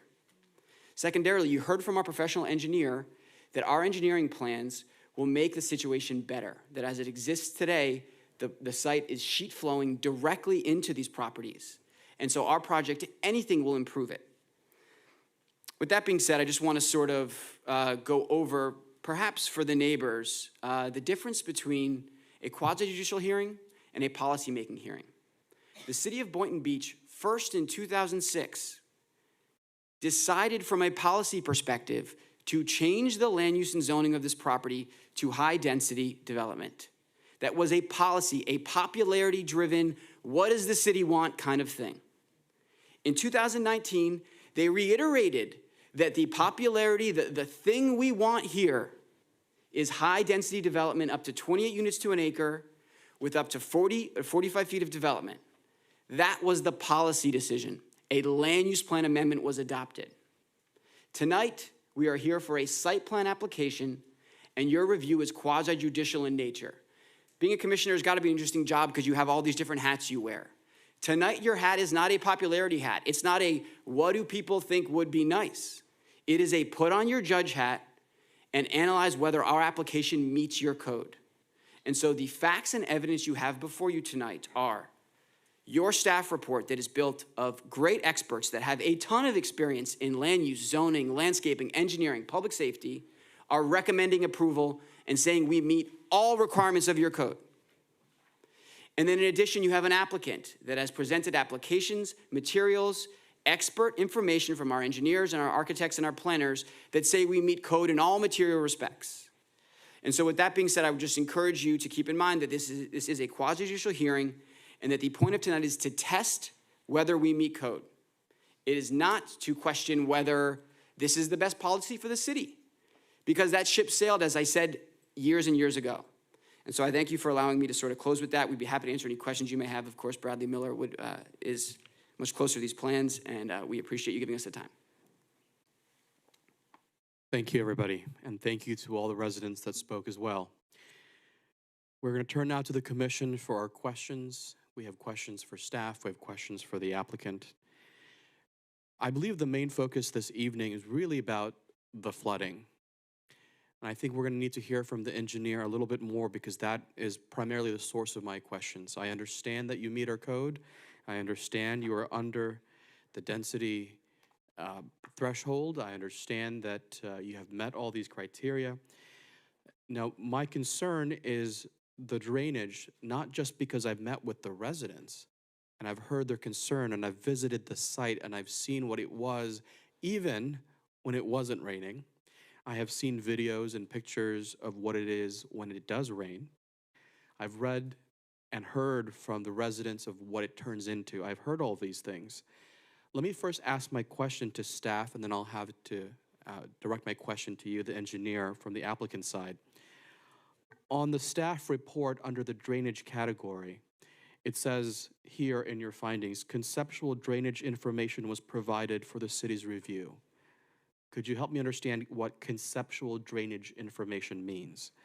The engineering division has found the conceptual information to be adequate and deferred the evaluation of specific drainage solutions until a review of the required land development permit.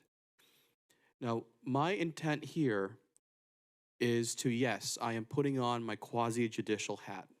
The big question I'm asking, besides do you meet code? Clearly you do, from my understanding of the material.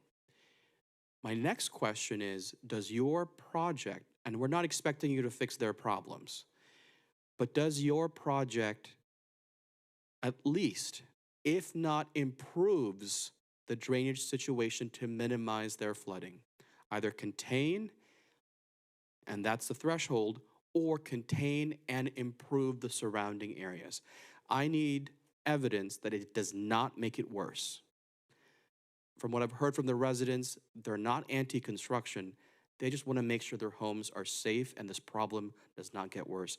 So let me hear first from staff. Help me understand what these two sentences mean. Shiloh Toller, Engineering for Public Works. So at this time, the plans that are presented to staff are conceptual in nature. It is a lot of work to put into a set of construction documents at this time. So under the permit review, another complete review will be done to ensure that it is meeting all codes and requirements. And Shiloh, if I can ask you, I understand what you've said, that we're only at this point, and more work needs to be done. But let's say down the road you have your review and you determine that it does not, it actually makes the situation worse for the neighbors. What would happen then if you were to have that finding? What's the process like? So no permit can be issued until they have provided all evidence that it is meeting the requirements. And as part of that requirement or criteria, that there be no adverse consequences to their neighbors? Absolutely. They have presented a preliminary drainage calculations and plans that is subject to change as they go through their final development. So during that process, we will continue to monitor those changes and ensure that they are continuing to meet the criteria. Ms. Radigan, it looked like you're about to say something. She added in exactly what I was going to say. Okay. It's important to understand that at site plan of approval, all the plans that we're looking at, not just drainage, but architecturals, civils, those are all at about 30% of what is required for construction. So all the plans that we look at this stage are conceptual. And they will vary slightly between now and full design. But as Shiloh stated, the codes are there as a base. So conceptually, they are meeting it. They can change, but they will still need to meet the requirements to hold their own water and to not adversely affect their neighbors. And no permits can be issued unless those are being met. And how does one determine that?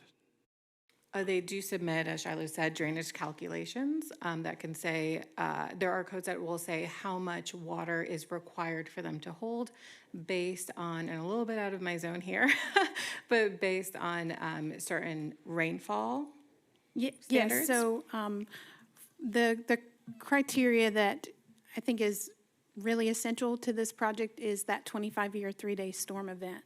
So the property will have to be. What does that mean? Is it in inches? What is a 25, 3-day storm? What does that mean? So the 25. Or at least give me an approximation. So that 25-year, 3-day storm event, that's just the criteria that, that has to be met. Obviously, there's a 100-year, 3-day storm event, but the criteria that must be met for that perimeter collecting on site is at that 25-year. So that 25-year perimeter grade would have to be met. I believe that based on the preliminary was at a 7.5 foot. So that is What is that, 7.5? 7.5 feet elevation-wise on their plan. So they would provide a berm or retaining wall along the property. All right. I appreciate your information. Thank you. Let me turn now to the applicant's engineer, unless there was anything else to add. Nothing else to add. Okay, thank you. So could you help me and the commission understand how your project does not worsen the neighbor's flooding issue? Right. If not improve it? Right, so it's pretty simple. Right now, the property from the west side sits at a higher elevation than the east side where the single-family homes are. So essentially, it's just any rainfall that falls within the property is going to sheet flow towards the houses, right? From high to low. With this development, we're required to put a perimeter on the property to hold back the 25-year, 3-day storm. So basically, that 1.43 acres that's composed of the property is no longer sheet flowing into the single-family homes. It's self-contained within its own property. So you're taking basically 1.43 acres of area that was draining towards these houses out of the equation of what's contributing to the floodplain right now in those homes. Does that make it easier to? Right. There was talk here about 8 inches and 3 inches and this or that. This system, again, was designed for 14 inches. And just to give a sense of comparison, NOAA, which is the National Oceanic Atmospheric.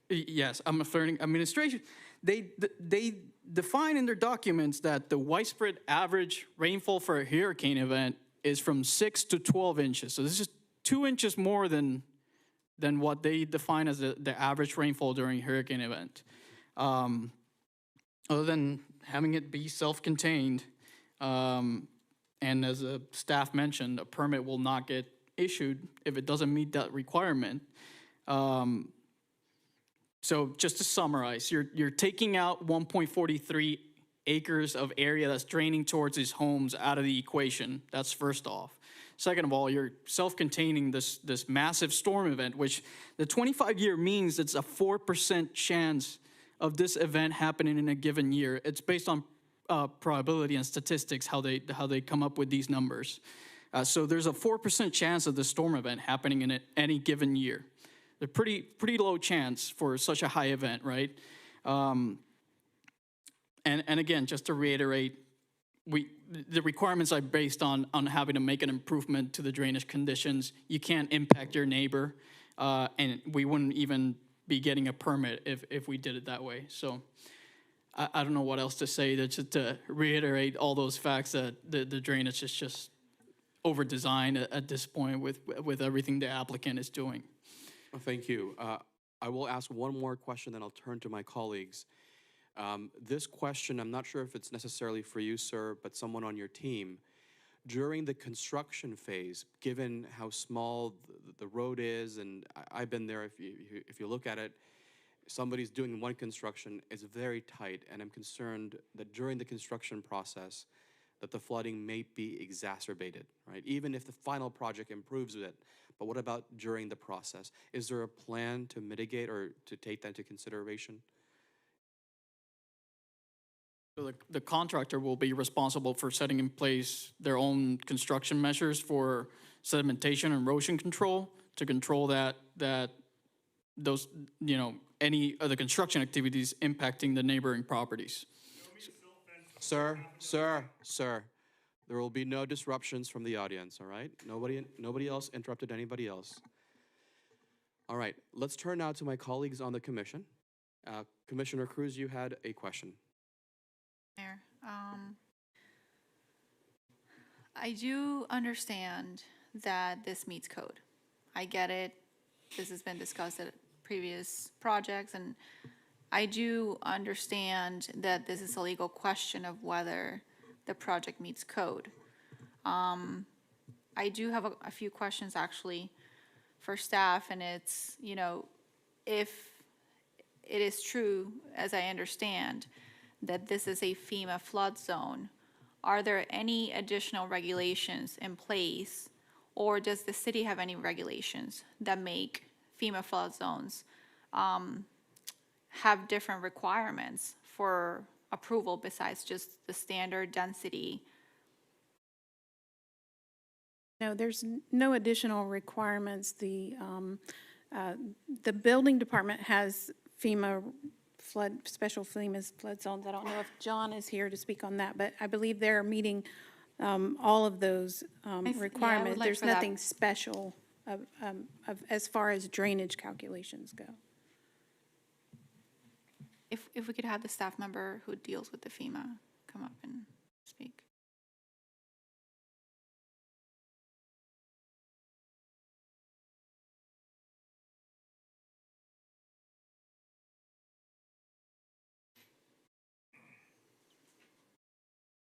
Hello. Good evening. Hi, John Kunzman, building official, City of Boynton Beach. Sorry, just, were you sworn in? Just making sure. Negative. Yeah, you need to be sworn in. Thank you. Please swear.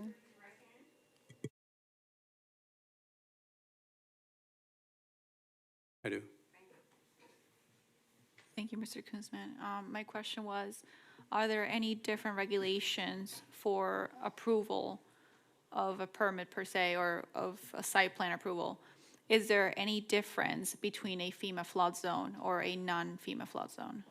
The building code, the Florida Building Code requires in Chapter 16 that construction in special flood hazard areas need to meet the base flood elevation plus 1 foot. So right now, there are a couple of buildings up the property that's going to be improved upon, or that's proposed, has a couple of buildings that are on the east side. They are, part of those buildings are in a special flood hazard areas. Any part of a building, no matter if it's just a corner of the building, if that is in a special flood hazard area, the entire building is considered in the special flood hazard area. So right now, under the current mapping, the BFE there is 6 feet. So the minimum finished floor has to be 7 feet. Okay, and then, you know, depending on when the permit is issued and when there's a new proposed mapping that's coming down the road, when that comes into play, then whatever the map change states, and I think that it's going to be an 8, and if that does become an 8 prior to the buildings being permitted, then that finished floor would have to be a 9. And I'm just, don't quote me on that 8 number, but it is a little bit higher than that presently. Thank you for bringing that up. Do you know if that might be happening in the near Negative. future? I or we don't. It has been pushed back so many times that I don't, they've done this before on proposed mapping changes, and back in 14, and nothing happened for 3 or 4 years. And then in 17, the map changed to the present elevations. Thank you so much for your Right. time. You're welcome.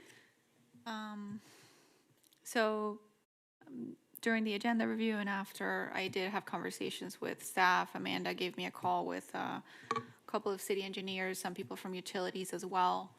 And, you know, I feel terrible for the neighborhood. I know the answer is this is a private road. And yes, factually, that is true. I started asking some questions to staff about what opportunities there might be to help this community in a way, but the way that the property was set up is that half of the street or half of the houses in the house in each road takes about a piece of the front yard, and they would be responsible for it. So I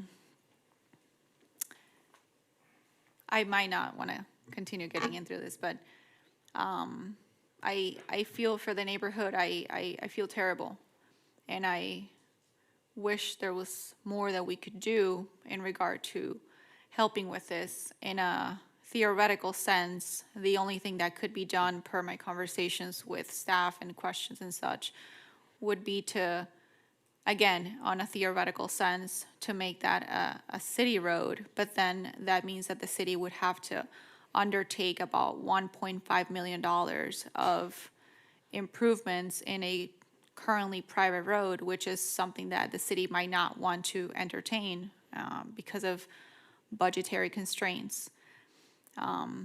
So again, speaking with staff, that appears to be the only thing that might help the situation at all in the future.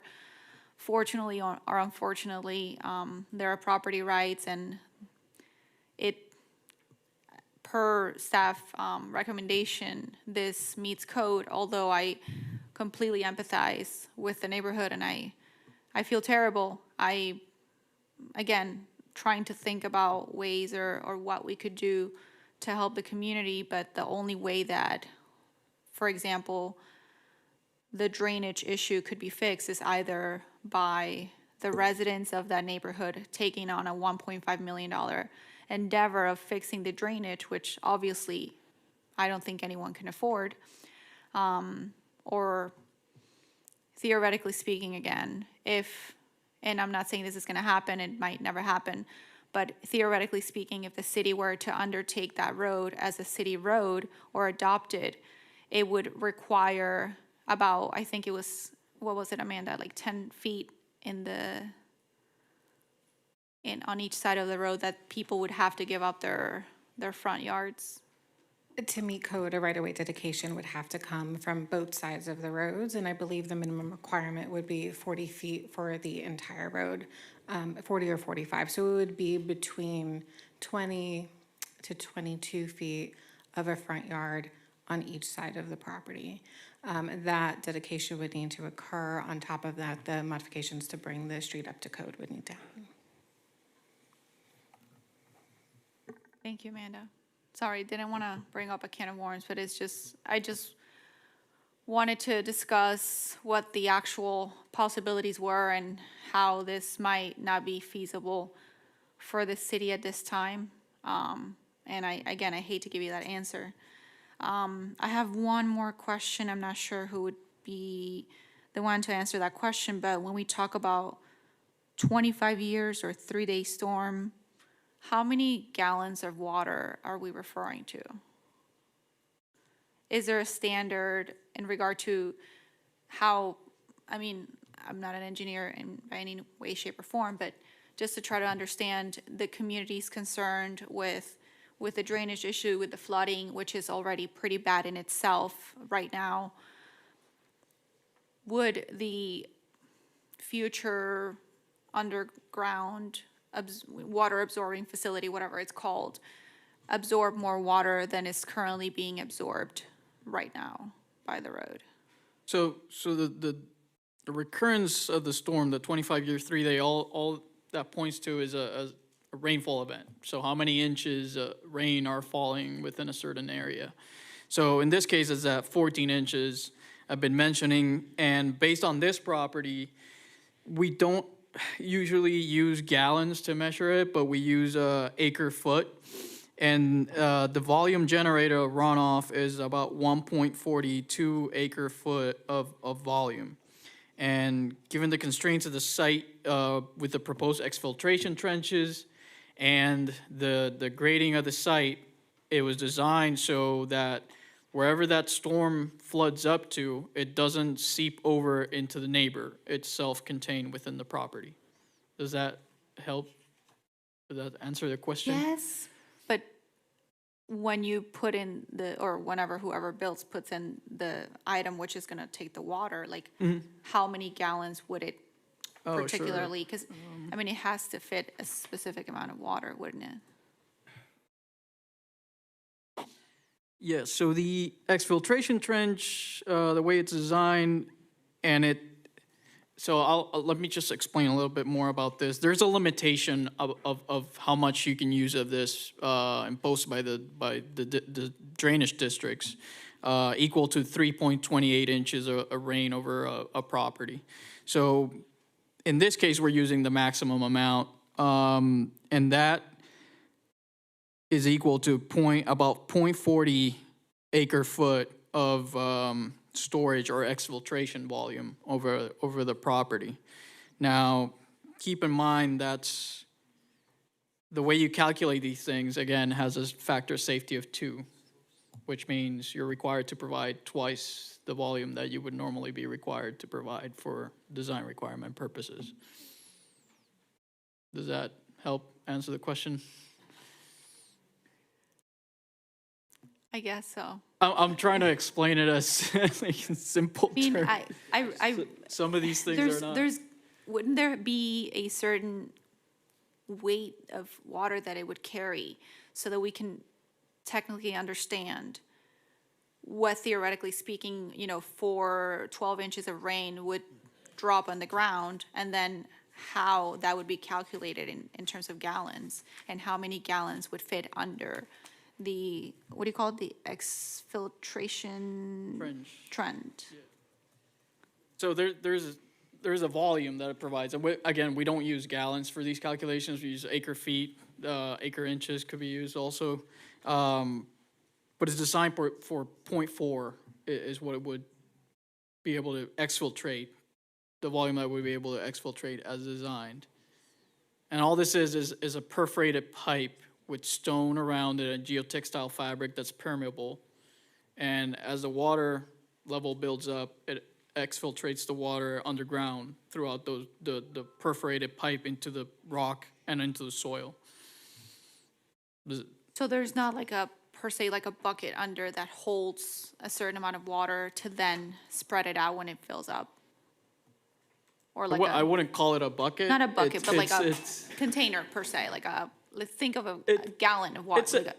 It's a perforated pipe between structures, and that perforated pipe has stone around it, and the water seeps in through the holes on the pipe into the stone and then out into the ground. So there's no storage per se. There is storage. That's the whole equation for the exfiltration trench. It's designed on volume of exfiltrated water. It's counted as storage for design purposes. 0.4. So it would be 0.4 acres of a foot. Acre feet, yes. If I may, conceptually, as a non-engineer. Yes. I think the way it is not to be thought of like a septic tank. It's not holding water. What it does is it moves the water from the surface underground and distributes it underground to go back into the aquifer. So it's not sitting on the surface or draining or flooding the surface. So it's not, that's why it's not like a gallon or volume. It's how much it can flow through that system.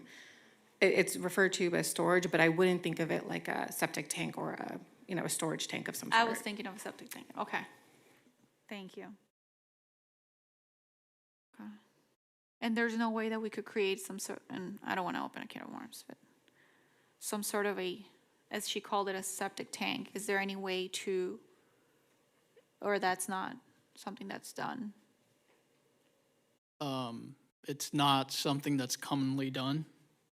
This is a more typical practice in this region, so that's what we're using. It's more typically what the review agencies and one of the mechanisms that's more typically used for design to handle these type of circumstances. All right, thank you. All right. Commissioner, thank you for your comments. We're going to move on to the next person, but before we do, I want to ask a quick follow-up question. Amanda, you had described that it would collect and distribute that water underground back into the aquifer system. Did I understand you correctly? So you did, my, Jay and Kim, who is a landscape architect, corrected me. It's not an aquifer. It's back into the groundwater. Back in, all right. But yes, back into conceptually, the ground. still valid. Can I ask, so my follow-up question to that is, if that's the case, does that in any way impact the ability of the surrounding area to drain their water? Does that make an impact? Do we know? Yeah, in my understanding, where the water, no, in my understanding, no. Okay. All right. And did you want to comment on that? I want to mention that the water table is taken into account when you design these, and there's also a geotechnical study done to determine the exfiltration rate of the soil throughout the site, to take an average of that and take it into consideration when you design the exfiltration trench. All right. Appreciate both of you. Let's move on. Vice Mayor Turkin, for your questions for staff or the applicant. No questions. Moving on to Commissioner Hay, questions or comments? Well, yes, I guess I do have a question. The road right now that is a private road, how big is that road? And will it remain that size after your construction?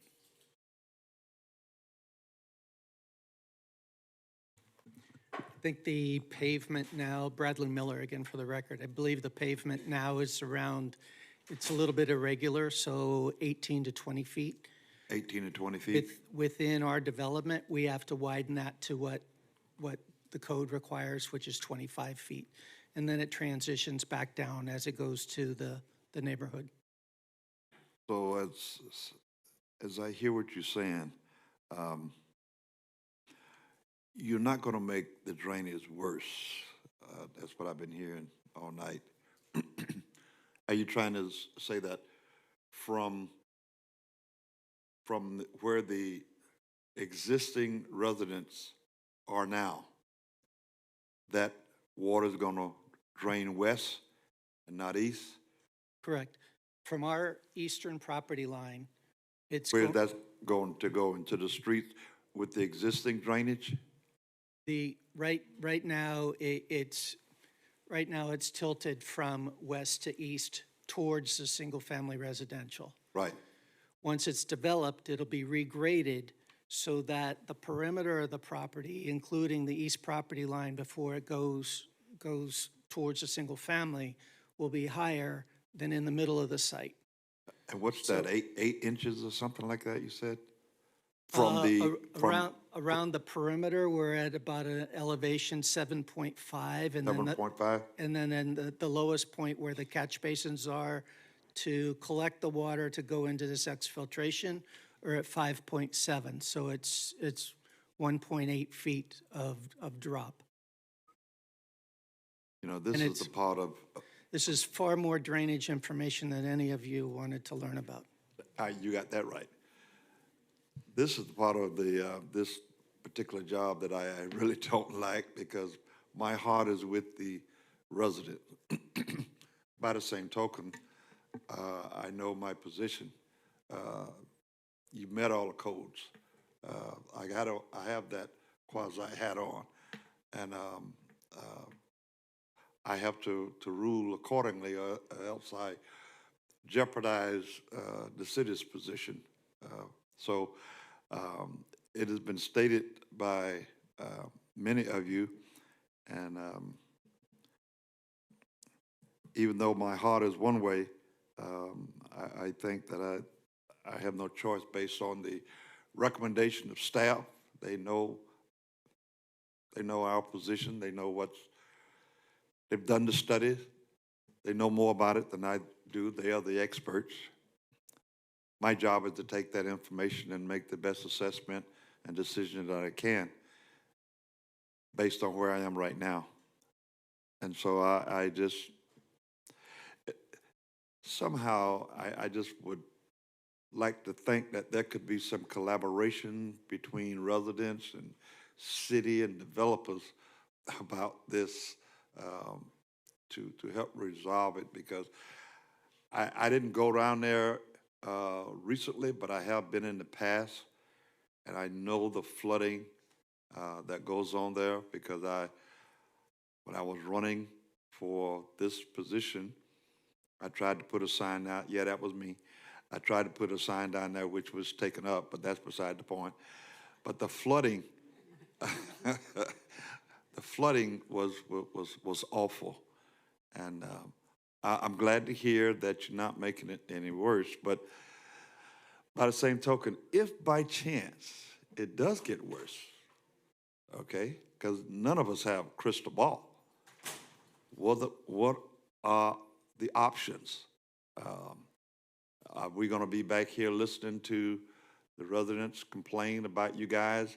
You made it worse and you lied to us and yada, yada, yada. I mean, there's no, I know you can only go by the numbers and we can only go by the numbers, but something in my spirit tells me that there's something missing here. But my position at this juncture is to go with staff recommendation. Thank you, Commissioner Hay. We're going to turn now to Commissioner Kelly for any questions, applicant or staff. Thank you, Mayor. I don't have any questions per se, but I just, it's always difficult when we have situations where we have a disconnect or negative, we're not going into it in a positive. And I really encourage the owner, you're sharing a private road, and that private road will need to over time be improved. You will need to work with your neighbors. And I am empathetic and I understand the residents' position, and I wish that it had been handled differently in that public meeting, and that there was more understanding and not, I have my right to do what I want to do. We all know I have the right to do what I want to do on my property. I understand that. But you also have to recognize and realize that the neighbors haven't had any neighbors for a very long time.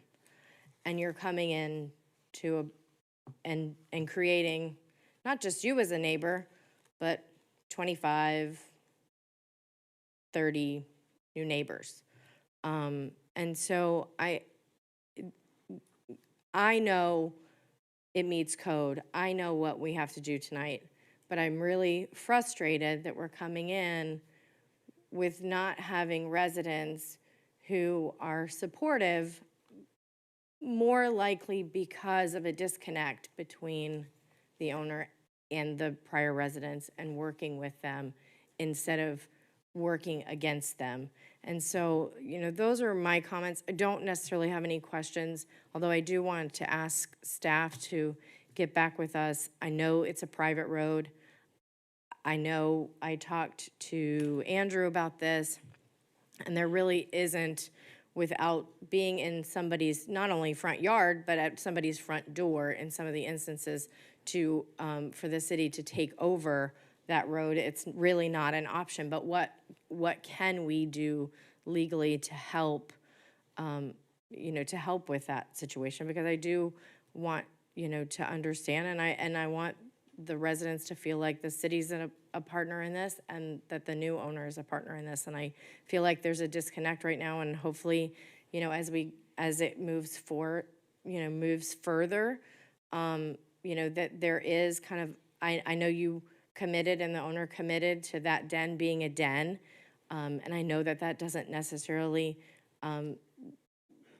affect the parking requirements, and so, but I thank you for making that move to make that. But, and I know that there's also this question mark as far as owner and rental. And I know, Bradley, you and I spoke about that as well. And, home ownership, it lends a certain, you're established and you own and you're buying into that. And so you can appreciate and take care of it a little bit more than maybe a renter would. But as I understand it, and correct me if I'm wrong, Bradley, but if there would be some sort of association and management no matter what it was. Can you just explain, if he decides to keep it owner, there will be an association, but if he decided that it would be rental, what would that situation look like? Just very briefly, and I know it's all, just a, Yeah, there's legalities to the condominium ownership versus the rental. And thank you for your comments. I'm going to go backwards a little bit. I don't enjoy representing these where it's at odds. It's not there, but as part of my job, that doesn't always happen. So, and I too have seen that road. I don't live very far from there, and so I've seen that it's an issue. You've heard not only from us, but from the residents, it's been an issue for years and years and years. So the component that we're doing is taking out the acreage of our property, and the drainage on that property it doesn't go down that road anymore. And that's the design standards of not only the city, but South Florida Water Management District, which covers a huge region here, as well as FDOT. So there's three permitting agencies that we still have to get through with the approval of this tonight, including your own staff. And your staff won't sign off until Mr. Pinera, do I screw up your name every time? He rolls it so nicely. But he's going to have to go get South Florida Water Management permit, DOT permit, and bring those to the city before they issue a final permit. So there's coverage there. As far as the collaboration is built in through this easement that's there.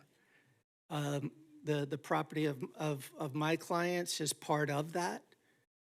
They probably have the most frontage. So if it gets into a pro rata share, a lot of it's going to come from there.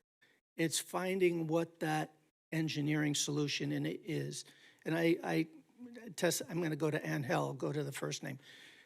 I tested Angel the other day on that, saying, what can be done? And it's just the way that the elevations are out there. There's homes that were built in the 30s, built in the 40s.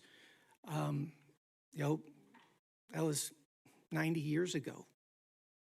So it's tough. It's tough. But the point I want to make is that Mr. Stratus is part of that, has that same obligation for maintaining that portion of the road, and actually it is going to be an improvement to that, at least in our opinion, and has been testified to from the drainage standpoint to it.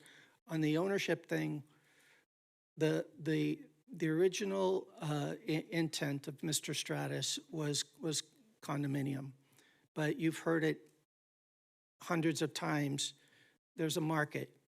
Reality is to get through permitting and to get through funding and financing and to build the project, it's a year and a half away. Nobody has that crystal ball to know what that market's going to be. There's been other projects in the city that have gone back and forth. I use Casa Costa as the example. Probably went back and forth between rental and condo ownership 3-4 times. And you've faced that one before. It's a multifamily development, and that's what it is. So as we move forward, there's going to be documents in place to enforce what we're required to do through your conditions. There's code enforcement to Mr. Karageorge is ready to go back to that district for code enforcement and not doing this, but you've all heard this from me directly, that your staff here is the best that I work with in the county. So they're doing their job. Thank you, Bradley. Thank you. Commissioner Kelly, was that the conclusion of your comments? Yes, thank you. All right, well, thank you so much, everybody. As for myself, I'll just keep my comments brief because we are approaching 10 p.m. I want to reiterate or echo the sentiments made by Commissioner Kelly in that this process, Bradley, if you had just met with them sooner and more often, no need. But We did have an earlier meeting. you did have an earlier meeting. There were My three people understanding showed. was there was no engineer present, and that caused a lot of questions not to be answered. But I'm not here to rehash it. I'm just saying perhaps had there been more communication, things may have, there would have been fewer questions and concerns. That's number one.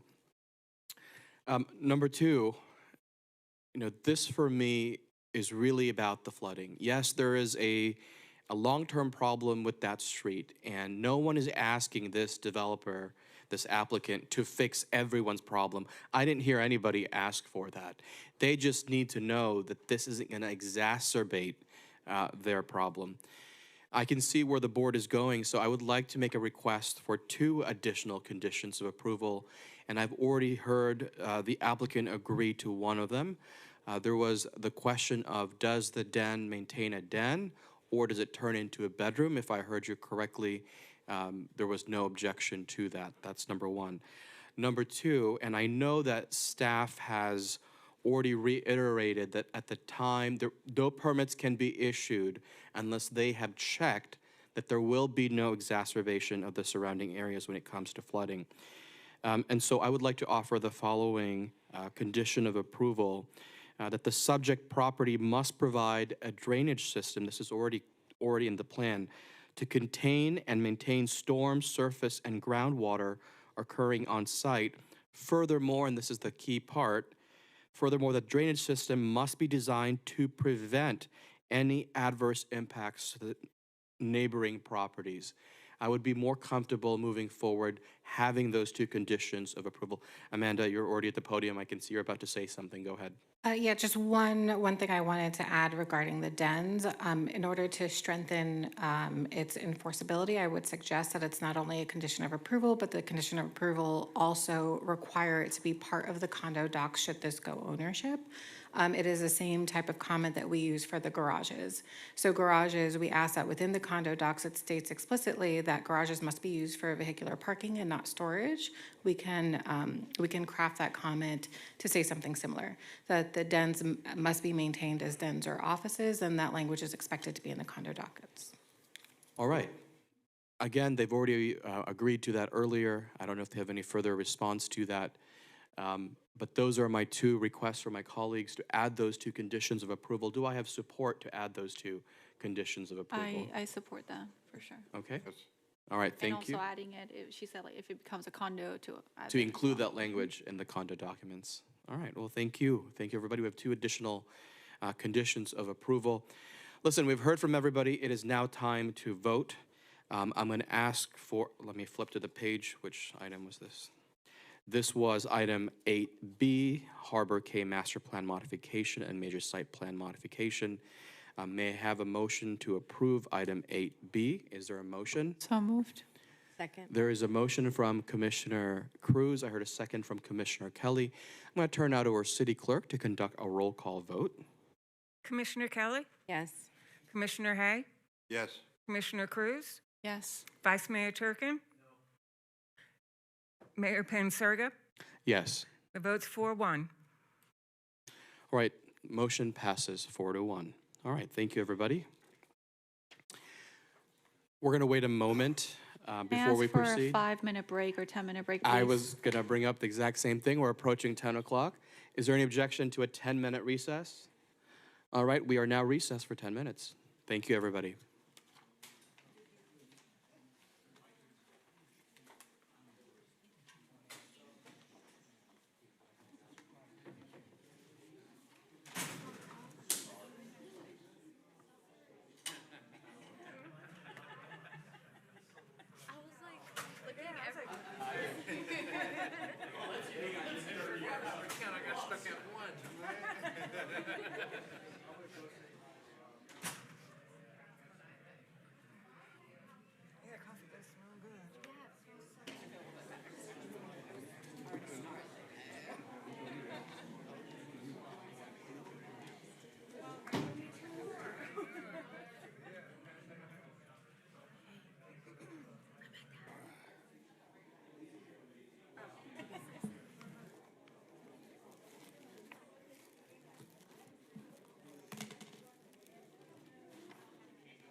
they think storage, and they think gallons, but like, how do you be like, this is not how you do it? Exactly. You know, like, Acre feet. yeah, like you can't just like. Like I remember it.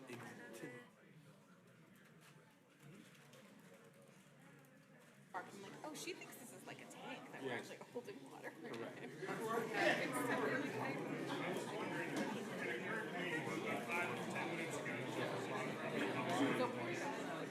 I had a few minutes, notice.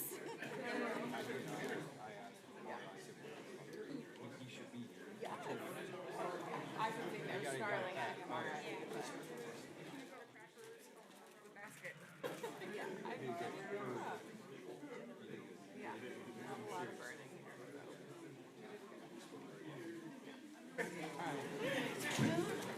Improve every time.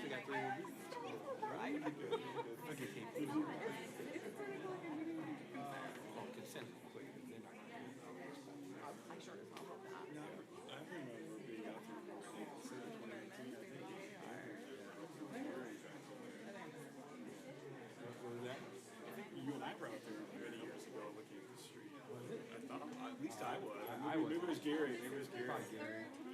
Yeah, he sent me an email. I've been running around with my mother. I was out there. I was out there at least. I was out there at least. That's good.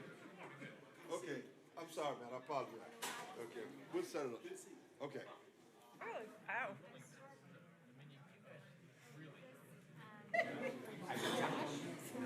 There is a conversion. I There is. got my mouth shut. No, I know.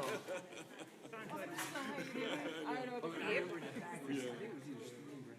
It's a lot of gas. It is. It's like Somebody it's in like the back. it's like 300. I looked it up. It's like 350,000 gallons. Like, that's not like. But it is. It's not just like a storage. Correct. Because you want the water to dissipate. You don't want to just hold it. Not, Correct. It's not something, you're not holding the water, literally. Because otherwise it's holding definitely. Just hold the water. I have to go back and watch that meeting because I know it's. I can remember it to this day. When you hear the gallons, Oh, it's the, like really off-putting. I should talk to him.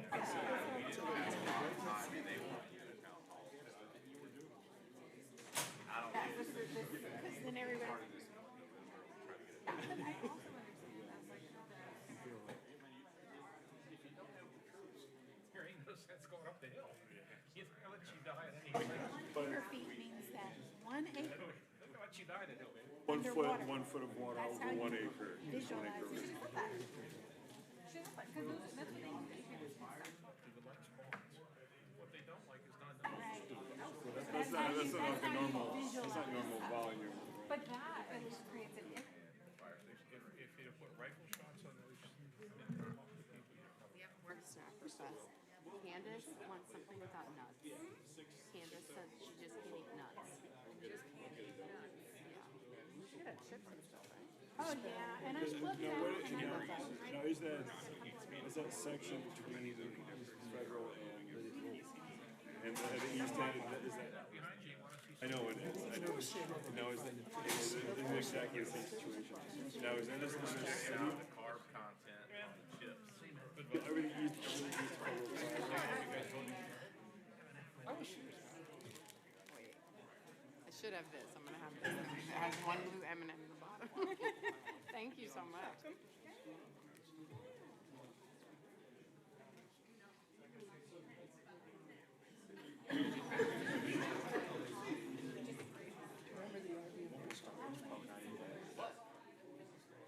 Oh, geez, I don't wish those.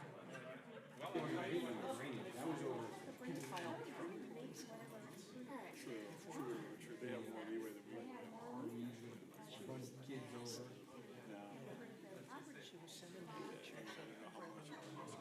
Because it can be very expensive, right? Or even if it's the lower people, it's still.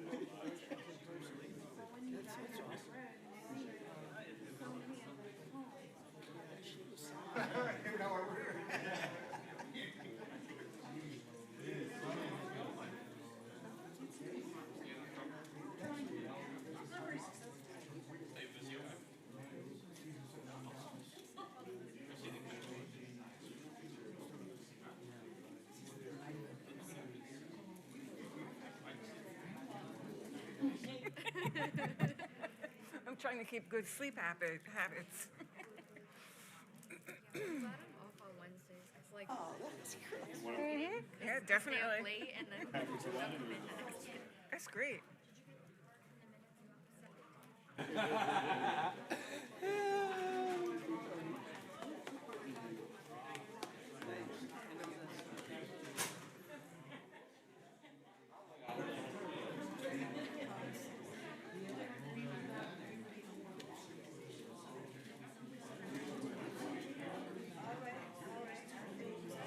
Once he's back, we'll all get to know him. We'll look at the calculations. I'm sure and I have it, but I don't look at everything. But these ones that we know are going to be contentious, you get some backup before we come to public.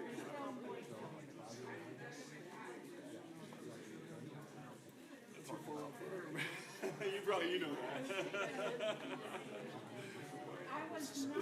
It's called Neil, right? He is very Not only an engineer. in all aspects. But you said you made the point, or your engineer made the point. Conservative said that it was really twice as much.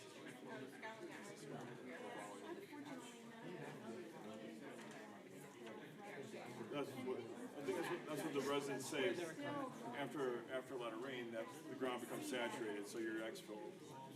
They're right. The exfil will be so much more.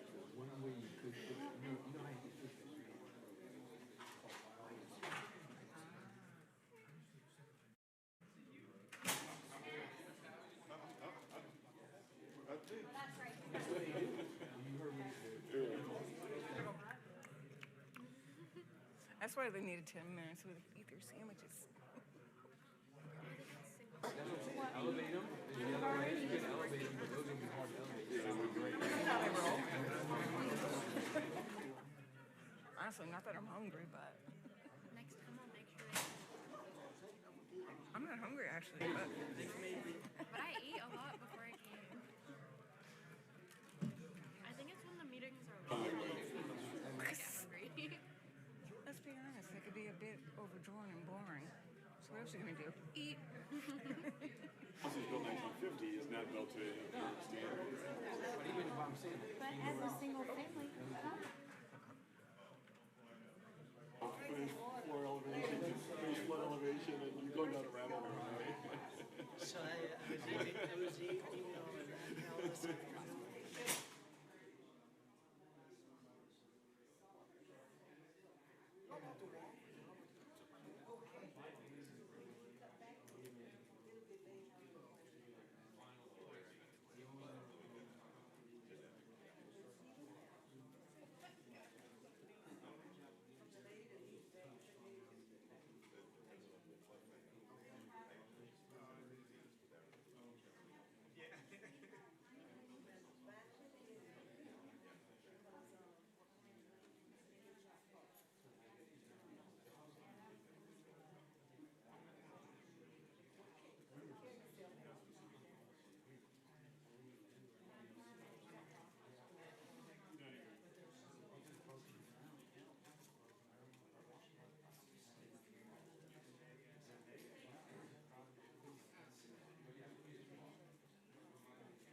I was like, are you sleeping? it's like, if you think about it, it's like 3 in the morning there. Did you ever get used to it while you were there? Because I remember when you first went, you said you weren't sleeping. yeah, I didn't know what time it was. She'd call me at 4, she'd call me at 8, she'd call me at midnight. Like, when are you sleeping? What's going on? That's what he called me once, and he's like, look back, it's probably around 5 in the morning. I'm like, well, it's the same in the morning. She answered the phone. First, I think she hung up on me, and then she answered it the second time because I called twice. Because what happened was she texted me. She was dreaming that the phone was ringing. She sent me a text, and then I must not have gotten a text. It was like 4:30. So I figured she called her. So I called her while it was 3 o'clock in the morning. Ladies and gentlemen, I'm going to ask for everyone to start moving into their seats. We will begin shortly. Members of the commission, please begin moving to the dais. Staff, We'll begin in about a minute or so.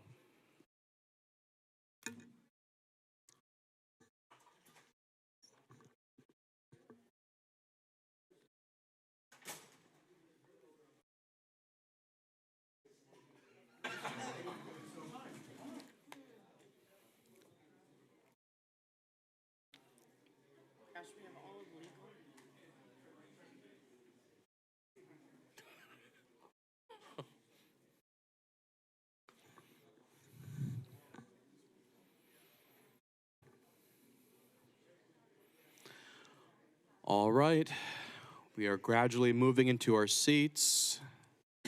Members of the commission are gradually coming to the dais.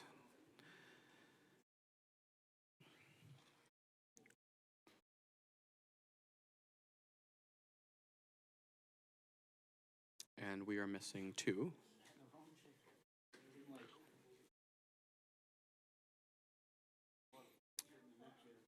We technically do. Is that the plan? Where are you going? I'm going back over there. No, I'm still here.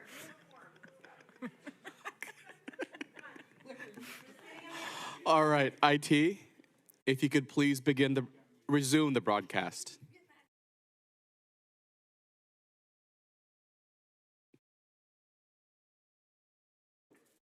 Mayor, the IT, broadcast has started. thank you. We have now returned from recess and this meeting is resumed. We're going to turn now to the next portion of the agenda, which is consent agenda. Are there any items under consent agenda that my colleagues would like to pull? Vice Mayor, any request? Commissioner Kelly, any request? Mayor, I wanted to pull 6L just for the purpose of recognizing that grant, but it's quick. All right, fantastic. And do we have someone from the relevant department to come to the podium to speak on 6L? All right, they're on their way. And for my colleagues who just stepped in, the question on the table is, are there any items that you would like to pull under consent agenda? Commissioner Kelly has requested item 6L. This is the COPS Hiring Program Award. Any other requests from my colleagues? All right, with that, may I have a motion to approve the remainder of consent agenda? So moved. I heard that from Commissioner Hay. Is there a second? A second from Commissioner Cruz. All those in favor of approving the remainder of consent agenda say aye. Aye. Aye. All those opposed, motion passes unanimously.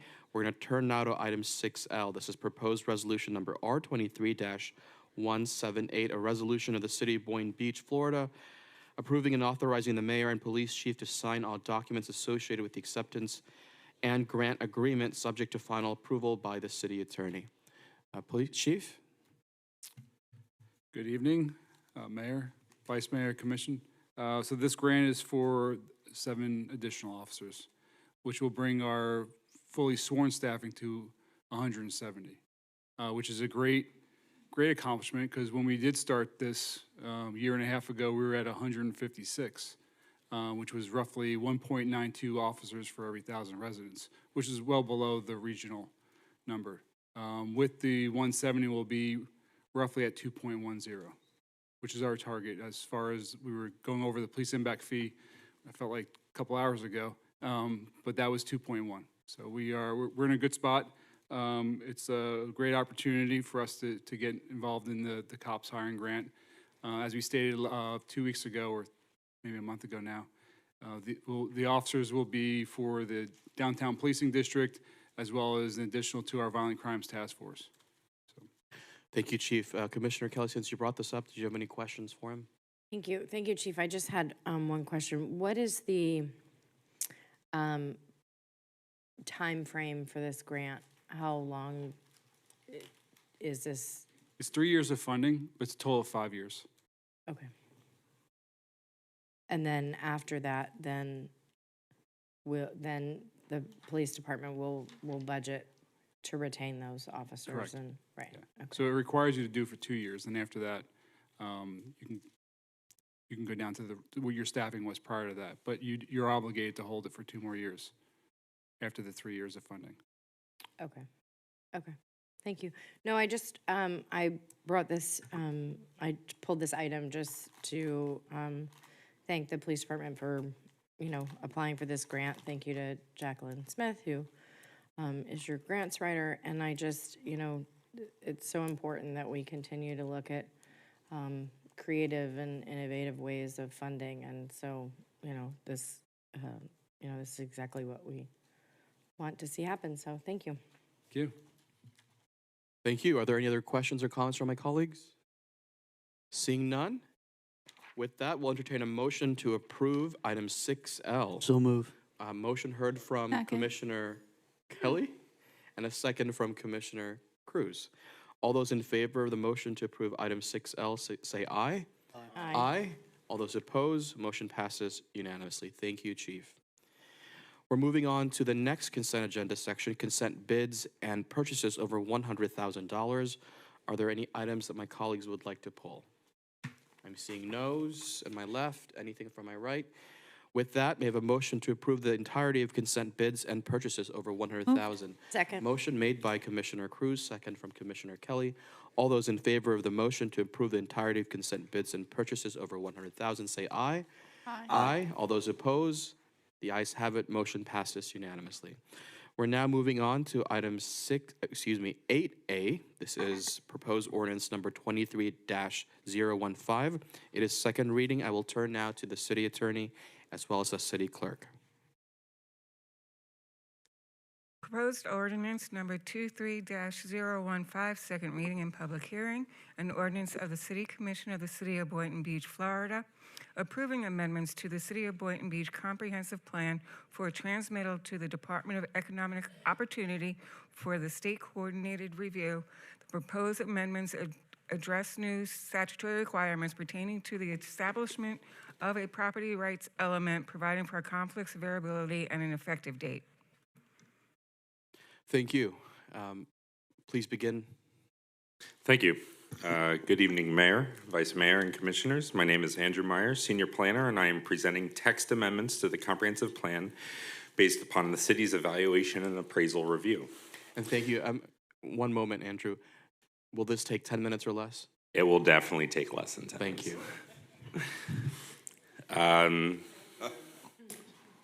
Give me 1 second. Is there a clicker? Okay. Manny, next slide, please. The clicker might be over there.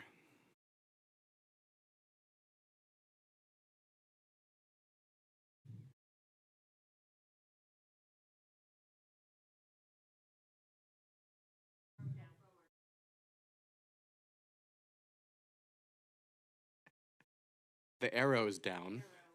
Oh, got it. Not point down, but arrow down. It's a late night. Understandable. All right. To continue, the evaluation appraisal review, also known as the EAR, is required by state statutes. Every 7 years, the city must determine whether the need to exist to amend the comprehensive plan to reflect changes in state requirements that were implemented since the last time the comprehensive plan was updated. On July 22nd of last year, the city sent a letter to the state notifying them that the comprehensive plan would be amended in response to new state requirements implemented in the state statutes. The proposed amendments include the addition of a property rights element. On July 18th of this year, the city approved the amendments for transmittal, and they were transmitted to the state. A few months later, on September 22nd, the city received a letter from the state which stated that no objections were identified. Since the EAR process follows the state coordinated review process, the adoption of these amendments must occur in two phases, a transmittal phase and an adoption phase. The transmittal phase was completed upon receipt of the letter from the state. Tonight's hearing is part of the adoption phase and is the final phase of the EAR process. Next, there we go, gotta get used to that. As stated earlier, the proposed amendment is the addition of a property rights element. On July 1st, section 162.3177 of the Florida statutes was amended to require all local governments to adopt and include a property rights element in its comprehensive plan. The statute further requires either using specific property rights statements stated in the statute or using language which does not conflict with the provided language. The proposed property rights element repeats the property rights statements included in the state statute. It is important to note that the property rights element does not confer any new rights that do not already exist. They simply restate rights already enshrined in state statutes, and that these amendments are similar to those which have been adopted at other municipalities in their response to the aforementioned changes to the state statutes. As such, staff recommends approval of the proposed comprehensive plan text amendments for adoption. If the item is approved for adoption, the ordinance will be sent to the state. The state then determines whether the amendments are in compliance with state statutes and issues a notice of intent within 45 days. This concludes my presentation. City staff is available to answer any questions you may have. Thank you, Andrew. And because you were so expeditious, I will automatically vote yes. All right, thank you. So if anybody goes past 10 minutes, I will automatically vote no. I am, of course, joking. I'm joking. Let's turn to my colleagues for any questions for Andrew. No questions. No questions. Vice Mayor, Nope, motion to approve. are there any questions for my colleagues? Seeing no comments or questions? Second that motion. All right, we have a motion and a second. We do need public comments for this. It is second reading. Is there anybody in the audience in person that would like to speak? Now's the time to approach the podium on this item. Seeing no one, is there anybody online? IT, is there anybody with their digital hands raised? No, Mayor, there are no digital hands raised. All right, with that, we've heard from staff, we've heard from the public. We have a motion and a second on the table. I'm going to turn to the city clerk to begin the roll call vote. Commissioner Kelly, Yes. Commissioner Hay, Yes. Commissioner Cruz, Yes. Vice Mayor Turkin, Yes. Mayor Panserga. Yes. The vote is 5-0. Thank you. That concludes item 8A. We are now moving to item 12B. This is proposed ordinance number 23-023, first reading. There. Did I skip a section? Didn't you add something under 11? Oh, new yes, we did. business? Thank you for the reminder. Under new business, I did write it down. I apologize. This was an update on the workforce housing waiver. Thank you for that reminder. Good evening, Amanda Radigan, Planning and Zoning Director. Short update, this is more informational. I just wanted to let the commission know that there is an actual waiver process built into the workforce housing program. It is only viable if you are constructing actual workforce housing, so the pay in lieu of fee is not eligible for this.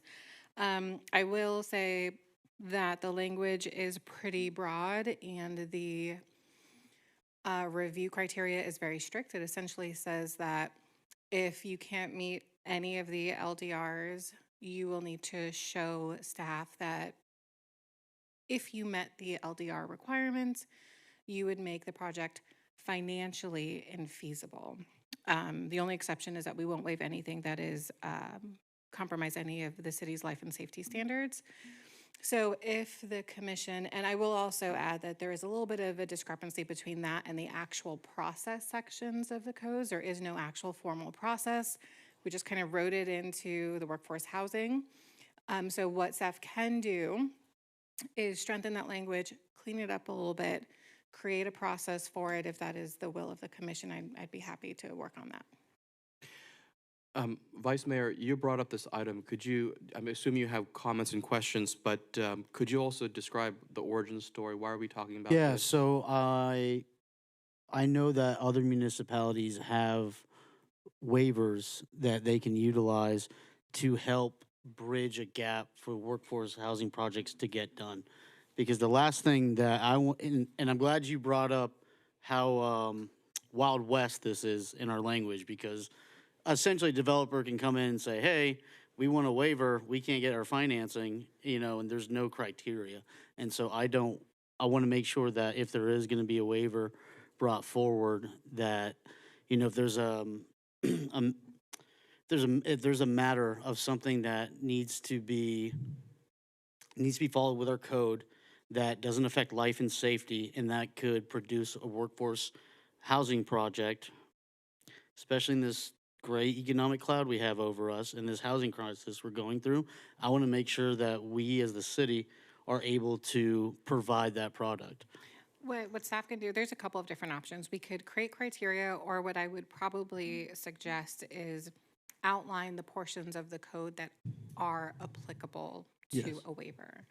So certain things that maybe certain architectural finishes that we require, or certain sustainability standards, and not just waivers, it could be reduction. So instead of requiring a affordable housing development to do 20 points in sustainable development, they would only be required to do 10. There are measures like that that I think that will make this more usable also. Because if the standard is financially infeasible, that's almost impossible to me. Like, you won't be able to justify fully that adding 2 EV stations makes the entire project infeasible. Right. Right. Yeah, I think it's important that that gets cleaned up because, you know, it could go either way, right? So I want to make sure that it favors the city. At the same time, it allows business to come in and produce a good product to help combat this housing crisis. Anything else from my colleagues? Anyone else? Well, with that, thank you so much, Amanda. My pleasure. So, if I miss nothing else, we're going to proceed to item 12B. Again, this is proposed ordinance number 23-023. City Clerk. Proposed ordinance number 23-023, first reading, an ordinance of the City Commission of the City of Boynton Beach, Florida, approving Boynton Beach administrative amendments to the 8th edition, 2023, of the Florida Building Code, providing for conflicts, severability, codification, and an effective date. Thank you. Mr. Kunzman.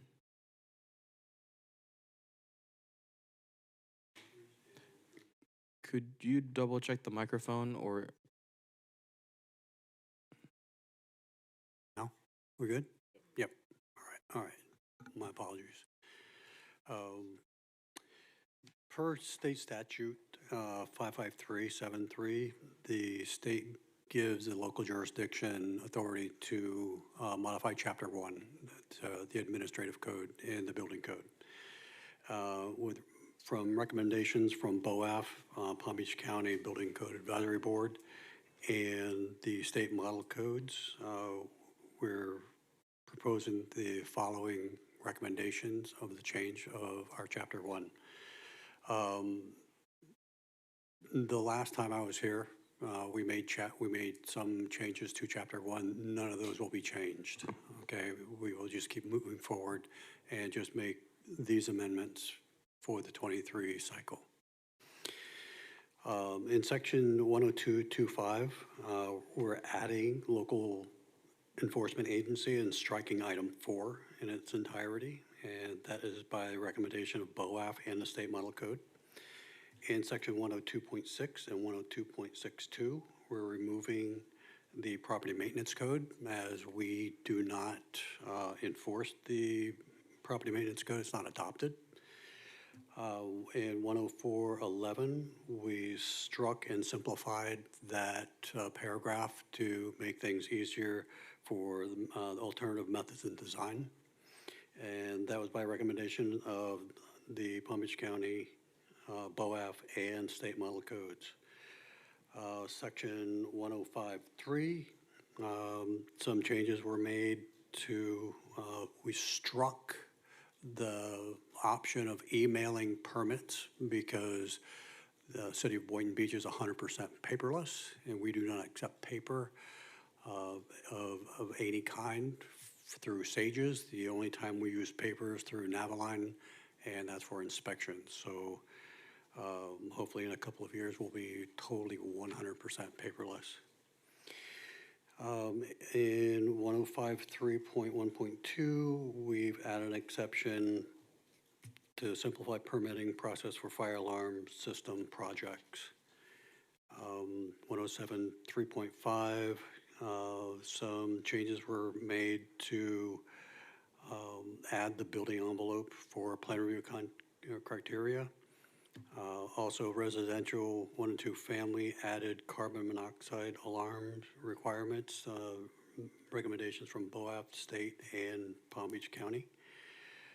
And 107.35, the plan review criteria for wind requirements were added. That was by recommendation of BOAF and the state. 107, 6.2, we added the private provider affidavits to be reviewed by the building official for any projects done in special flood hazard areas, because this could affect our CRS rating, and we need to make sure that all the properties are in compliance with our FEMA regulations. In 110, 1.2 inspection services, we added verification of architects and engineers from statute 471, 481 respectively. And finally, the preliminary inspections struck limitations of 55379, and that was also in line with BOAF State and Palm Beach County. Thank you, John. You're welcome. All right, well, let's see. Are there any questions from my colleagues? Commissioner Kelly. Thank you. Thank you, John. I just had one question, and this is for new construction only, correct? Pardon? Is this for new construction only? This is Chapter 1, and Chapter 1 is administrative. That is the business through the building department, and we make other little changes. Instead of going by the state's Chapter 1, which is more broad, we make changes to our Chapter 1 so it's more customized to the local jurisdiction. Some of the items are sheds, things that are required by permit, things that don't require a permit. Some of those things that we changed in the last time I was here to help homeowners out to do some more added work without permits and kind of broaden that. The reason I'm asking, and as we're going through it, we added on 107.3.5 the requirement, I'm assuming, of carbon monoxide alarms. So how, if this is for everyone, how do we quantify and govern that? I mean, I can understand if it's new construction, we know that your requirement is you have to have smoke and carbon monoxide detectors. But how would this ever come into play? Like, how would we, I mean, are we now going to require every homeowner to now have carbon monoxide alarms? How is that going to ever? I wish I could. Okay, there's a lot of things that I wish I could do. But a lot of things that are proposed are for new construction. One of the things, there are multiple editions of the code that we have to look at, and one of those is the existing building code, and that encompasses all existing structures, be it residential or commercial. And depending on the level of work that they do, depends on the level of compliance that they have to do. And depending on the level of compliance, it could push us into the building code, which would require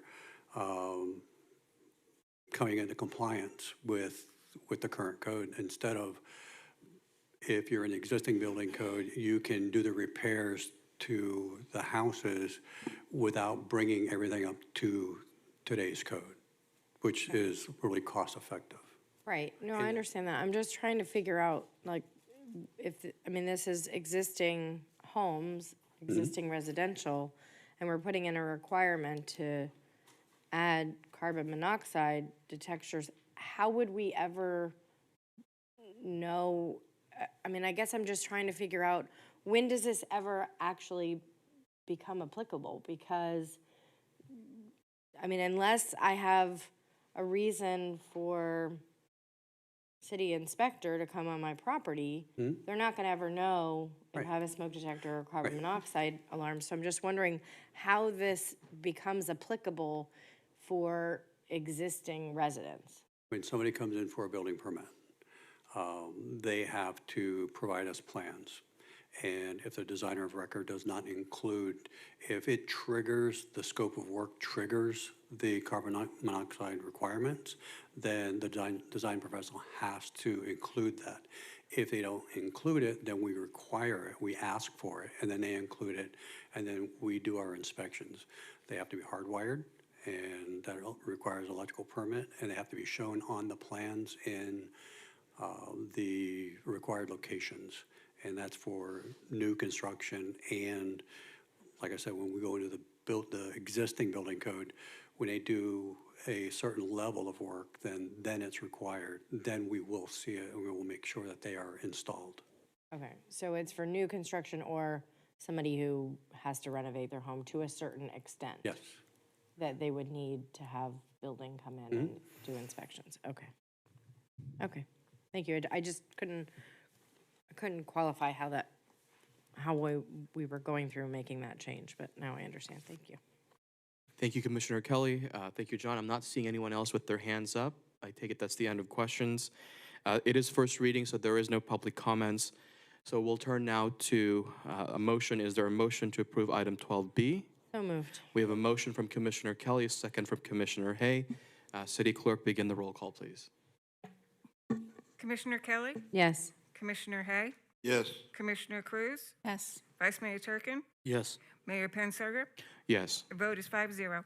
Thank you, and thank you, John. Moving on to item 12C, proposed ordinance number 23-024. It is first reading. However, per state requirements, we will be doing a public comment on this. City Clerk. Proposed ordinance number 23-024, first reading. An ordinance of the City of Boynton Beach, Florida, amending the Land Development Regulations, Chapter 1, Article 2, Definitions, Chapter 3, Article 4, Section 3D, Use Matrix and Notes, and Chapter 4, Article 5, Minimum Off-Street Parking Requirements to modify and add definitions, use regulations, and parking for commercial kitchen uses, food processing, manufacturing, ghost kitchens, and banquet halls, providing for conflict severability codification and an effective date. Thank you so much. Is there anyone from the dais that is interested in hearing this presentation? I know many of you have already seen this in your agenda reviews. Any requests? Seeing no requests, are there any questions for Andrew while he's at the podium? No questions either. With that, we'll turn now to public comment on this item. Again, this is specifically 12C. If you would like to speak on it, now's the time to approach the podium. Seeing no one approaching the podium, we're going to go to those online. Is there anybody with their digital hands raised?